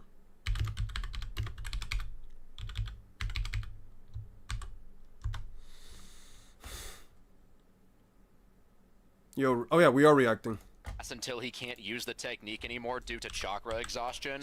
So he's literally just saying that this is gonna Supposed to happen, stop, even he's though supposed to Luffy continue literally the has shift, a 1 to 5. stated 10-minute timer. Even though, 1 like, to 5, holy obviously we can't measure how scale long is these insane fights are gonna because shit last. just get- But literally, the one who has stamina I issues see what here is unbelievable fucking pain, but Luffy, I've you acclimated. moron. So in You 10 without minutes, is ignoring Luffy the gonna beat stress the of shit out of 5K. Orochimaru to the point that he runs out of chakra? provides you That's with much less likely to happen barge than one with Luffy running out blows of of fucking punched air and air Haki first, cannon, so to dipshit. speak. Especially Getting again, hit by 4 or since 5 of those would be Orochimaru bad. I was should stated to have definitely one of the avoid getting highest hit by his chakra fist. reserves in the series and spams his jutsu non-stop. States So for Sasuke to use it one time and to 4 run to out of chakra is 5 crazy of and not comparable to those Orochimaru. attacks Because even though a would weakened Orochimaru be versus back. Four Tails Naruto used it like 4 times with no fucking problem, and I'm pretty sure that battle lasted a lot longer than 10 minutes. But, you know, go ahead, Spit King, since you're so fucking intellectual. All Luffy has to do is continuously perception blitz and one-shot him until he can't recover anymore. That is not the win con that you think it is. So let's skip to the part where you drop that argument. I didn't say it was a win con, dumbass nigga. I just said that him using blunt force trauma isn't really gonna amount to anything versus Orochimaru. So, you know, go ahead and straw man some more. that said though, once Luffy unlocks Advanced Conqueror's Haki, Orochimaru is absolutely cooked. Because by that time, Gates Luffy had allows him to- grown so powerful that he went from being one-shot by the likes of Base Kaido even in Gear 4, to clashing evenly and splitting the sky with an even stronger hybrid Kaido, which is a feat that has been consistently calced in a large... Again, this is fine. If you want to criticize this is cool. I'm not appealing to Versus Battle Wiki in my next video, which you guys will see. So, whatever. But again, this is usually just... This was just to kind of try to portray that. Yeah, it won't be splitting the enough, sky I is suppose. like this next level, country level feat. What kind of argument is that, I suppose? I mean, Orochimaru is a pretty tough guy, and he's a snake, right? You ever try to punch a snake? Punching snakes. And it shows the exact panel. I checked, and it shows the exact panel when Minato... What's the panel? Can you give me the page number? Because I don't agree. I don't know if that's the exact panel. How is this 70 meters? Explain to me how this is 70 meters. How is this 70 meters? Did he say that Luffy has like 10 minutes? 669? 669. Got it. 669. Ah, I have to open it up again. Alright, that's fine. 669. Huh, 69.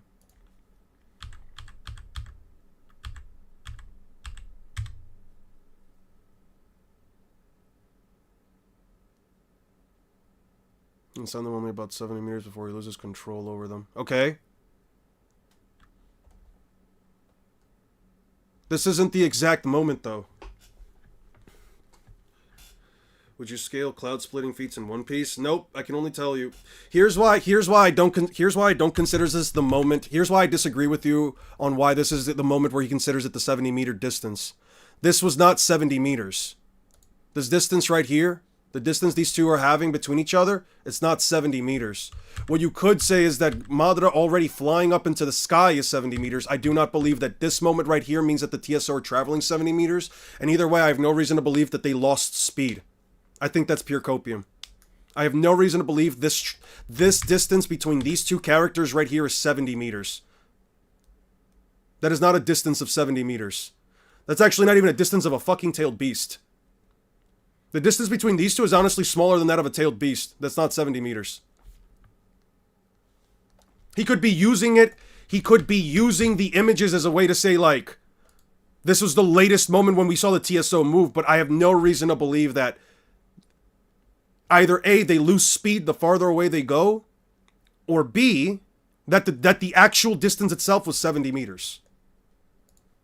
Neither of those things are conducive towards the argument. This is cool. I'm not appealing to Versus Battle Wiki in my next video, which you guys... Based on what's... It's not 70 meters since you're going... This was just to kind What of try calc? to portray that... Wait, what calc? Based on what? It's not 70 meters since you're not against calc. Based on what? Based on the fact that they are this close to one another. I don't need a calc to tell me that they are 70 meters apart right here. This isn't 70 meters. I have no reason to believe that's a 70-meter distance, and either way, the basis of your argument was... they lose speed at 70 meters, which also isn't the case.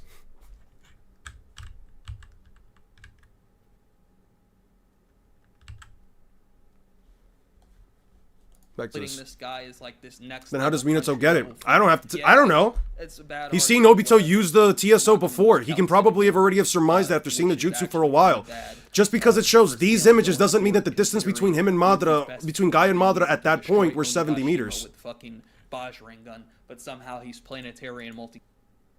Besides, it also shows Madara already flying far above them. I am fine with Madara being up here, being a distance of 70 meters. I am fine with Madara being up here, being a distance of 70 meters. I am not fine with the distance between Guy and Madara over here being 70 meters. That is what I'm not okay with.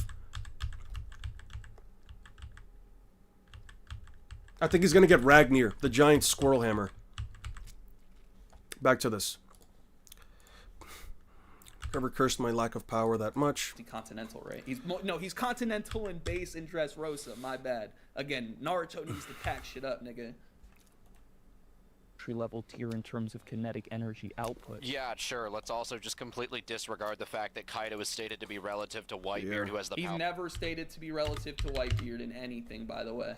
in anything. They never fight. There's no comparison. In fact, Whitebeard outscales Kaido like massively in terms of feats, and fucking especially in his prime. So let's look at this. What is it?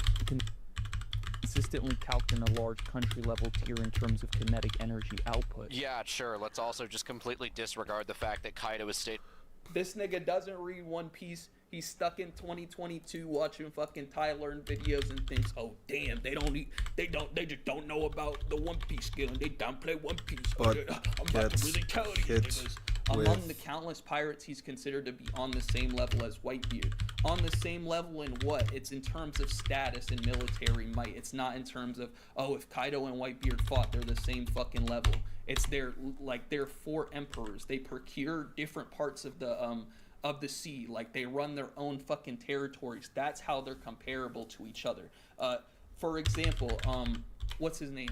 Blackbeard becomes a Yonko only after securing Whitebeard's territory, despite technically being stronger than mad niggas like Big Mom, for example. Are we gonna say that Big Mom and Kaido and Whitebeard and Shanks are all the exact same level, so they're all planetary? Like, you're kind of being extremely disingenuous by being like, oh yeah, they're all planetary because of Whitebeard's fruit, but if you were to do the inverse scaling, then you would also have to concede that they're the exact same level in terms of fighting capability, which they're just not. So you can't even like really use this statement if you actually know the fucking lore of One Piece. And again, Whitebeard can destroy the world because of his devil fruit. Devil fruits don't traditionally scale to your actual, like, what do you call it, your physicals in any type of way, unless you're like a paramecia. And Luffy's not even an actual paramecia unless you're actually made of like your devil fruit, if that makes any sense. So using Whitebeard as a reference for people scaling to planetary has always just been a fucking horrible argument. And if you want to use that argument, then what's it called? KCM 2 Naruto is planetary. Like, what are we talking about? Why? Why is he planetary? It would be relative to Whitebeard, who has the power to destroy the world, which would consistently refer to the planet, given that you can take a base continental Luffy from Dressrosa and calc stack that. This nigga is so fucking brain rotted that he's talks about how bad appealing to calcs and pixel scaling is, and then he goes on about how pixel scaling makes some shit in lore contextualized, even though Oda has never read a calc in his life. This nigga is fucking retarded. Yo. Fight with Katakuri all the way to his fight with Kaido. You are really weird with what feats you do and don't include. Maybe I am, but that's literally just because the series don't make sense and you're not actually supposed to compare them. It's literally supposed to be more of a fun exercise than it is supposed to be. This is exactly how it is. This is how I feel at the current moment. At any point it could change, but this is like what I'm trying to make consistent, if that makes any sense. Like, this is my attempt at making things consistent. It's not supposed to be like this is rule of fucking law. There is no rule of law because it doesn't make sense. You're not supposed to think about this shit scientifically in real life. But we're still gonna do it because we like power scaling. Luffy becomes capable of fighting at faster than light speed. Hey, we got 50 viewers. Lovely. Capable of since his fight with Foxy. Especially since this nigga's editing is so low tier. Jesus fucking Christ. Again, it's crazy that how's the result looking right now? The result for what? For Naruto versus Luffy? I've been on this train for a hot minute, dude. Luffy curb stomps the ever-living hell out of Naruto like negative difficulty. There's nothing here that Naruto has on him. As a matter of fact, from my understanding now, the TSO are so fucking trash, especially in terms of speed, I genuinely do not have to even remotely consider them in this fight. Like, the TSO have gotten to the point, at least as far as speed goes, the TSO have gotten to the point for me where, like, I genuinely do not believe under any circumstance that Naruto would ever... And, like, I can't think of a scenario where Naruto Uzumaki, who A, doesn't use the TSO in an offensive manner, besides turning them into tailed beast bombs, or tossing them with, like... Not turning them into tailed beast bomb, but turning them into, like, TSO Rasen shurikens. Besides that... I can't think of a way that Naruto can actually make them, like, effective against Luffy. What the fuck's he supposed to do? He doesn't use them to make, like, barriers or armor. Even if I even if I give even if I give Luffy, Naruto, every single other person's TSO uses, I could even give him the ETSO at this point. I don't think he beats Luffy. I really don't think he beats Luffy. You'd have to essentially imagine Naruto not only using the TSO in the same way that Obito, Madara, and Kaguya use them. Well, Kaguya with the ETSO. You'd have to not only think that the Naruto uses them in those exact same fashions, even though he doesn't, but you'd also have to think that like the TSO are even light speed. They're not light speed. Do you watch Shonen Showdown? I do not. Basically, my back. Luffy himself refers to light as slow. Okay, let me get this straight. First, post-time skip Luffy was relativistic for tilting his neck to dodge light beams, even though he was jumping above and cartwheeling around. Yeah, again, that argument in and of itself is just bad. Luffy's combat speed doesn't increase from post-time skip and Why doesn't it increase? He's training. He's becoming stronger. Time skip. There's literally like no basis for it. Even the base can be comparable in stats. Luffy is still speed blitzing and curb stomping Naruto. I could give Naruto universal I could give Naruto the universal scaling if I want. He still dies to a punch to the head or a punch to the heart. It's really that simple. That I usually use, which is Luffy kicking lightning, is kind of iffy, but again, it's I'm more so worried about what the author is trying to intend through calling things fast rather than like taking out a fucking ruler and saying this character is 1280 times the speed of sound. So yeah, maybe it's a bad argument, but again, it's more so not in favor of Luffy if you want to bring it up. Him tilting his head isn't relativistic. Him tilting his head is a faster than light reaction speed feat, and it could be as low as relativistic, but I'm gonna be nice and say light because I'm sure the author doesn't even know what relativistic is, to be honest with you. So yeah, even if you argue this, it's not in favor of fucking Luffy. Why not? And my point still stands. No, it does not. Until someone blitzes him, nobody has light speed combat speed.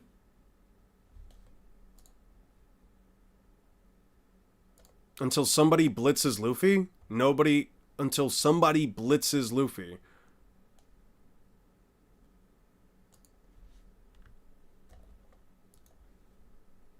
Until somebody blitzes Luffy. Until somebody blitzes Luffy.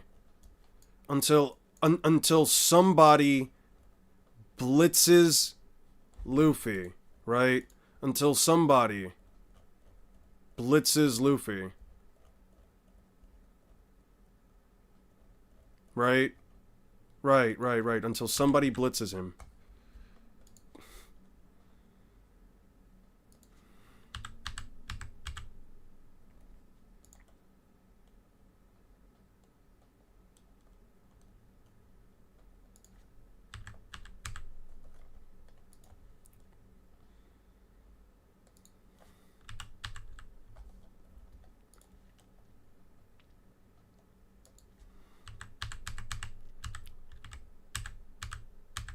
Yeah, until somebody blitzes Luffy. Until somebody blitzes Luffy. Right? The guy that could evade, that could perceive and block and dodge beams of light being shot, rays of light being shot from behind, and still dodges them, where he doesn't know where his opponent's at, dodges them instinctively from behind, and while looking at an opponent, while visibly looking at an opponent, getting blitzed right in front of him, and then having a finger jammed straight through his neck. Oh, you guys aren't ready for this. I'm going to actually go out of my way and say, yo, Luffy? Yeah, no, I could give Naruto Sasuke as well. I'm gonna say it in the video. Oh, you guys aren't ready for this. I'm gonna say it in the video. I could unironically throw Sasuke in here, and I can unironically say Luffy, if he ever uses Kirin, Luffy throws it right back at him. Chidori doesn't do anything to Luffy. Amaterasu, he's never gonna put Luffy in a position where he's gonna do anything with Amaterasu. What, he's gonna, Bansho Tenin to Amaterasu Flame Spike Luffy? Naruto could literally blitz the attack. Not blitz the attack. Naruto literally grabbed him with his chakra arm, sure. Luffy can literally punch Sasuke through them. I mean, around them. With Conqueror's Haki enforced punches. There's nothing Sasuke can do. There's nothing Sasuke adds to there's nothing Naruto adds to the fight. I could give him the 2 strongest shinobi. I could technically throw in DMS Kakashi, he still doesn't land a hit.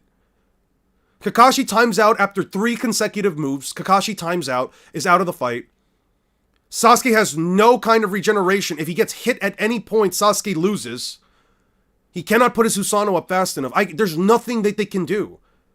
I could unironically say Luffy versus the entire Shinobi Alliance. I can unironically argue Luffy wins.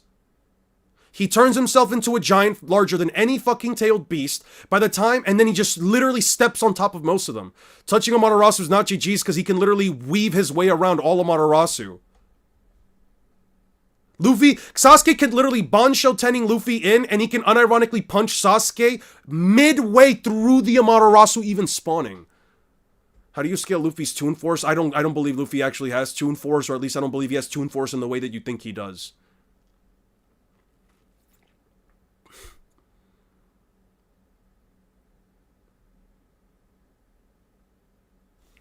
No, there's nothing Amaterasu can do. Amaterasu does not add anything to this fight.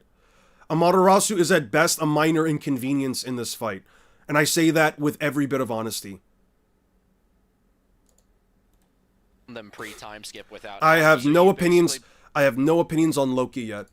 Until I see feats relative to characters currently in the story, I have no reason to believe. Yeah, because Amaterasu, the move that has defeated so many people in Naruto, is all of a sudden going to make a difference. Who's stronger between Sanji or Sabo? I would probably argue Sanji.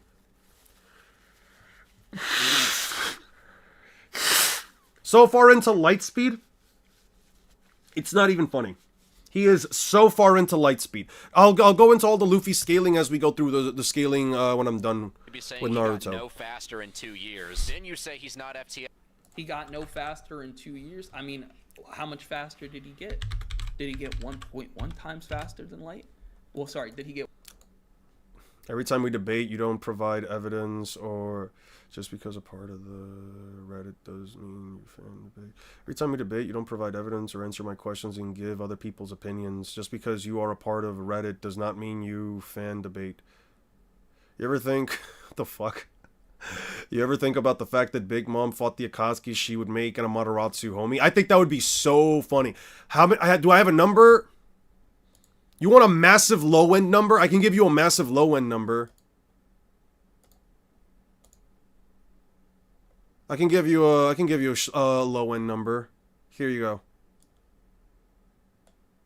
If I wanted to calculate how fast Luffy is on the lowest end possible, this is like the lowest end possible if I was being as disingenuous as possible for Luffy.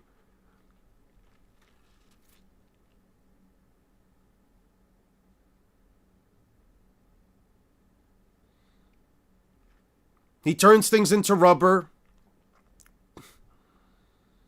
Coding a Susanoo or a planetary devastation. Why is planetary devastation a problem for Luffy? He can I could even argue he unironically eats the orb. You think Luffy can't deal with a planetary devastation that can be blown up by a tailed beast bomb, Yasaka Magatama, and Rasen Shuriken? You think Luffy can't punch it hard? My Sabo mid-divs rock scaling became a reality, except he low-divs him based on Loki scaling relative to Shamrock, scaling above Shamrocks. Alright. Fair enough. Yeah. There you guys go. Naruto kicks it away because of his massive... Naruto kicks... Oh wait, Madara sends a TSO at Guy. Naruto kicks it away because of his massive chakra reserves.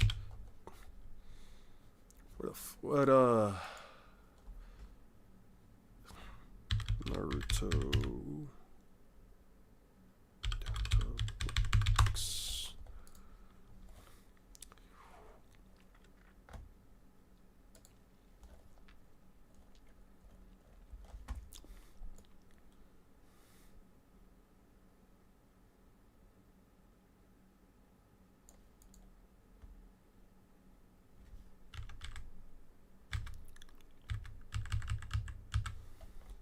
Not this. Kata, Chachi Uchiha, Uchiha Obito, Madara.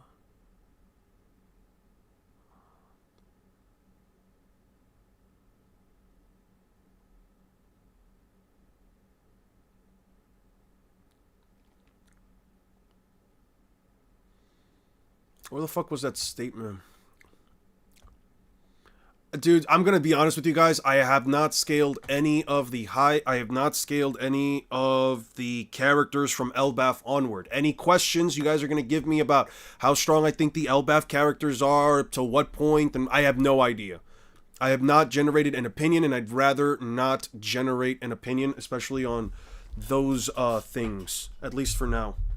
Look in Discord memes. I swear to God, if it's something to do with beams, Bob, I'm timing you out for 24 hours.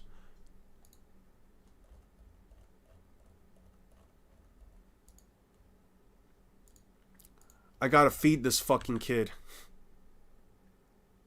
Everything's on fire. Poor, damn you. Come on, Nika boy. Choo choo choo. That's so funny. That's so funny. That's so fucking funny. Why are you crying, Luffy? People die. Saying Luffy gets 4. I do. I 100% believe that. Why wouldn't I? I was given an actual quantifiable metric by the fucking author of the series as to how much more powerful his protagonist becomes after every fight. Well, at least after one fight and eating. No, I haven't even seen Billiam in a minute. I'm gonna probably just unsubscribe from him. There we go. 6. There was a Kakashi running the gauntlet. Katsuki beat Aizen. Hokage ever actually kill anyone? Wasn't those... Where the fuck is it?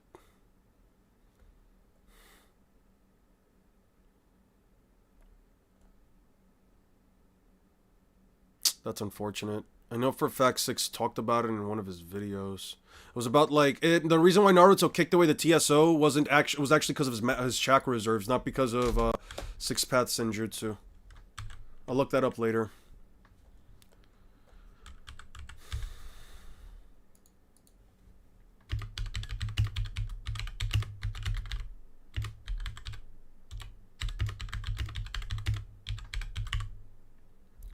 Please react to, not yet. I am not reacting to anything yet. At 1.1 times faster, 2.2 times faster. Like, the nigga is like, oh, you saying he didn't get any faster? I didn't say he didn't get any faster, but it's not on me to prove how much faster wonders how much more powerful Naruto's become. Especially if there's not fucking blatant evidence, retard.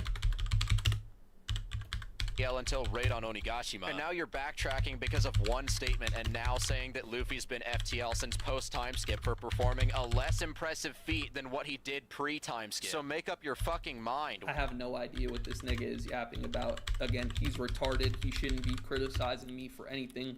All I was trying to say with the Luffy thing when he dodges the Pacifistas is I was trying to come up with a means for him to surpass lightning speed, even though there was no real basis for his combat speed increasing.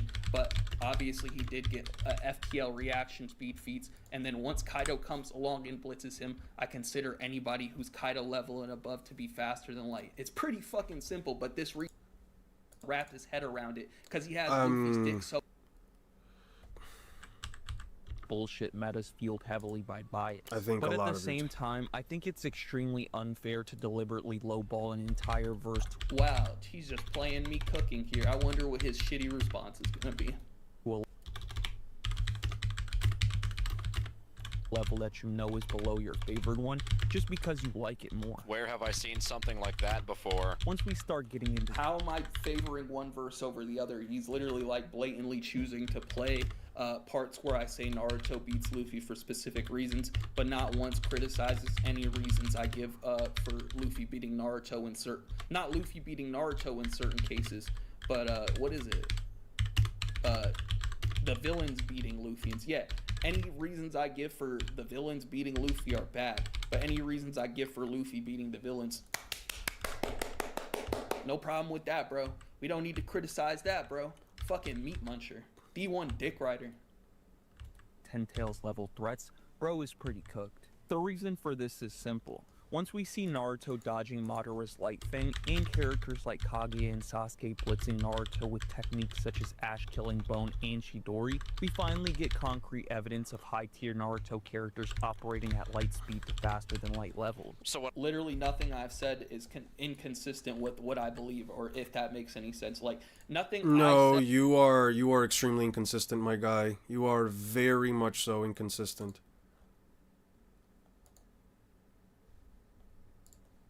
You are very much so inconsistent, and I mean that like in the most sincere way possible. Your scaling is aren't you a grown man? Why are you crying and throwing insults at another person because they disagree with your argument? This is less constructive criticism and more crying. Do a better job. I'm only 15, and yet I understand how childish you look. Jesus Christ.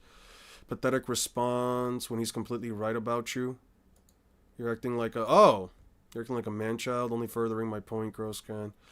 This guy seriously pressed just because Luffy beats the whole Naruto verse or something. Why are you referring to me as a Naruto fan? What does that even mean? That means what it means. You are a Naruto fan who enjoys Naruto enough that you are willing to make disingenuous claims about it.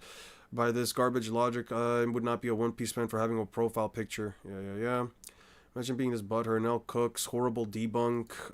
That coming from you is absolutely hilarious. You could say what you want, but damn, bro, you are very foul-mouthed and a bit of a dick. I don't mind constructive criticisms. I'm your watcher, but some of the stuff you said is a little bit too fucked up, bro. No one gives a fuck what you think.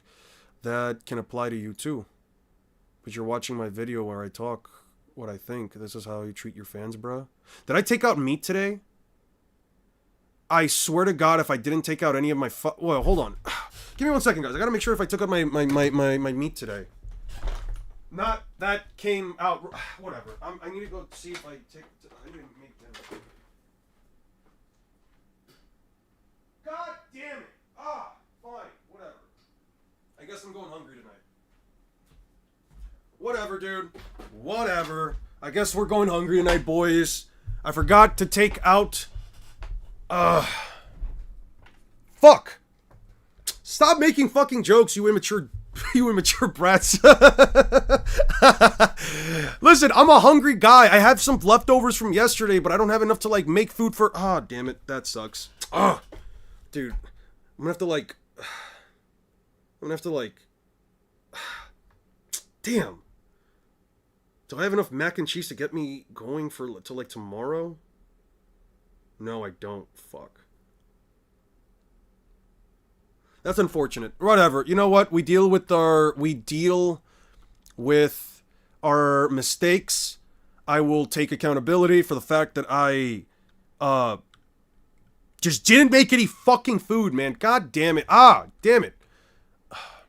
All the hostility and personal text when I gave genuine criticism is crazy. Someone's a little insecure, cry more. Yeah, I'm the one crying. You sure hit me where it hurts. Hope your day gets better. An hour-long response. Holy cope. I don't think it's cope. He pretty confident. Whatever you say, little bro. Now it sounds like you're the one coping. The only thing I had an issue with the length of the video, but no issues with the actual arguments.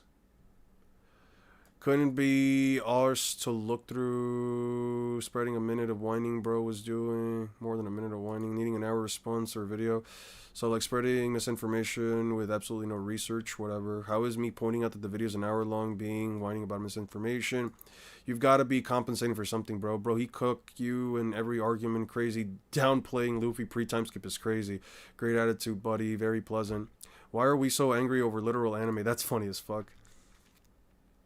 How do you make a video 6 times longer than a video you're responding to, especially when almost his entire video is just you insulting someone who is just debunking your horrible points in the original video? Luffy clearly clears the gauntlet. You just can't scale. You and everyone who didn't actually watch the video are lying. I responded to every single argument. No, you did not. And I deconstructed it critically. No, you did not. So it's crazy you're complaining about when I'm wrong. It's not even your response. Would you like timestamps? We see 8 guy and Sakura harm Kage with physical attacks, harm 6 paths characters, or immune to ninjutsu attacks. Where is your response? All I can see is you shit talked and you can't hear every point was asked. Honestly, sad. Instead of being an adult and responding normally, you insult the sad little temper tantrum. Delete this VOD, apologize in the bait without making attacks on that person. Aura is well known in the Power Scaler TikTok community, so he isn't just making other words. So yeah. This isn't me agreeing with you, yada yada yada. I see some of you in here. Let's make a vid. No, I don't want to do that. I don't want to do you think... I think that a lot of his response and a lot of the words that he used, the R word, well, I mean, if he's black, I have no issue with him using the N word, honestly. I really don't have an issue with most people using it in all honesty, but like, well, unless, you know, they're using it in a form of hatred. But, I think he kind of does eat beans. I think that the response was pretty childish, all things considered. I think that he took it... I did watch the actual video debunk, so, you know, maybe the guy, Aura, what's his face, came across as a bit harsh or whatever. I'm not gonna sit here and say that, like, you know, if you're making a response, you're just gonna do a bunch of ad hominems. I don't really care about the ad hominem attacks. The conversation's over as soon as somebody makes an ad hominem, but it's less about that and more so about, Naruto and Sasuke square up. Naruto and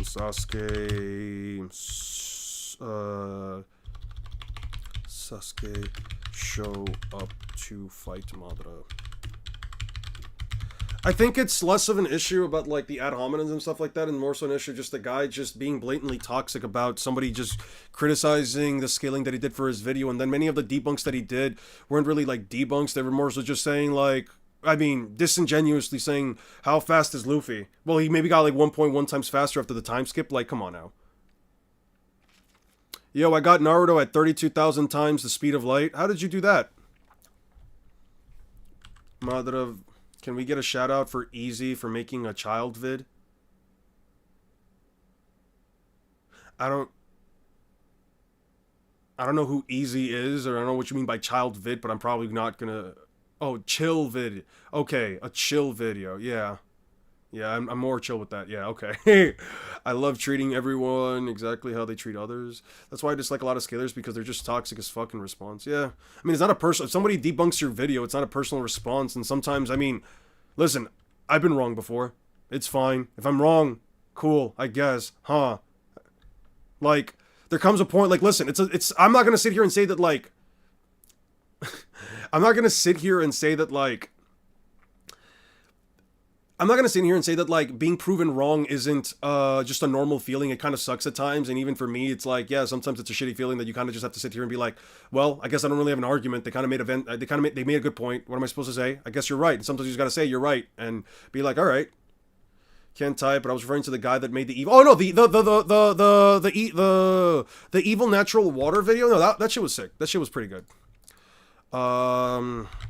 Madara uses Sage Release Lightning on Naruto and Sasuke, who avoid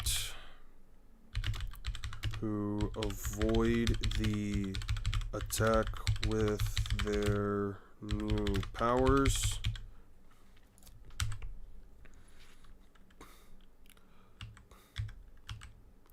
Naruto attempts to blitz Madara again.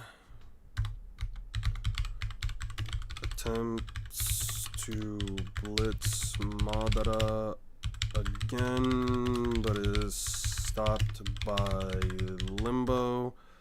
Then Madara uses Light Fang and Naruto avoids it. Sasuke sees the Limbo clone.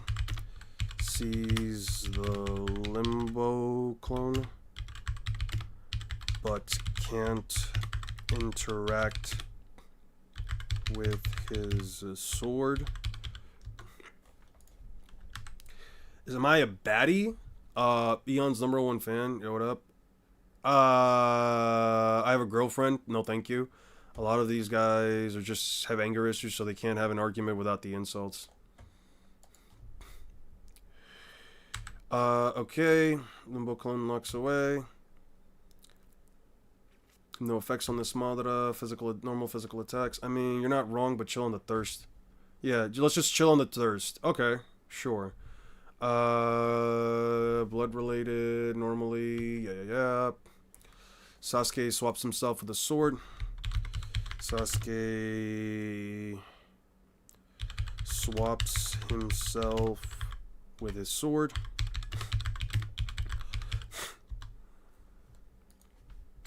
and Madara gets stabbed. Easily survives it.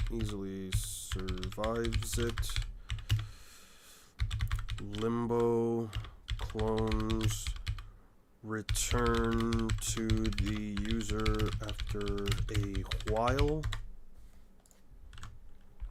It's a member only type of thing, but it's only like $2 to really enter.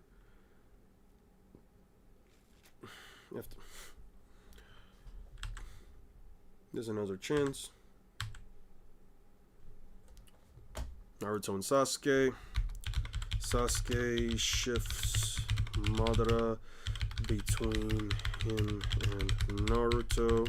Then they attack with a Sand Seal Rasengan and a 6 Paths Chidori. Madara subs out with a Limbo clone.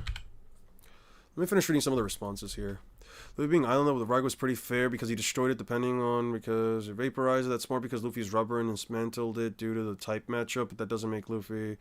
Luffy being rubber would only prevent it from being electrocuted, not from being vaporized. You know, you don't have to have island AP in order to vaporize an island. Let's say lightning is strong enough to vaporize a rock. Well, if the rock's big enough of an attack, it'll just vapor. Okay, that they're just using stupid logic. I don't care about the logic. In the Film Z movie, we're talking bats in a jacuzzi, and Luffy was weak, and I'm pretty sure all water affects all Devil Fruit users, so the entire Kakashi Lightning Bolt was bait. Sage is funny how he couldn't answer my questions when I told him how does an elf scale to rag, but when he almost gets killed by a thing, because Vegapunk stakes is binded to their DNA and they scale to it, the shit part of the DNA, complaining that he reposts your video in a video, okay. I can't lie to you, you haven't disproven literally anything in this video. You shouted at insults and made rebuttals, consisted of unspoken information. This is my third impression of you ever, and I'm very disappointed, dude. I hope you can look back on this and grow from this. I disputed everything. You clearly misunderstood what I said or are blatantly lying. I don't care if this is your third, fourth, fifth impression. If you think I'm stupid, block my channel and hit the road. No one is keeping you here, little bud.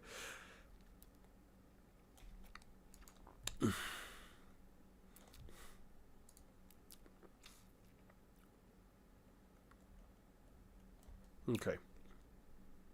Well, that's enough of that. It'd be like that sometimes.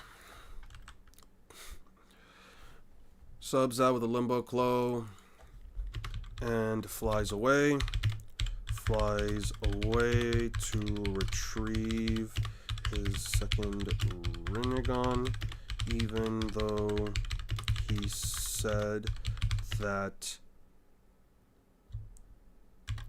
this was their final battle.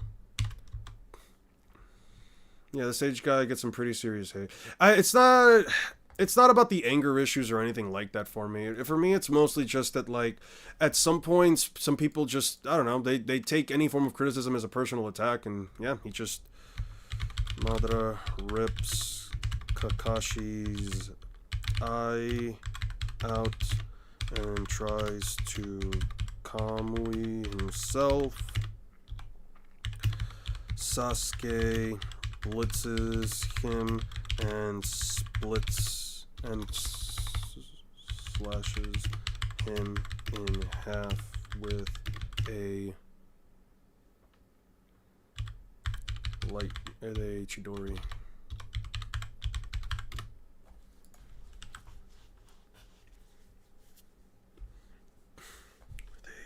6 paths.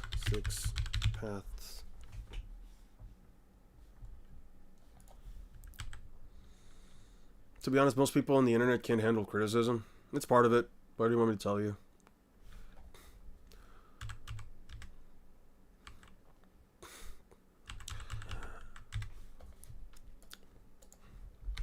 Madara catches Obito before Sasuke's pink sea rag can destroy the left eye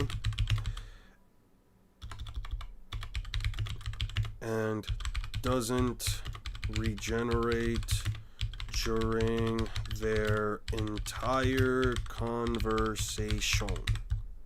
Do you like JJK? I absolutely adore JJK. I think it's one of the better shonen manga. The fuck are you guys talking about? The fuck are you guys talking about? Oh, you guys are making, or you guys are trying to make a 6-7 joke about the, you guys are just trying to make a 6-7 joke about the fucking view count. Alright. 6-7, 6-7. Yeah. All that crap. Let's go back here. Okay. Naruto makes Kakashi a new eye.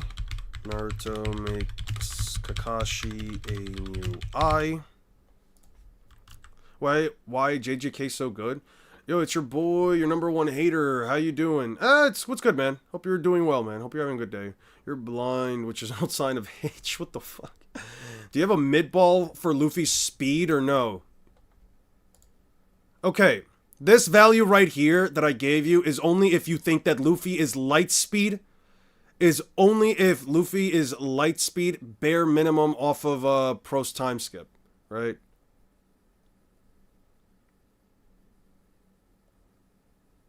Oh wait, this number's wrong.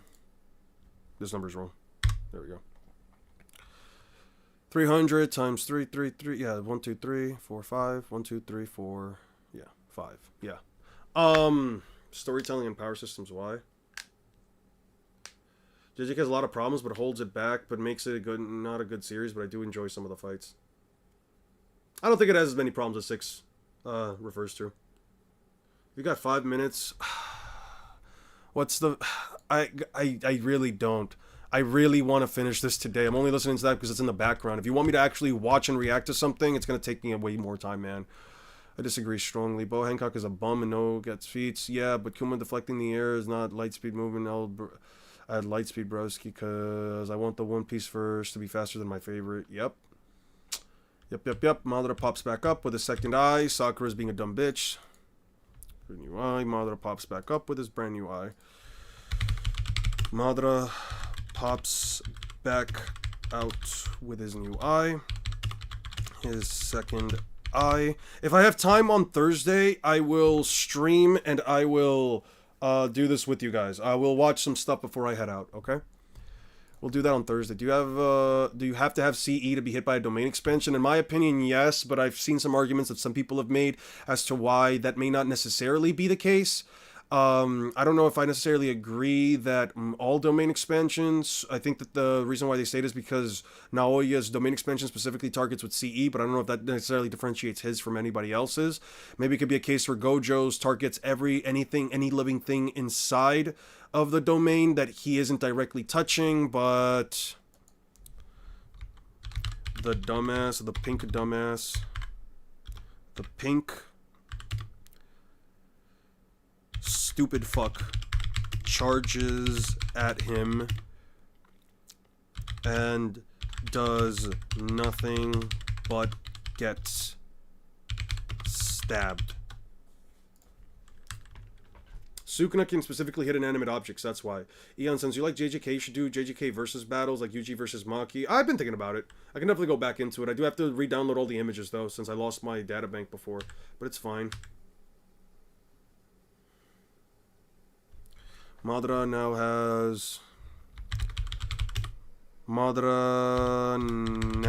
has 4 Limbo clones. Over the decades, Sakura is still hated as deserved. Why is the Boa... What is this Boa slander? She's amazing. Out of verse. I have no hatred for Boa. She just doesn't really have a lot of feats in my opinion. Besides like the Marineford stuff, but yeah. I'd appreciate it, 6. But you could do that some other time. It's not necessary right now. That was 4 Limbo clones. And goes on. Transitions into performing the infinite Tsukuyomi. He summons a ton of meteors.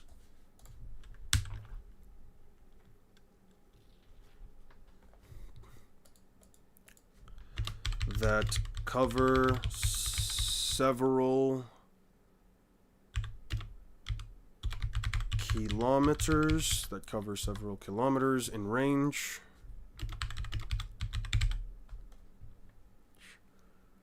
Naruto and Sasuke.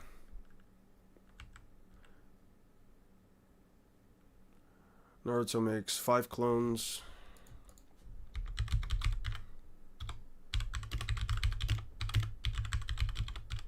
To fight the Limbo clones.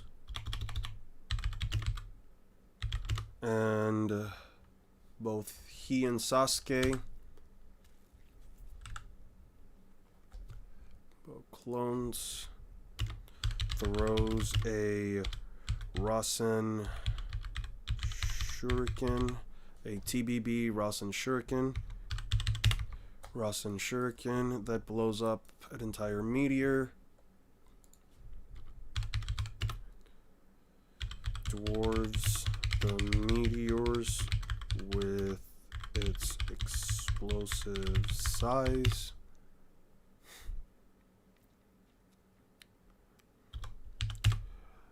Sasuke slashes the meteors with his perfect Susanoo. I will say one thing I didn't like about like just watching that was that at least like reading through it towards the end is that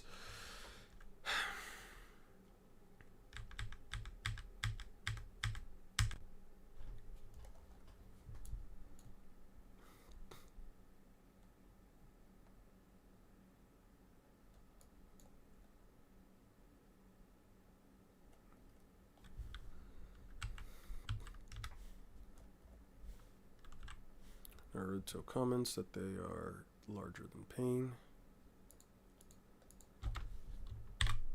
Naruto notes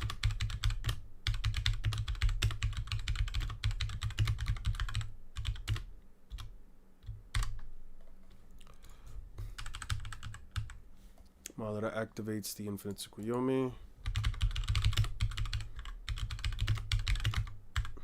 The IT.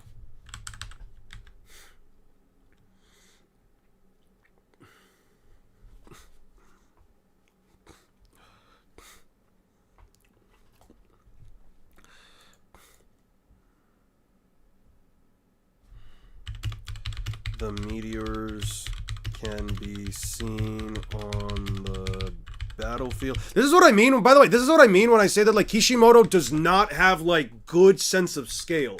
Right here, this is the battlefield where they've been fighting at. For starters, this is the battlefield where they've been fighting at, and the meteors clearly shown that they are larger than the thing itself. But then right here, Naruto blows up what? How many? 1 meteor. 2 of them get taken out. How many are here? Let me do some math.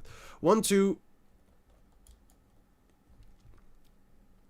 1, 2, 3, 4, 5, 6, 7. 1, 2, 3, 4, 5, 6, 7, 8, 9, 10, 11, 12, 13, 14, 15, 16, 17, 18, 19, 20, 21, 22, 23, 24. 24 meters. 24 meteors, right?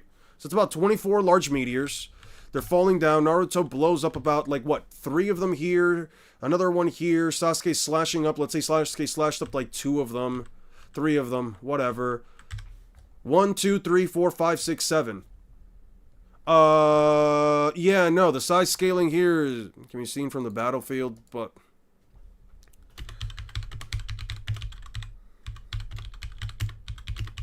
they don't seem as large.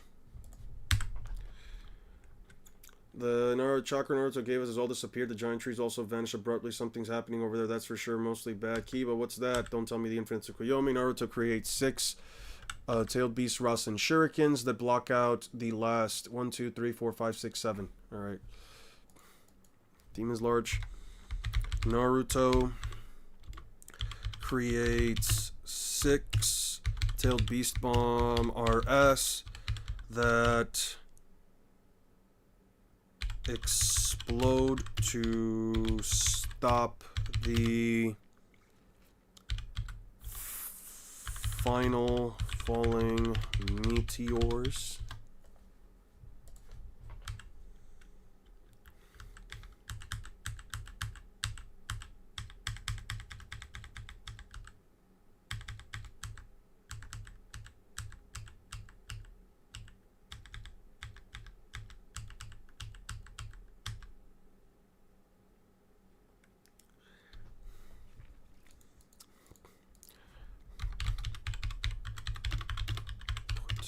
under Genjutsu, and Madara uses nativity of the world tree to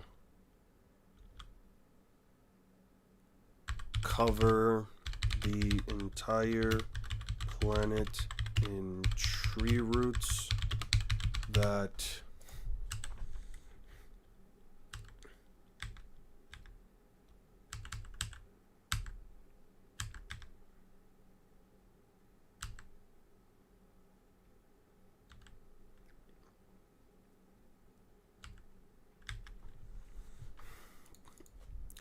take all of the victims. So the thing I was trying to say before was that, like, the one thing I didn't really like about, like, Sage's responses in the comment sections was mostly just that, like, what in the Yu-Gi-Oh?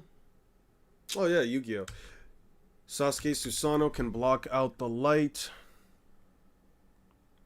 Sasuke Susanoo covers the light.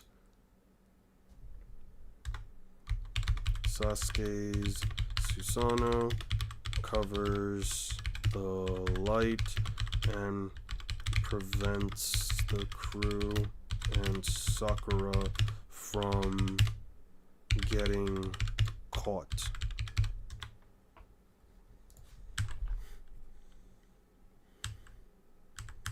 Madara gets betrayed.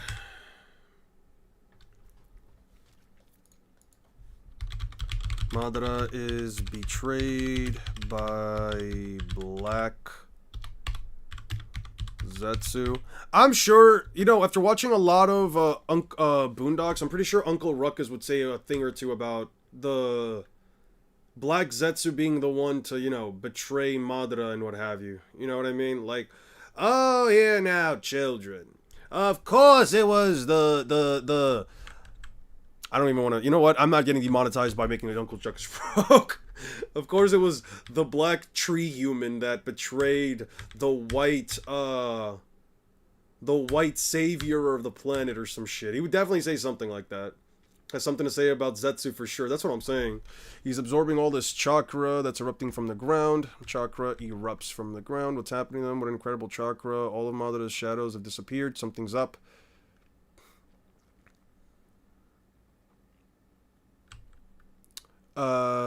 Massive amounts of chakra erupts from the ground. Betrayed by Black Zetsu. Massive amounts of chakra erupt from the ground.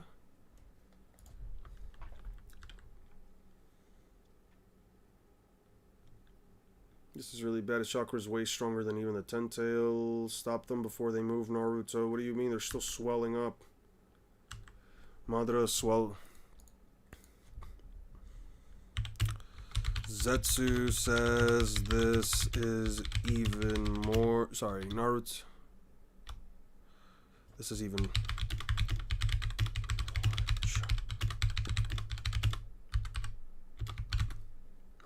Then 10.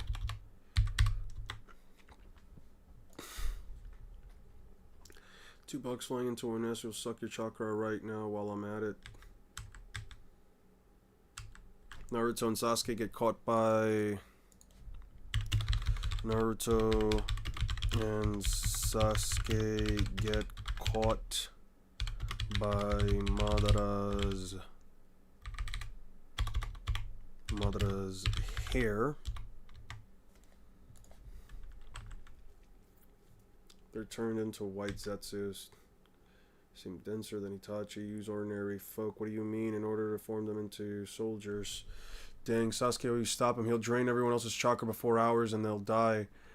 Don't worry, I'm not going to kill anyone at all. Even when Kaguya previously cast the population, she preserved the people alive. What do you mean? Zetsu... You're saying everyone's going to end up like those white guys? He's super large because his body can't tolerate the amount of chakra he took in. At this rate, he's going to explode.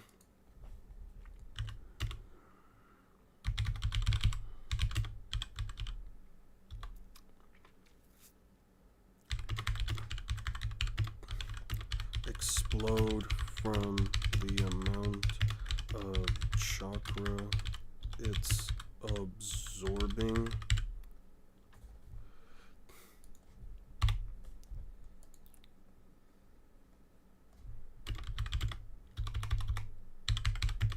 Stabilizes into Kaguya.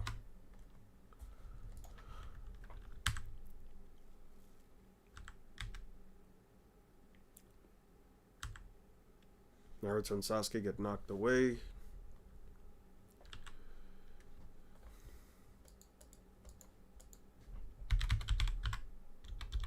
N and S get knocked away.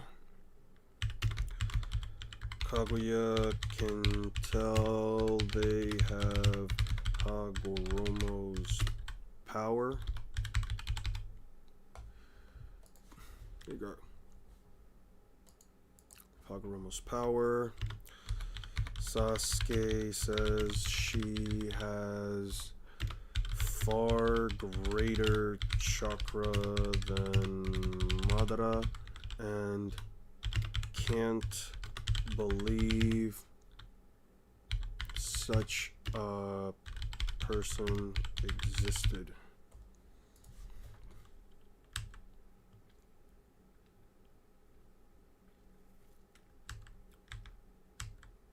Kaguya Ame no Minaka sends everyone into the lava dimension.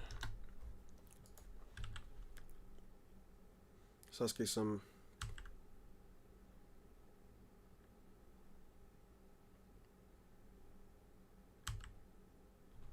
Kashi tagged, used a rope for Obito. He pinned him in the wall with a kunai. Sorry, it's so rough with you. That's right, it's not Genjutsu. Don't tell me we summoned to an alternate dimension.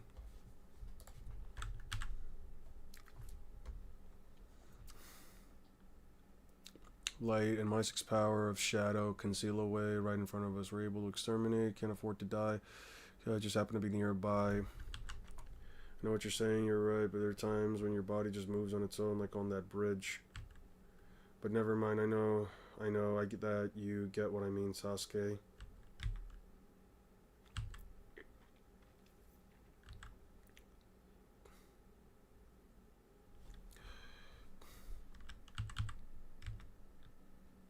Not Byakugan, damn it. Kaguya attacks Sasuke's Hawk summon and hits its chakra points. Can you put Usopp versus Augur in the background to listen to? Usopp versus Augur? Sure. I don't know how much that'll help you guys, because Usopp... 1 second. No, it's gotta be YouTube. Well... Usopp versus Van Augur. What specifically do you want me to talk about? This one? What video do you want me to specifically put up, Bob?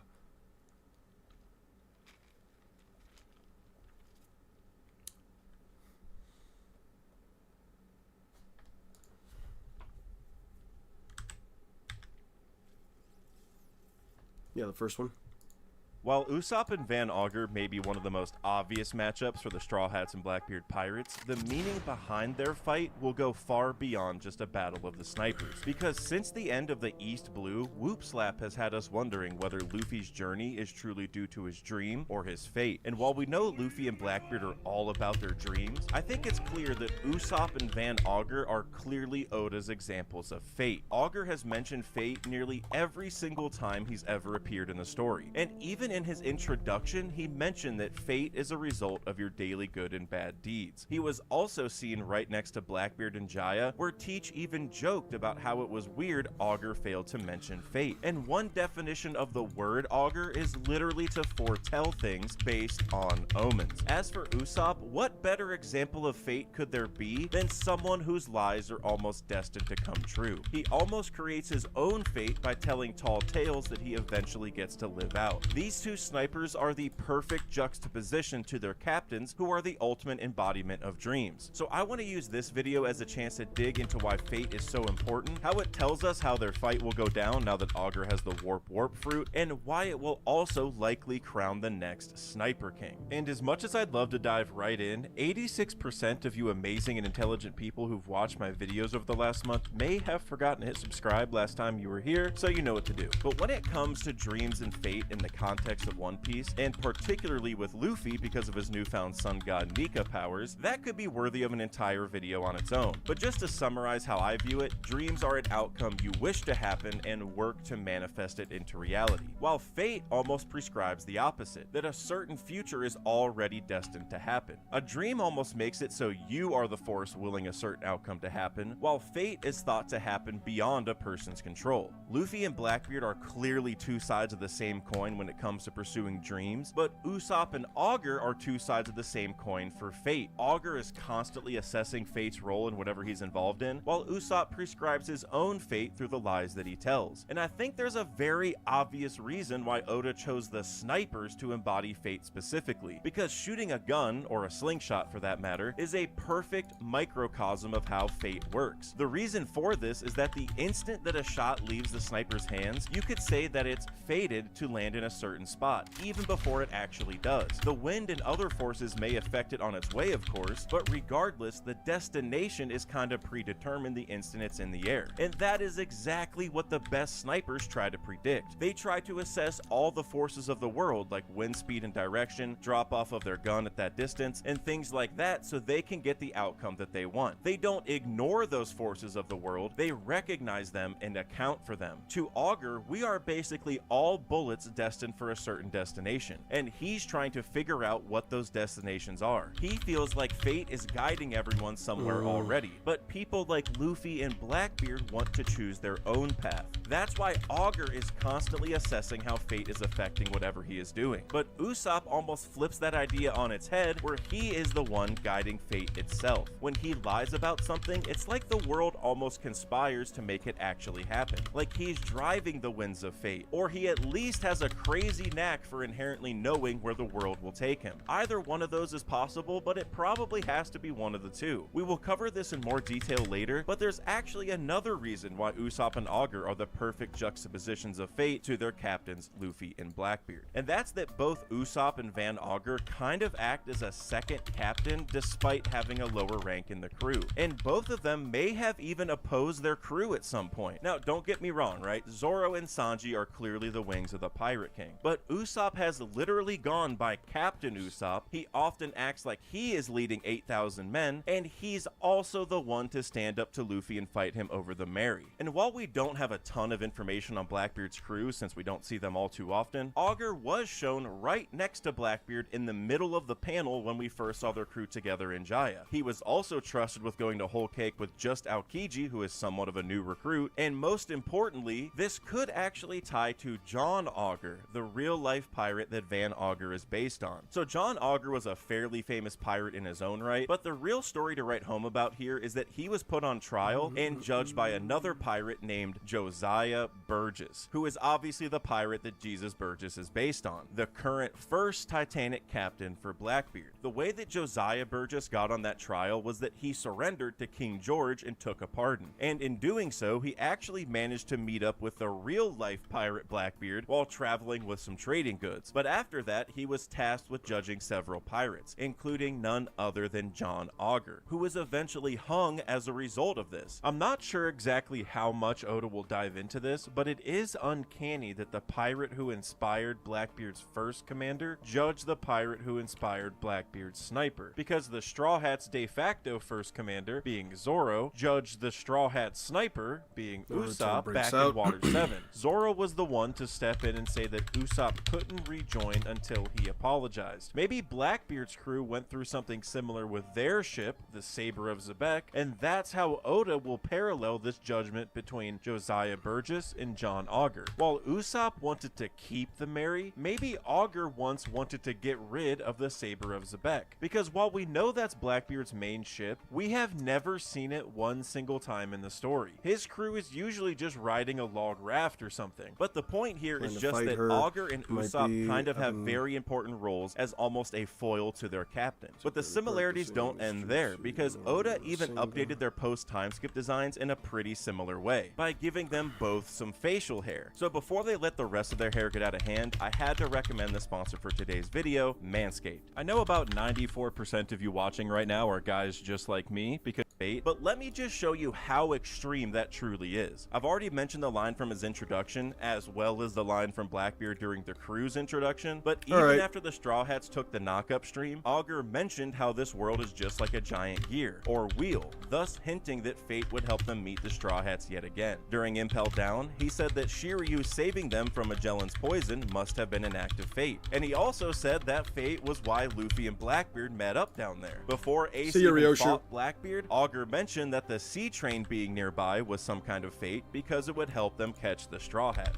And then during that fight, Augur claimed that they were at another of fate's crossroads. This man literally cannot stop bringing it up no matter what situation he's in. But the last one is what stands out to me the most, because what happens when two fates collide? Or when two people with the same fate or the same dreams, which we've seen so many times in One Piece, get in each other's way? Well, that's exactly what we would learn when Usopp and Augur finally duke it out, because I think there's a good chance that whoever wins that battle will leave being known as the Sniper King, and doing so may even be Augur's actual dream, or at least what he believes his fate to be, which would be even more fitting, I think. And that puts him at a crossroads with Usopp, because I think there is no doubt his fate is definitely to become the Sniper King. Now, to be clear, his dream is to become a brave warrior of the sea, but that's something else entirely. His fate, however, is to become the Sniper King, and I can almost guarantee that because of one reason. Usopp lied and claimed to be the Sniper King, meaning it has to actually happen, just like all of his other lies in the story. Because as we all know, Usopp and Sogeking are not the same person, and while a lot of us love to play that off as a joke, I actually think it's 100% true in this context, because Usopp isn't the Sniper King yet. The entire reason Sogeking existed in Eni's lobby was to basically let Usopp tap into an alter ego, one that he was able to be more confident in, especially after what happened between him and the crew. And he even tapped into this personality during Thriller Bark to essentially hype himself up. He basically had a full-on conversation with himself so that he could stay confident and beat Perona. Sogeking isn't Usopp. It really is someone else, at least for right now. He isn't the Sniper King yet, but he did lie and act like he already was. So that means it absolutely has to happen eventually. And there is no better opponent to become the Sniper King against than Van Augur, who now owns the Warp Fruit, seemingly letting him teleport himself at will, and even doing so to others. That's kind of the ultimate trump card in a sniper battle, because even if Usopp's shot is on target, Augur can warp out of the way, thus nullifying how snipers fight to begin with. It's almost impossible to know that you're ever going to hit that target, unless you can either A, predict where they will be beforehand with future sight, or B, change your shot's trajectory after the fact. And those are both things that I think Usopp will learn to do. I'll talk about future sight later because Augur will likely tap into that as well, but changing a shot's trajectory seems kinda odd because we've really only seen that in One Piece with Vanderdecken's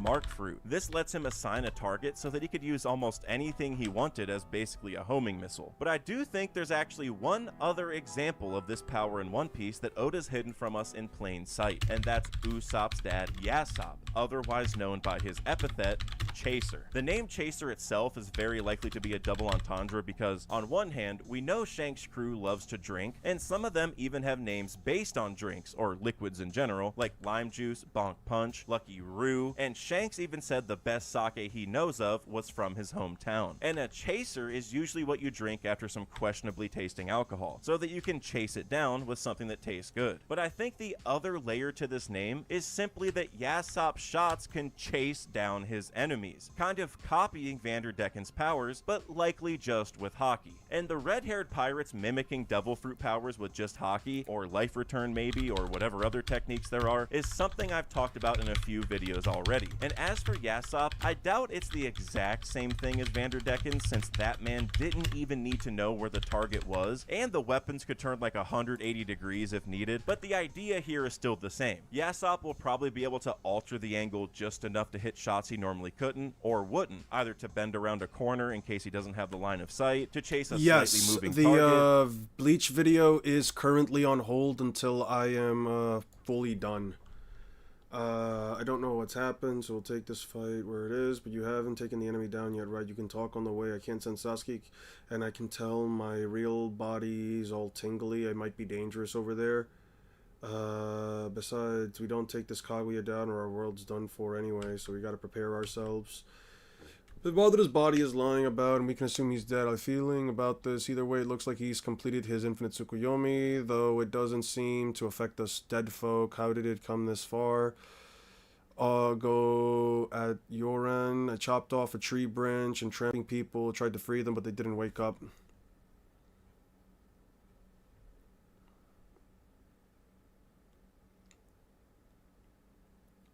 To revive him without Otensa, then we can make Madara talk. We need a living sacrificial victim to do that. There's got to be another way. Can you say such naive things at this point? Kind-hearted fellow, previous reincarnate of Ashura, and you are? My name's Hagoromo, the founder of Ninja Creed. I am also the Sage of Six Paths.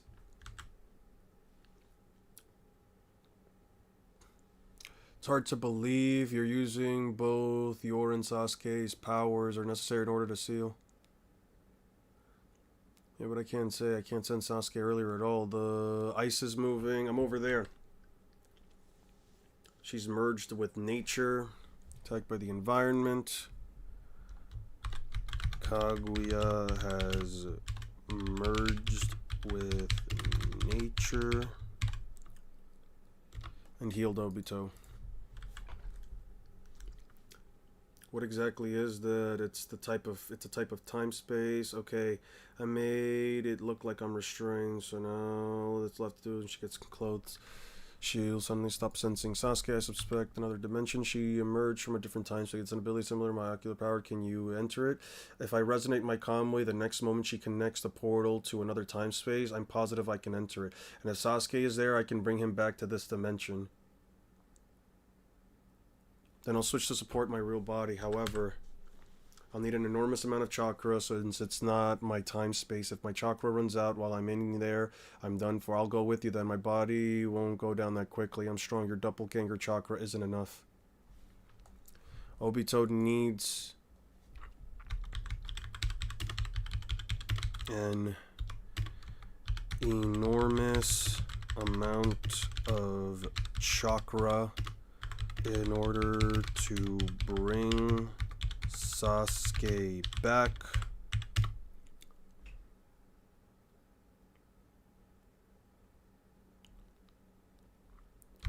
Naruto's clone doesn't have enough, but the pink trash can's forehead might.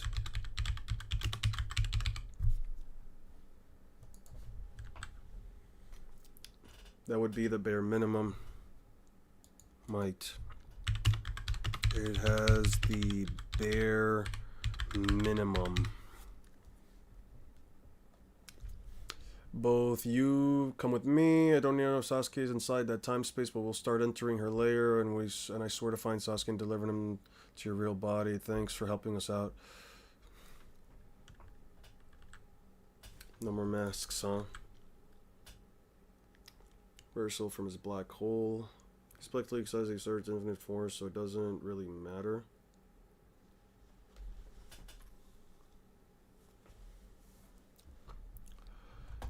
Kakashi's friends, your past subordinate, Sasuke's relative, and the fourth Hokage, other lines. Senior, die for you. He's caught on to us. Like I thought, we need to figure out if she'll sense. We need to figure out that she'll sense us and use the Kamui to teleport into a time space were not worth her attention. That's right, she's coming down here. If you really want my chakra, don't you? And launching big jutsu. If she's gonna absorb it, I think it'll work best to taijutsu a feint. Can't use pervy joke to distract her anymore, so I got her back into the basics. I corner her, so if it tries to escape through a weird window again, I can... After I'll search for Sasuke. I can still sense Sasuke's chakra clearly. This is my time space. You are powerless here. I'm gonna boost your chakra to the boiling point. Not Chomei, not Kokujo, Saiken, Kokuo. 5 boosts Naruto's chakra to the boiling point. And he gets unparalleled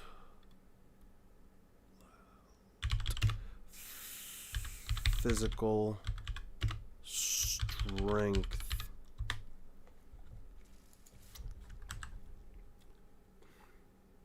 Knocking Kaguya away. Kaguya away. Then creates thousands of clones.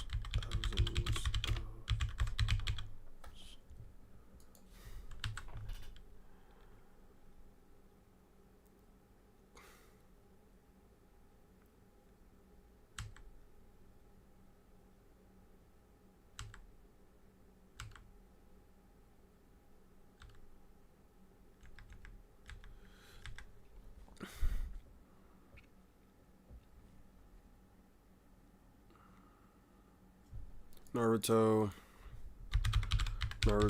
charges at her, busting through her chakra hands and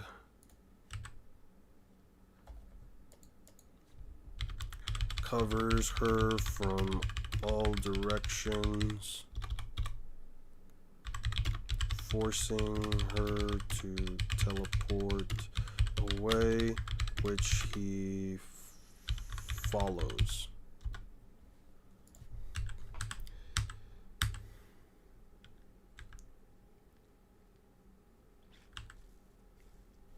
It seems a number of them managed to enter, but the other two must have had run out of strength and vanished. Looks like your doppelganger didn't have enough chakra, so you're the original.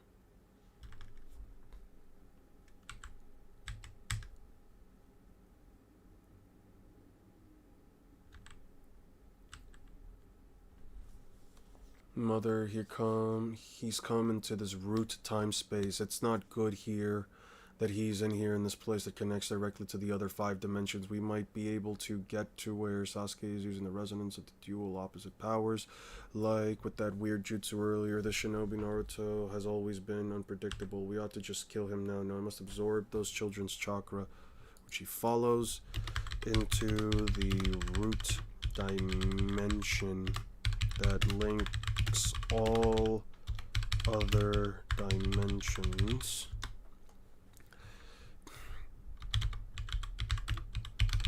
I don't care about the Black Zetsu wanting to kill Naruto. I don't care about that.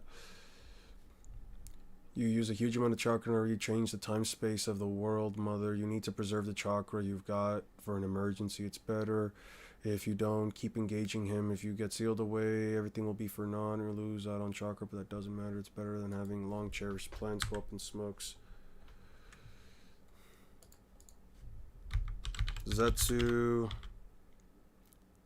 convinces her to kill Naruto, and shifting dimensions uses up a lot of chakra.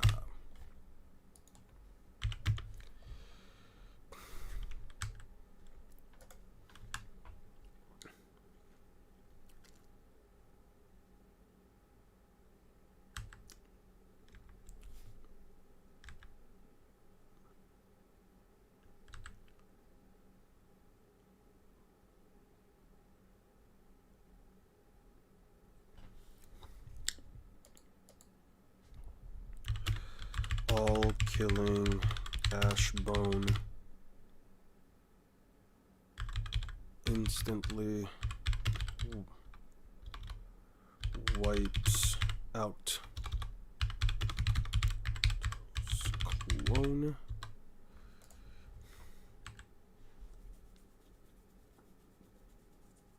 Thanks to Naruto, we were able to successfully hide inside the time space, but now he's gone. Even as a doppelganger, you're the only one I can rely on. I know. We killed the original, so why haven't they disappeared? Looks like we succeeded in getting Obito in. Okay. Alright, guys, I'm gonna leave it here. Guys, I think I'm just gonna leave it here. I'm tired. I'm hungry. I gotta go eat something. I hope you guys have a wonderful rest of your evening. I'll probably stream...